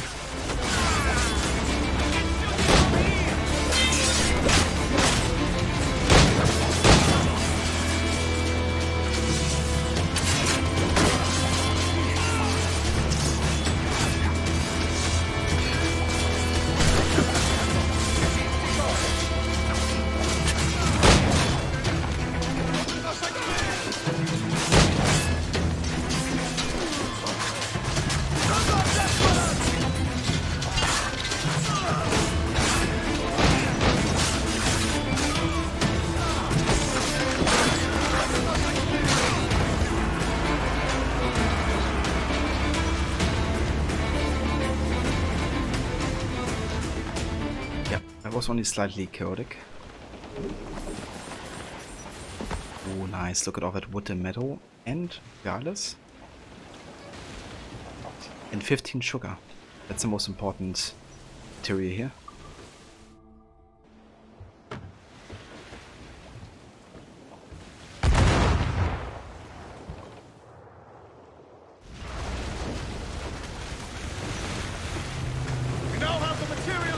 Sorry Rod, I actually missed your message earlier. And I feel like the feeling of taking ships and boarding them pirate style. In Odyssey it's just not the same feeling. Yeah, I think in Odyssey it was kind of like an issue that they tried to make it feel very arcadey. And also the start-based combat just doesn't work that well. You know, if the level cap is kind of like open-ended almost. But I feel like the ships are way too responsive. Like you can make a turn like so damn easy. It's like you have a motor engine or something, like 431 BC. And I feel like Origins did a much better job, you know, immersing yourself in the ship combat. Like, it had pretty much the same basis. You know, Odyssey took like Origins ship combat, but just made it super arcadey. One thing I loved about in Origins that I wish was also in Odyssey is kind of like having, you know, support, like naval support. Like other ships that have like catapults or something like that. I thought was also really cool in Origins.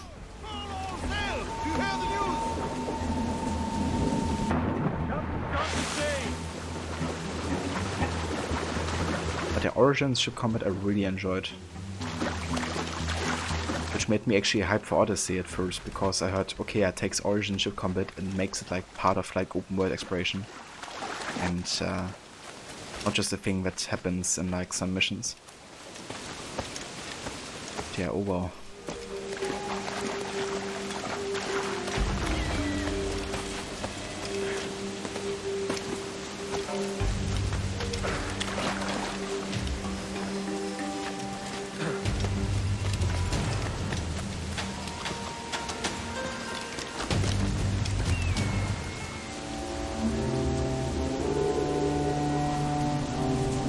Rainy and stormy right now. Like the past 20 minutes or so.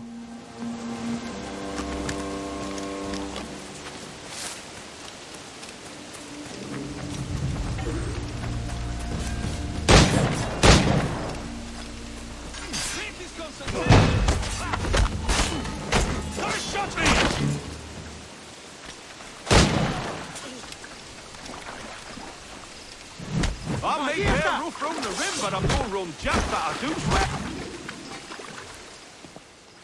Pulled me from the deep there, Captain. Jack thanks you hearty. Jack thanks you hearty.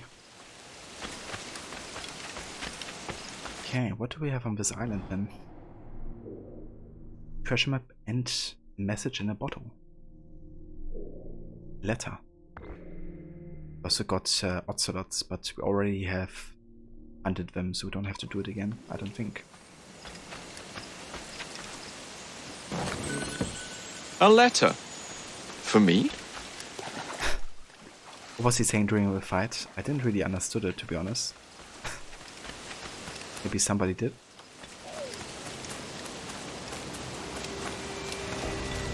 One accent you have attack ready to do your cooking stream. Oh, nice. When are you gonna be doing that one? And what will you be cooking?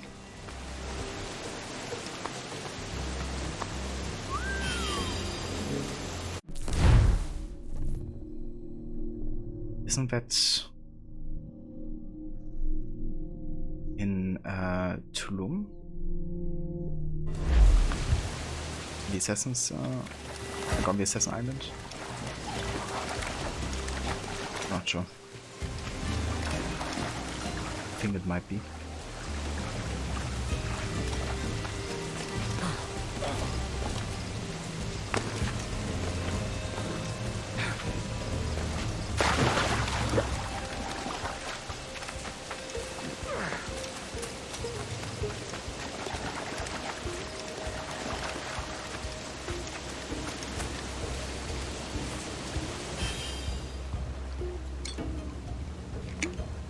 Oh, nice rod. Definitely gonna change that here in a sec. Thank you for redeeming that. Crimson Cloak it is. Okay, still looking for a second letter here, so we're gonna wait. We got a fauna entry of a white Jaguar. The white coat can be due to genetic mutation or albinism. The particular genetic mutation that yields the white Jaguar also results in a more aggressive animal.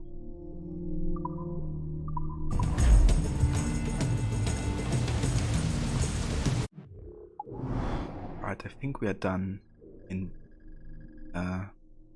this island already. Crazy how fast you get done with locations if you don't do like literally everything.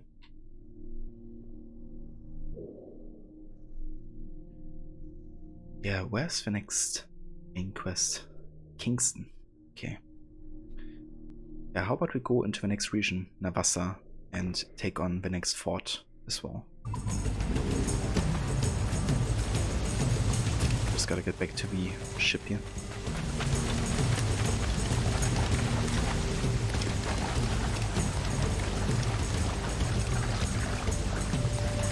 You have to pick a time. You're thinking of doing a HelloFresh meal for the first one, and then if it goes well, maybe a weekly cooking thing over weekends or something. But if you have a wireless camera that goes into OBS and a wireless microphone that goes into OBS, you can use all your overlays and everything. That would be great. You know, to kind of have that going. Another thing that you can do if you have like a laptop is to kind of go for TeamViewer and be able to access and kind of like take care of a stream through remote control, I guess. If you kind of need to change a scene or something like that while you are in another room. But yeah, wireless camera and headset already go a long way, I would say.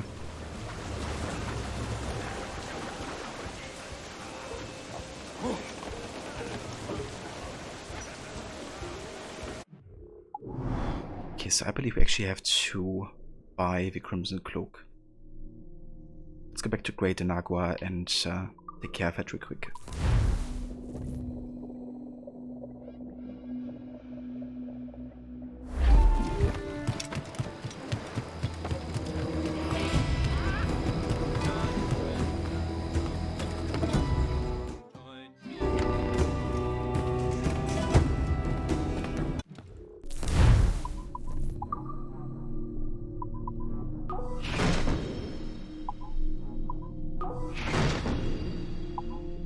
Brother will manage the stream from your office using the stream deck. Ah, okay, I gotcha.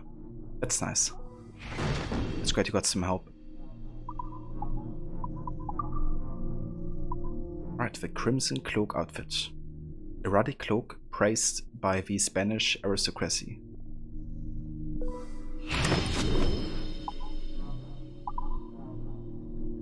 Let's also go ahead and sell some sugar. Some rum.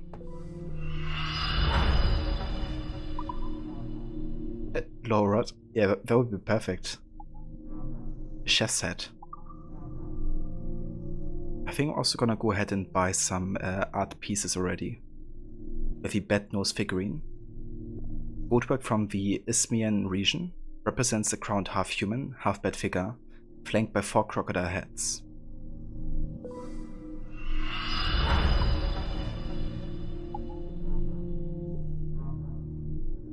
Then we have the deity figurine. Taino deity used in hallucinogenic rituals. Depicts a rain giver with magical tears.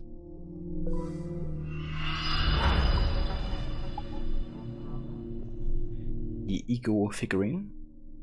Twin birds figure crafted for protection. First named Aguilas eagles by Christopher Columbus when he sailed along the West Indies coast of Central America.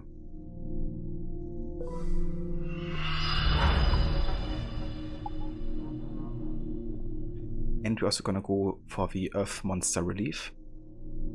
Aztec sculpture of the Earth Monster, a creature representing the Earth swallowing the sun at dusk, also said to have fertility connotations.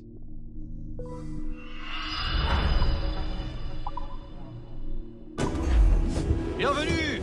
Enter, enter! Enter.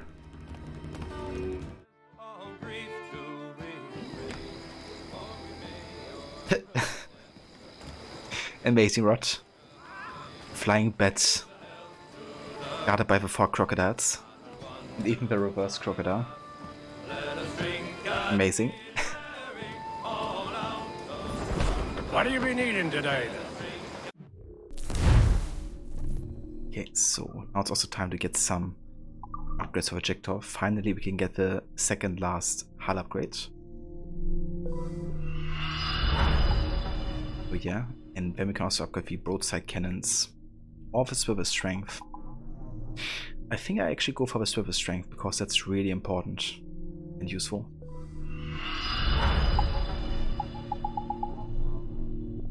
Then we go for the broadside cannons next.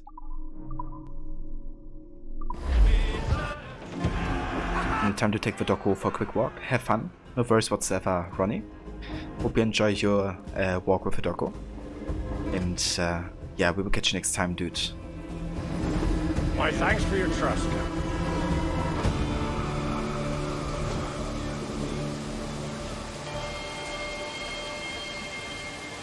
And for anybody that hasn't checked out Ronnie yet, he's also a streamer, playing some AC Unity currently, doing a no hard challenge. He's also gonna be doing soon a cooking stream, and we'll try to do that in future on a more regular basis too. So if you wanna check out some cooking and stabbing, then definitely go ahead and check out Ronnie's channel.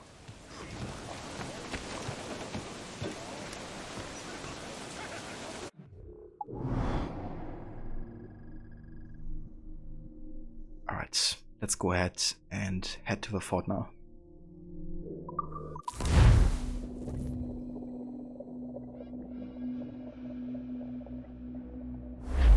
Give me some speed! I know she's a good sailor!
Ferris, welcome in. How are you doing? Hope you're having good days so far, dude.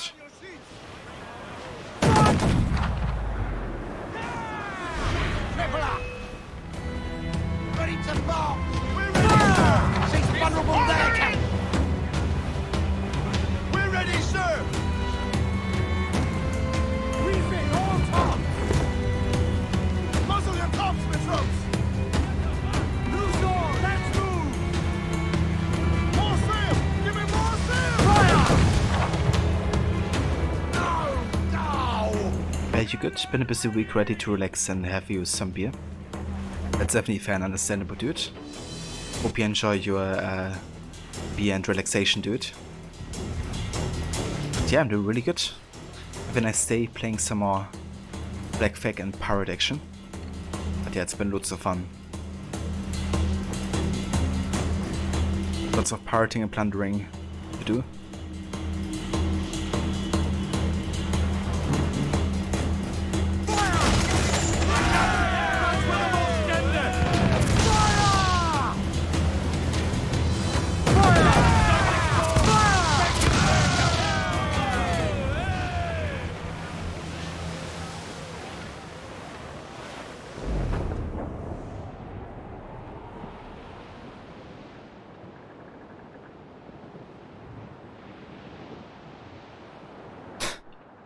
Yeah, we wreck all of it. Down all but me! Ease the spanker! Hold down!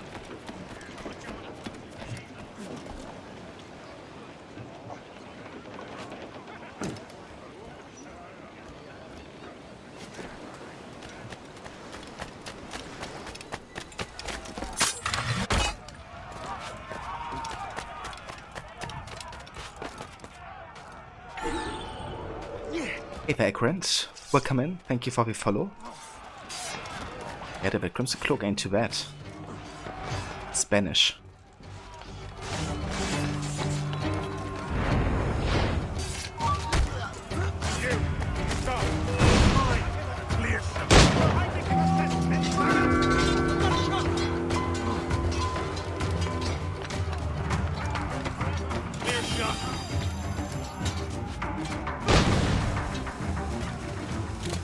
What I made. Make that happen.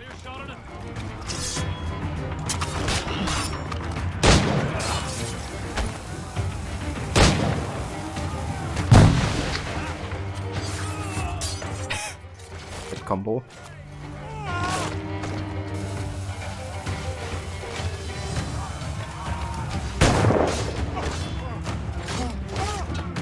Cheers, Rod. Thanks for taking care of that account. The cloak is really screaming badass right now. Yeah, dude, the cloaks are really nice in this game. Probably some good old cloaks.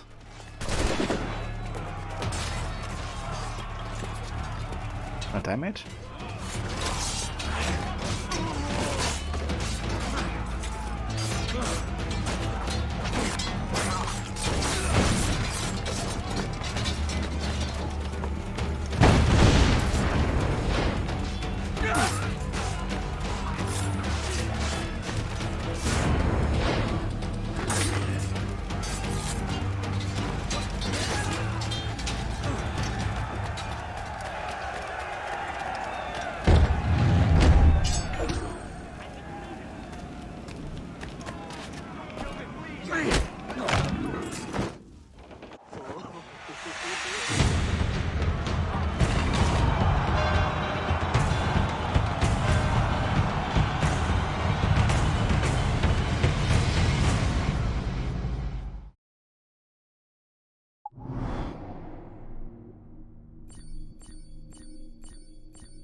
Just a few collectibles here.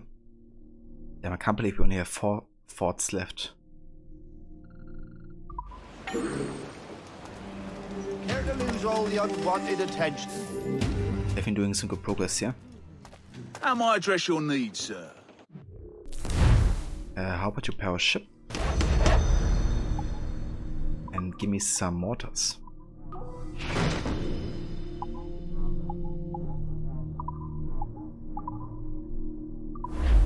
Well done to my mind. Good day. Blind justice. You have been afforded a rare chance of being the instrument of righteousness and justice. A criminal masquerading as a captain sails aboard a British man of war. The charges against him are too long to list, but you will be a hero if you can aboard the ship and end his felonious life.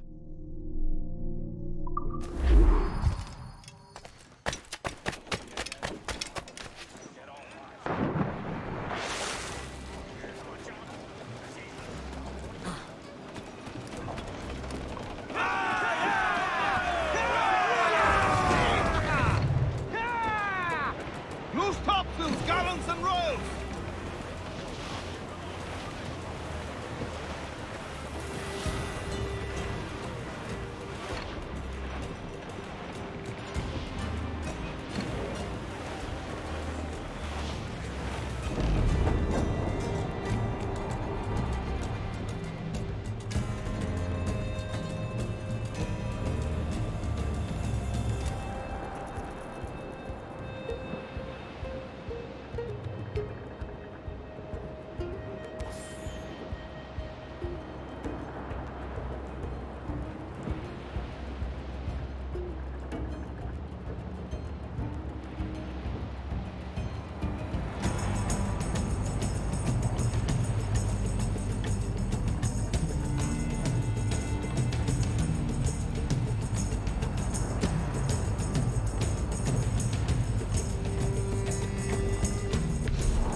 Careful, Captain! These waters are closely watched by our enemies.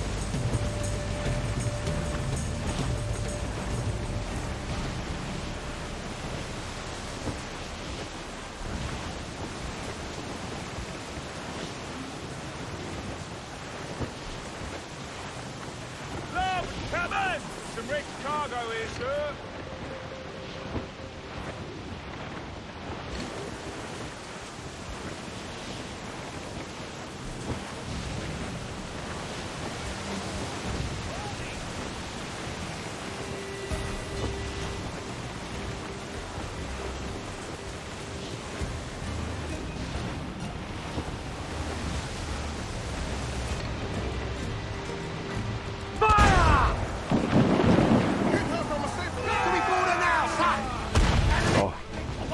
Double takedown with a mortar.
I think I'm gonna play Elden Ring at any point in time. Maybe sometime, yeah, but I don't think anytime soon. Because I still haven't played most of the Soulsborne games, right? Like, I would like to play Bloodborne first, at least. Maybe also play through Dark Souls 3 as well. And I played through the entirety of Dark Souls 2. But that's the only one I've played so far. What about you, Force? Have you gotten the game yet?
First, really good you haven't played Dark Souls all the way through. Haven't gotten it yet, but you plan to at some point. We're back, no worries for us. Take your time.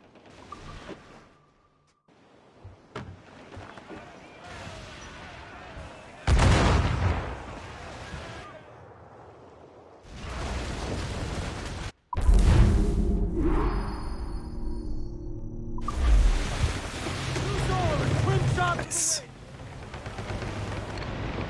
Oh, look at this. New island.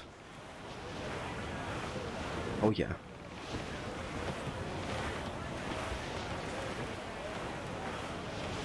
Whiskey is the life of man. Whiskey. Ease off the wind! Oh, whiskey is the life. Full for all your worth! Come, gunner!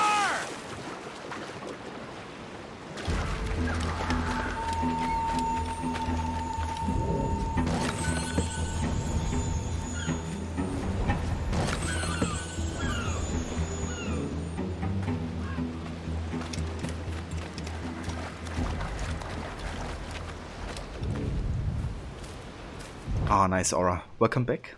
That the meeting went well. That's good to hear. And yeah, thank you. Rod actually redeemed that with the choose my outfit reward. The Crimson Cloak. It's kind of like Spanishly influenced in its design.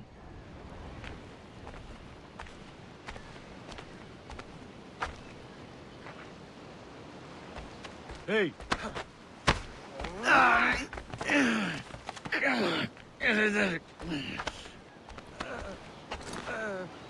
Have a good luck first. I appreciate it.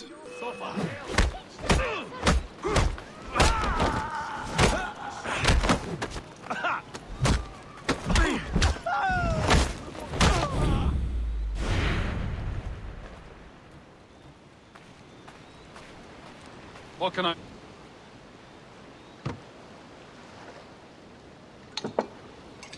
There's a rumor doing the round.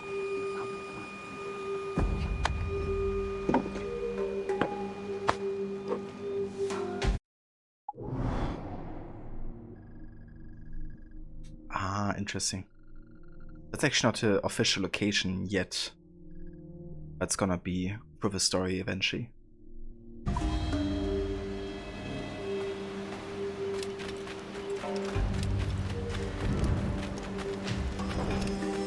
Doku. Hey, Doku.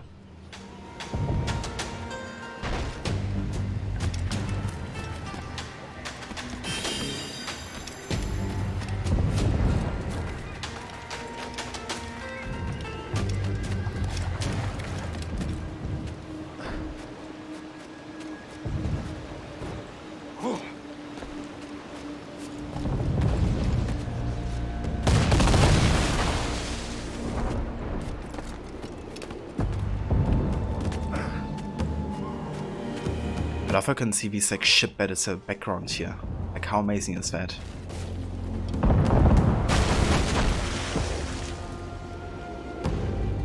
But despite you being on land, right, this still like happens and the navy was still dynamic.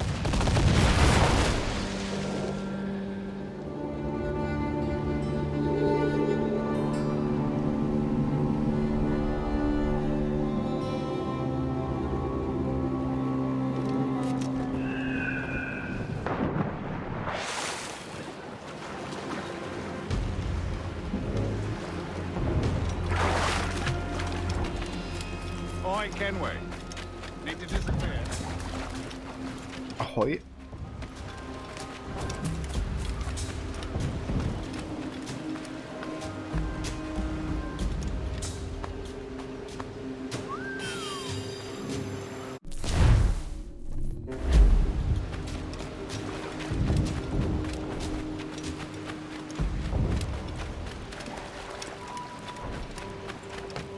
Alright, let's see if we can find the other secret. Oh, never mind, it's actually a manuscript, so I'm not gonna go for that. Let's do some assassination contracts though. But 2 of those on this island.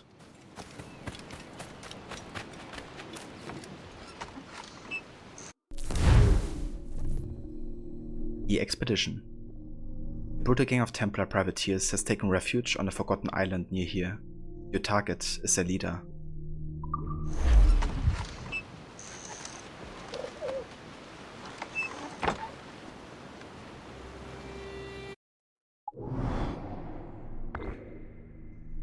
Ah, okay, we can actually travel here to Cumberland Bay.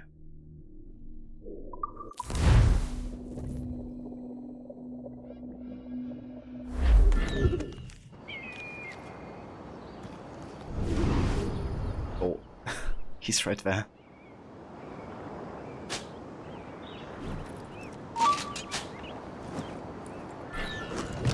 I have a letter of marque. Only one of a... Fuck.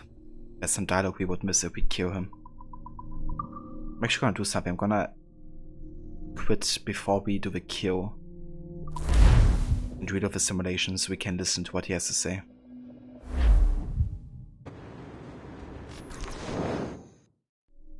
Because if I can avoid it, I want to listen to all the optional dialogues and stuff like that, and kind of like let the people finish before we kill them.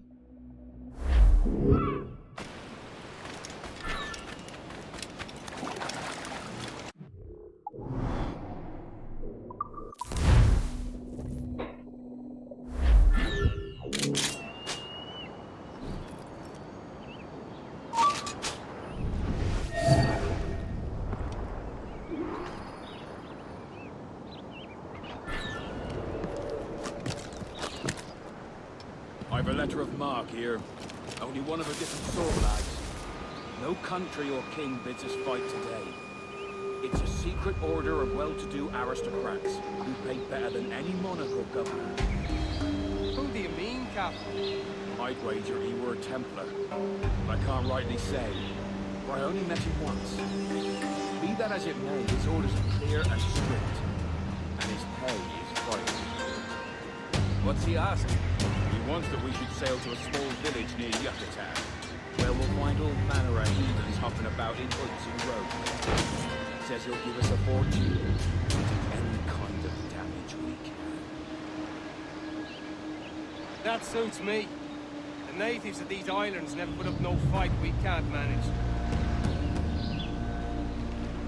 I'm gonna show you a fight. Might not be a native, but I'm gonna die regardless.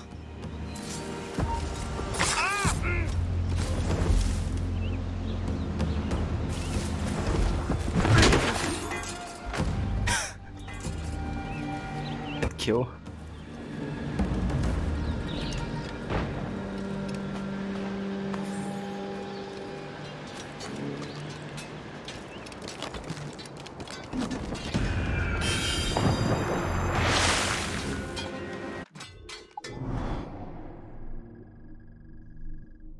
Alright, let's go back to the Ilavak Island and do the other Assassination Contract.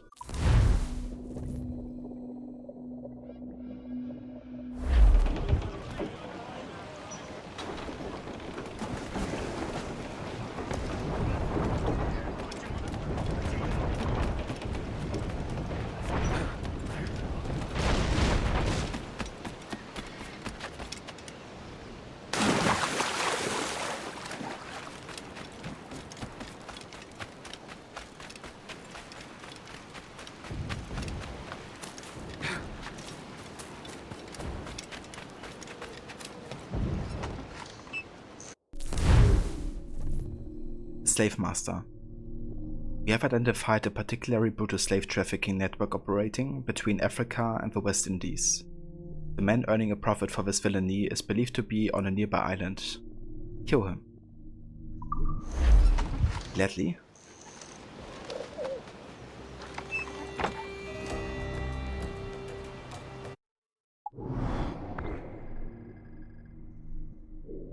Ah, so he's in Tortuga.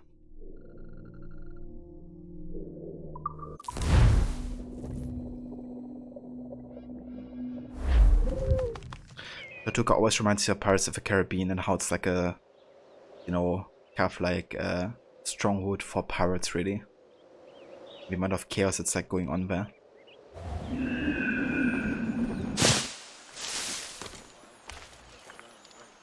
For some reason the vision is a bit blurry right now. The game. There's a depth of field filter on it. That's a bit odd.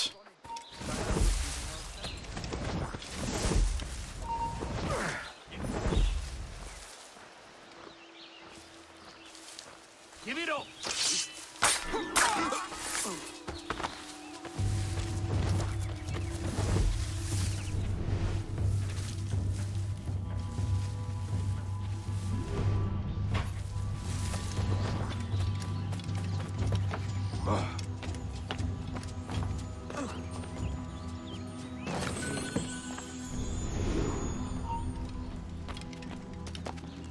Spare me! Please! Please, I have wealth! Influence! Templars mean nothing to me! It was the job, nothing more! I don't want to die! I don't. I'm a wretch! A null! A zero! Why bother with me?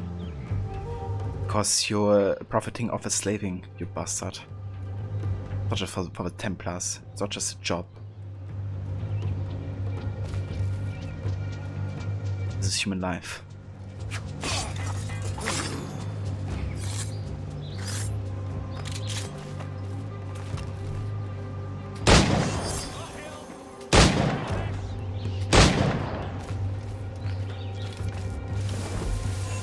I missed the part where that's my problem. Oh, nice, we got half of the contracts done. And that means we unlocked the stealth outfit. Hey, 14. Good morning. Hope you're having a good one so far. Welcome in. Okay, let me actually go ahead and add that to the outfit reward as well, like to the command real quick. So people can redeem it in the future.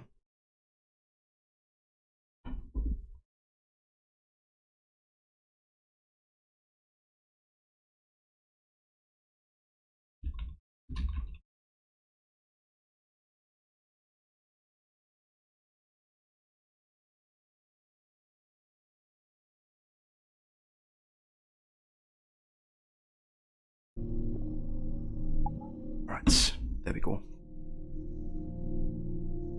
Will I be doing the legendary ships too? I will, yeah. You're gonna be doing all 5 of them. And yeah, collect the money as well. But before we go ahead and actually battle any of the legendary ships, I will try to get all the upgrades for the Jaguar to make things go a bit easier. Because yeah, they can be difficult as they are. So definitely want to get as many upgrades as I can.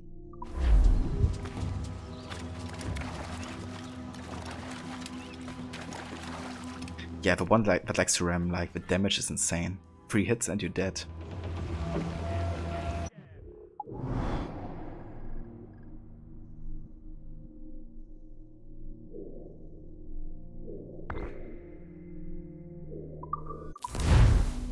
Right, I want to go to Mystery Island next. That's one of the 3 DLC islands. The second we will explore. Kinda have to avoid the legendary ship over here because it's quite close to where we want to go. Clews down! Handsome wind! Loose the main, half sails! Oh, we also unlocked a white whale. Let's that one first because they're super rare. Thing is, we really gotta make sure to upgrade our harpoons as much as we can. So I wanna check real quick how far advanced we are with harpooning stuff.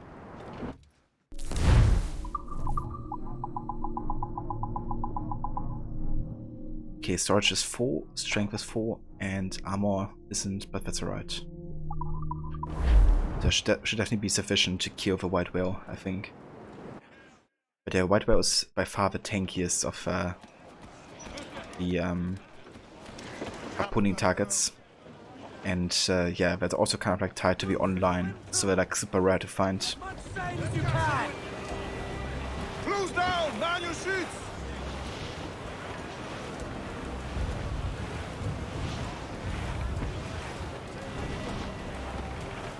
Starboard, Captain!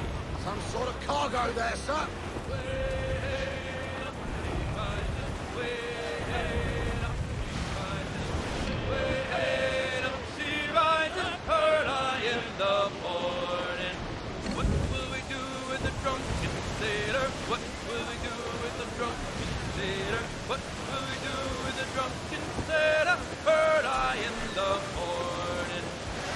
There she blows! The white whale!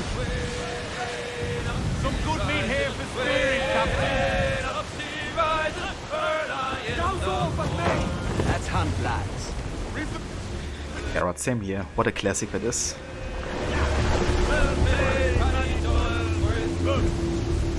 Yeah, the question is though, what shall you do with a drunken sailor? Not just early in the morning, but also late in the evening.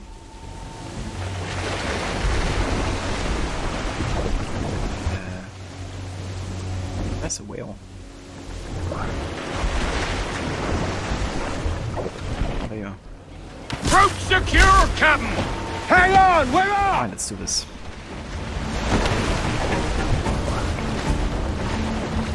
You gotta kind of like time it as well, every time you kind of like swim to the surface. Grand shot, Captain! Get him before he snaps It's that weakening!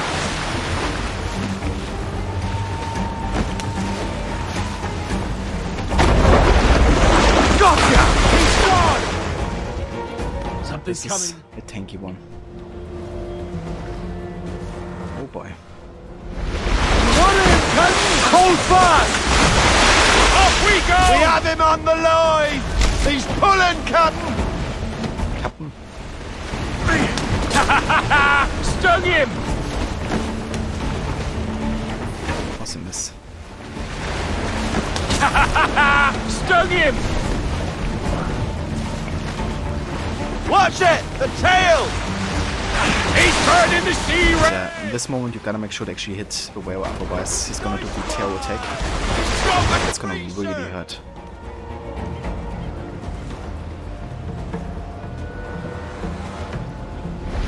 Okay!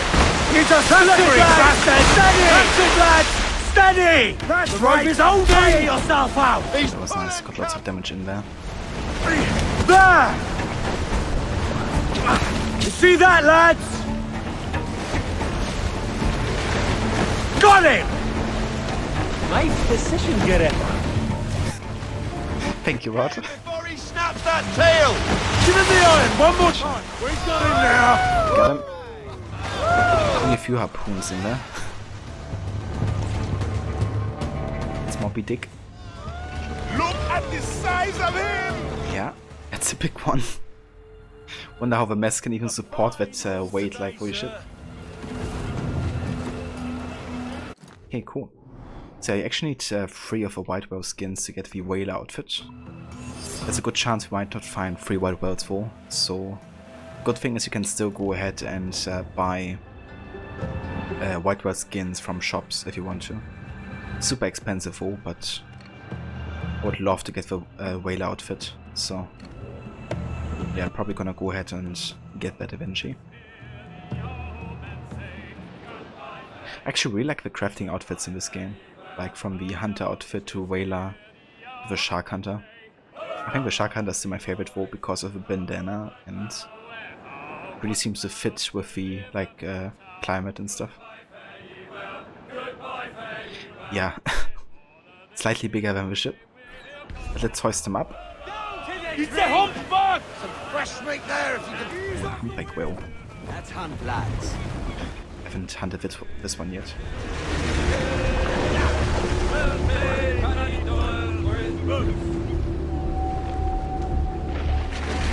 There he is! Got him, Captain! Hang tight! He don't like that!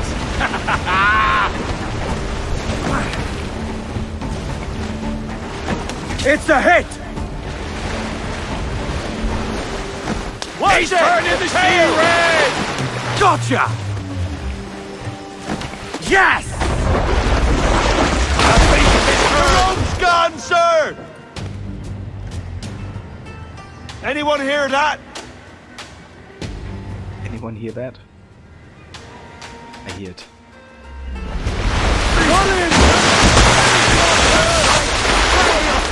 You did it, Captain! We got a white whale and a humpback whale on our ship. Getting a bit heavy. This one is also super big. Well done, Captain. Hold on. Right, let's did a bit of hunting done. Right, we're also gonna check out this mystery island. But that should be the last thing we do for today. Didn't quite get to the next main story yet in Kingston, but we're just gonna go there next time. Yeah, we got like tons of side stuff done today. Basically the entire north half of the map. Minus the underwater locations, of course, because we still gotta unlock the underwater bell. But yeah, good.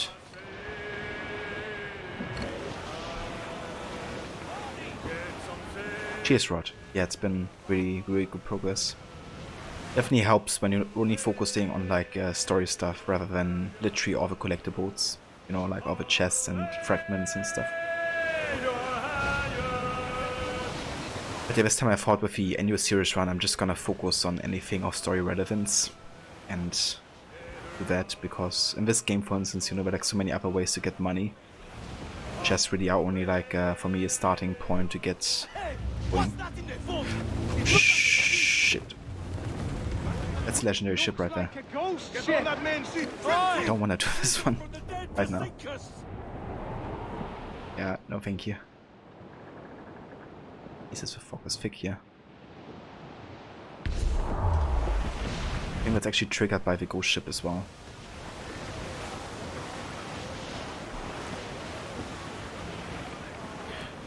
But that's true, and you're still not sure how in depth with the games you're going to go for your annual runs. That's fair, dude.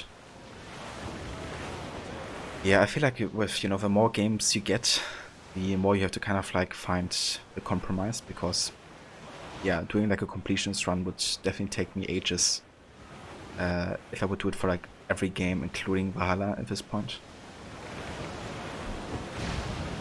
But yeah, doing completions with like all the story stuff, it's good to me. Don't spend overly long time with each game and you get anything of importance. So that doesn't feel like a compromise to me too much.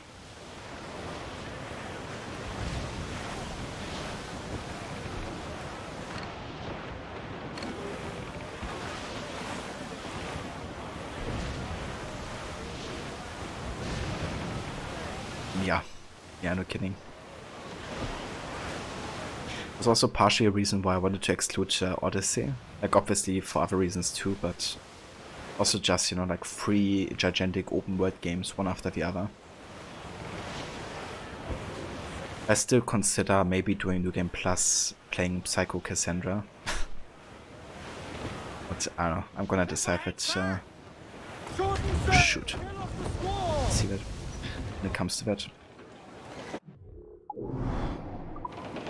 Mains out, let's go! Stonsels, let's rouse the gallants and royals! I know she's a good sailor. Now prove it, my trunks!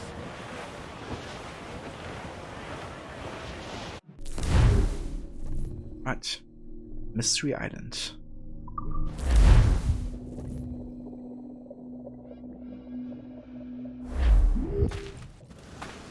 Alright, this is where we have Bonnet's treasure. Instead, Bonnet who said, "Take my sugar." You can even get his outfit too in this one.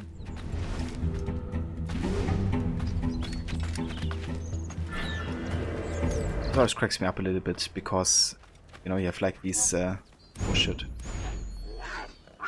that ambush. You have his like scarecrows dressed on like, you know, British style with like even a cannon and stuff. And from further away it actually looks like actual guards, you know, standing here.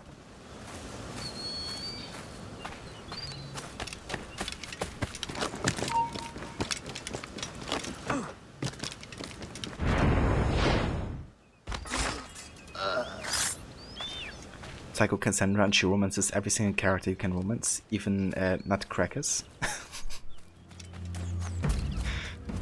Yeah, even him. I mean, that sounds alright to me. I'm gonna go for like literally every romance.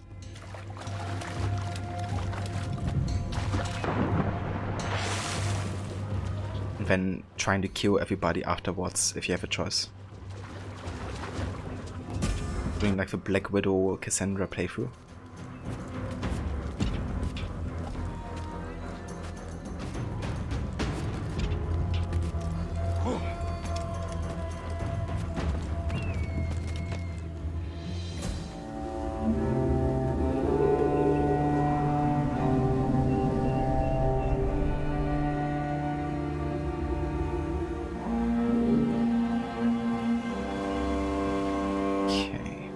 A chest, and there's the third one, maybe over on this side.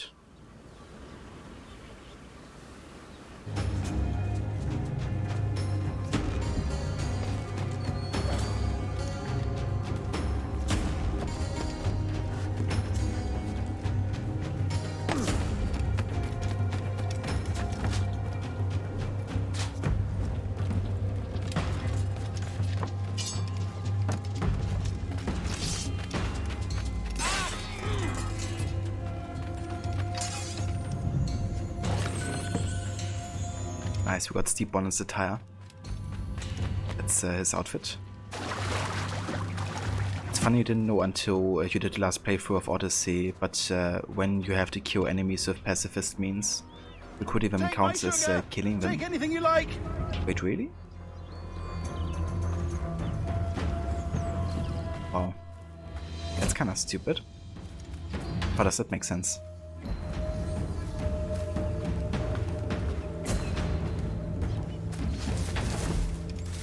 And hey for Jax, welcome in dude, thank you for joining. You're doing well.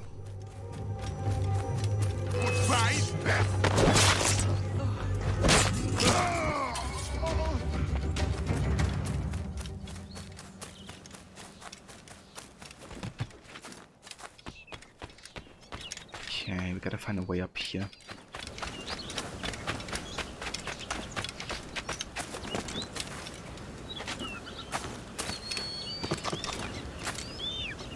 I guess that works. Cheers, Jax. Yeah, having a good time killing and stabbing in Black Flag. It's such a fun game.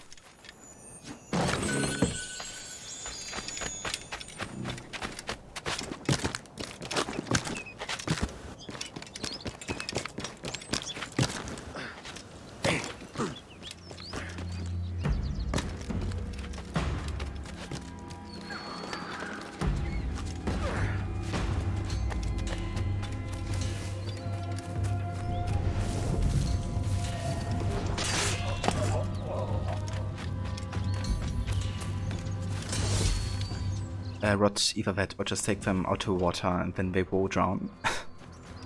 That's the easy way. Just drown them.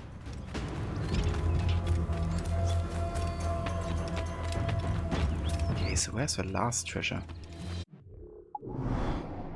Here.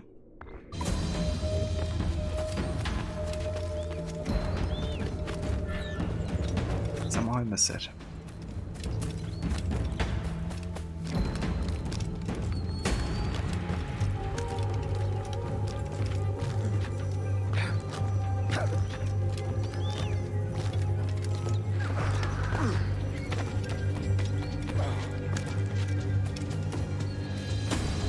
Just so damn satisfying with the trees and stuff.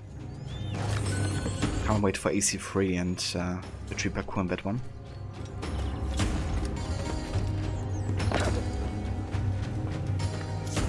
Ah, dude, I'm loving Black Flag so much. Yeah. I was honestly surprised when the game came out how much I ended up liking it. Because when they first introduced the naval stuff in AC3, right, I wasn't really a big fan. Like, I was like, nah. wanna play, you know, in the cities and not on the open sea and like, you know, use cannon fire and stuff. It didn't feel Assassinate to me at all. But I think it's nice they kind of like, you know, did extend on that and really make it work for like the pirate setting, and I think we just completely nailed it. Both feeling for naval exploration and fighting and stuff. Here's the thing, right, like Edward isn't an assassin, so since you're playing a pirate, it does make sense for me gameplay wise to have like a big focus on it. But yeah, I love this game. From, you know, the soundtrack to the open world and the writing also, like Edward is just such a well-written character, and so are the other side characters too. I think this game also has like one of the most memorable side character casts in the entire series, to be honest. It does help have like so many actual historical characters from which I can like draw inspiration. With Jack Rackham, Stede Bonnet, Blackbeard, Charles Vane, Anne Bonn, and yeah, Mary Read and stuff.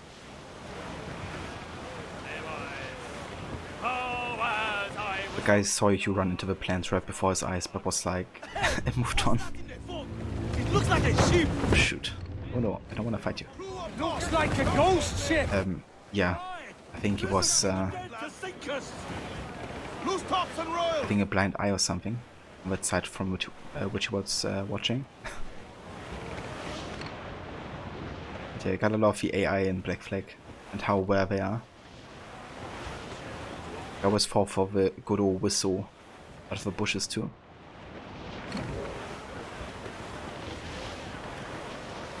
The focus something else here. Trim off the wind, my boys. Ease her. 150 meter wall. But yeah, we're gonna loot and plunder some more next time, I think. Because yeah, for today we are done with AC Black Flag and our stream. I want to thank you all so much for coming by and for joining yet another AC session with us. Next time I reckon we're gonna be focusing a bit more on main story, because most of the regions that we have explored so far, we have finished all the side stuff in, and that's where most of the main story is gonna take place for the next couple missions and stuff. So yeah, I think we're gonna focus more on main story next time. But I got loads done, entire upper half basically with all the story stuff, and already work on the lower half here too. So yeah, doing good progress so far. That's the voice, Ronnie. Hope you have had a good walk with the doggo, and thank you so much for being here too. And no worries, Ivarot. Thanks again also for coming in and for joining. But yeah, for now I'm gonna go ahead and exit. I'm gonna have a look who's online. We can raid.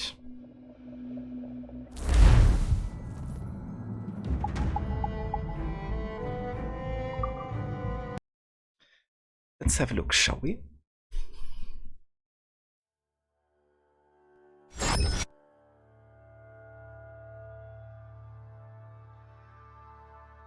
Yeah, we have quite a few people online right now.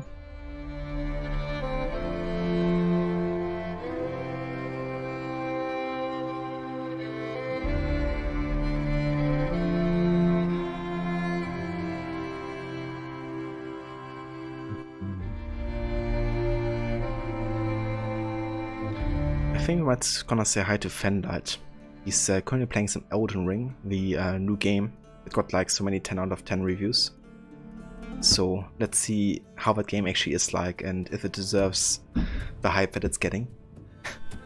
I'm sure it does though, like it shouldn't be a coincidence that you know, so many people are giving it such high rating.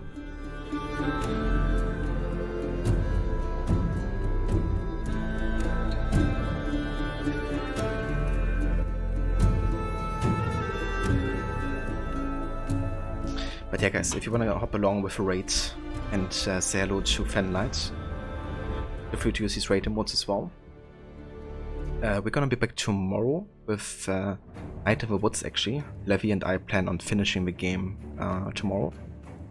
We're already in the last chapter, so we should definitely get there this time and make a finish on that one. And yeah, then we're gonna think about which game to replace Night in the Woods. I was thinking about doing some more Guitar Hero sessions, kind of like making a reward where people can choose a track for us to play. So yeah, I would like to prepare that and kind of like have some kind of like song request going on for Guitar Hero in the future. But yeah, of course, we also want to keep on playing more co-op games and stuff, so probably gonna go play some Lego games as well at some point. Yeah guys, thanks again so much everybody for joining. Infinity, thank you again for the resub earlier. Nexus and Project Mayhem, thank you guys for the follows. And yeah, everybody else for joining. Robert, thank you also for following. And I catch you over at Fanlights.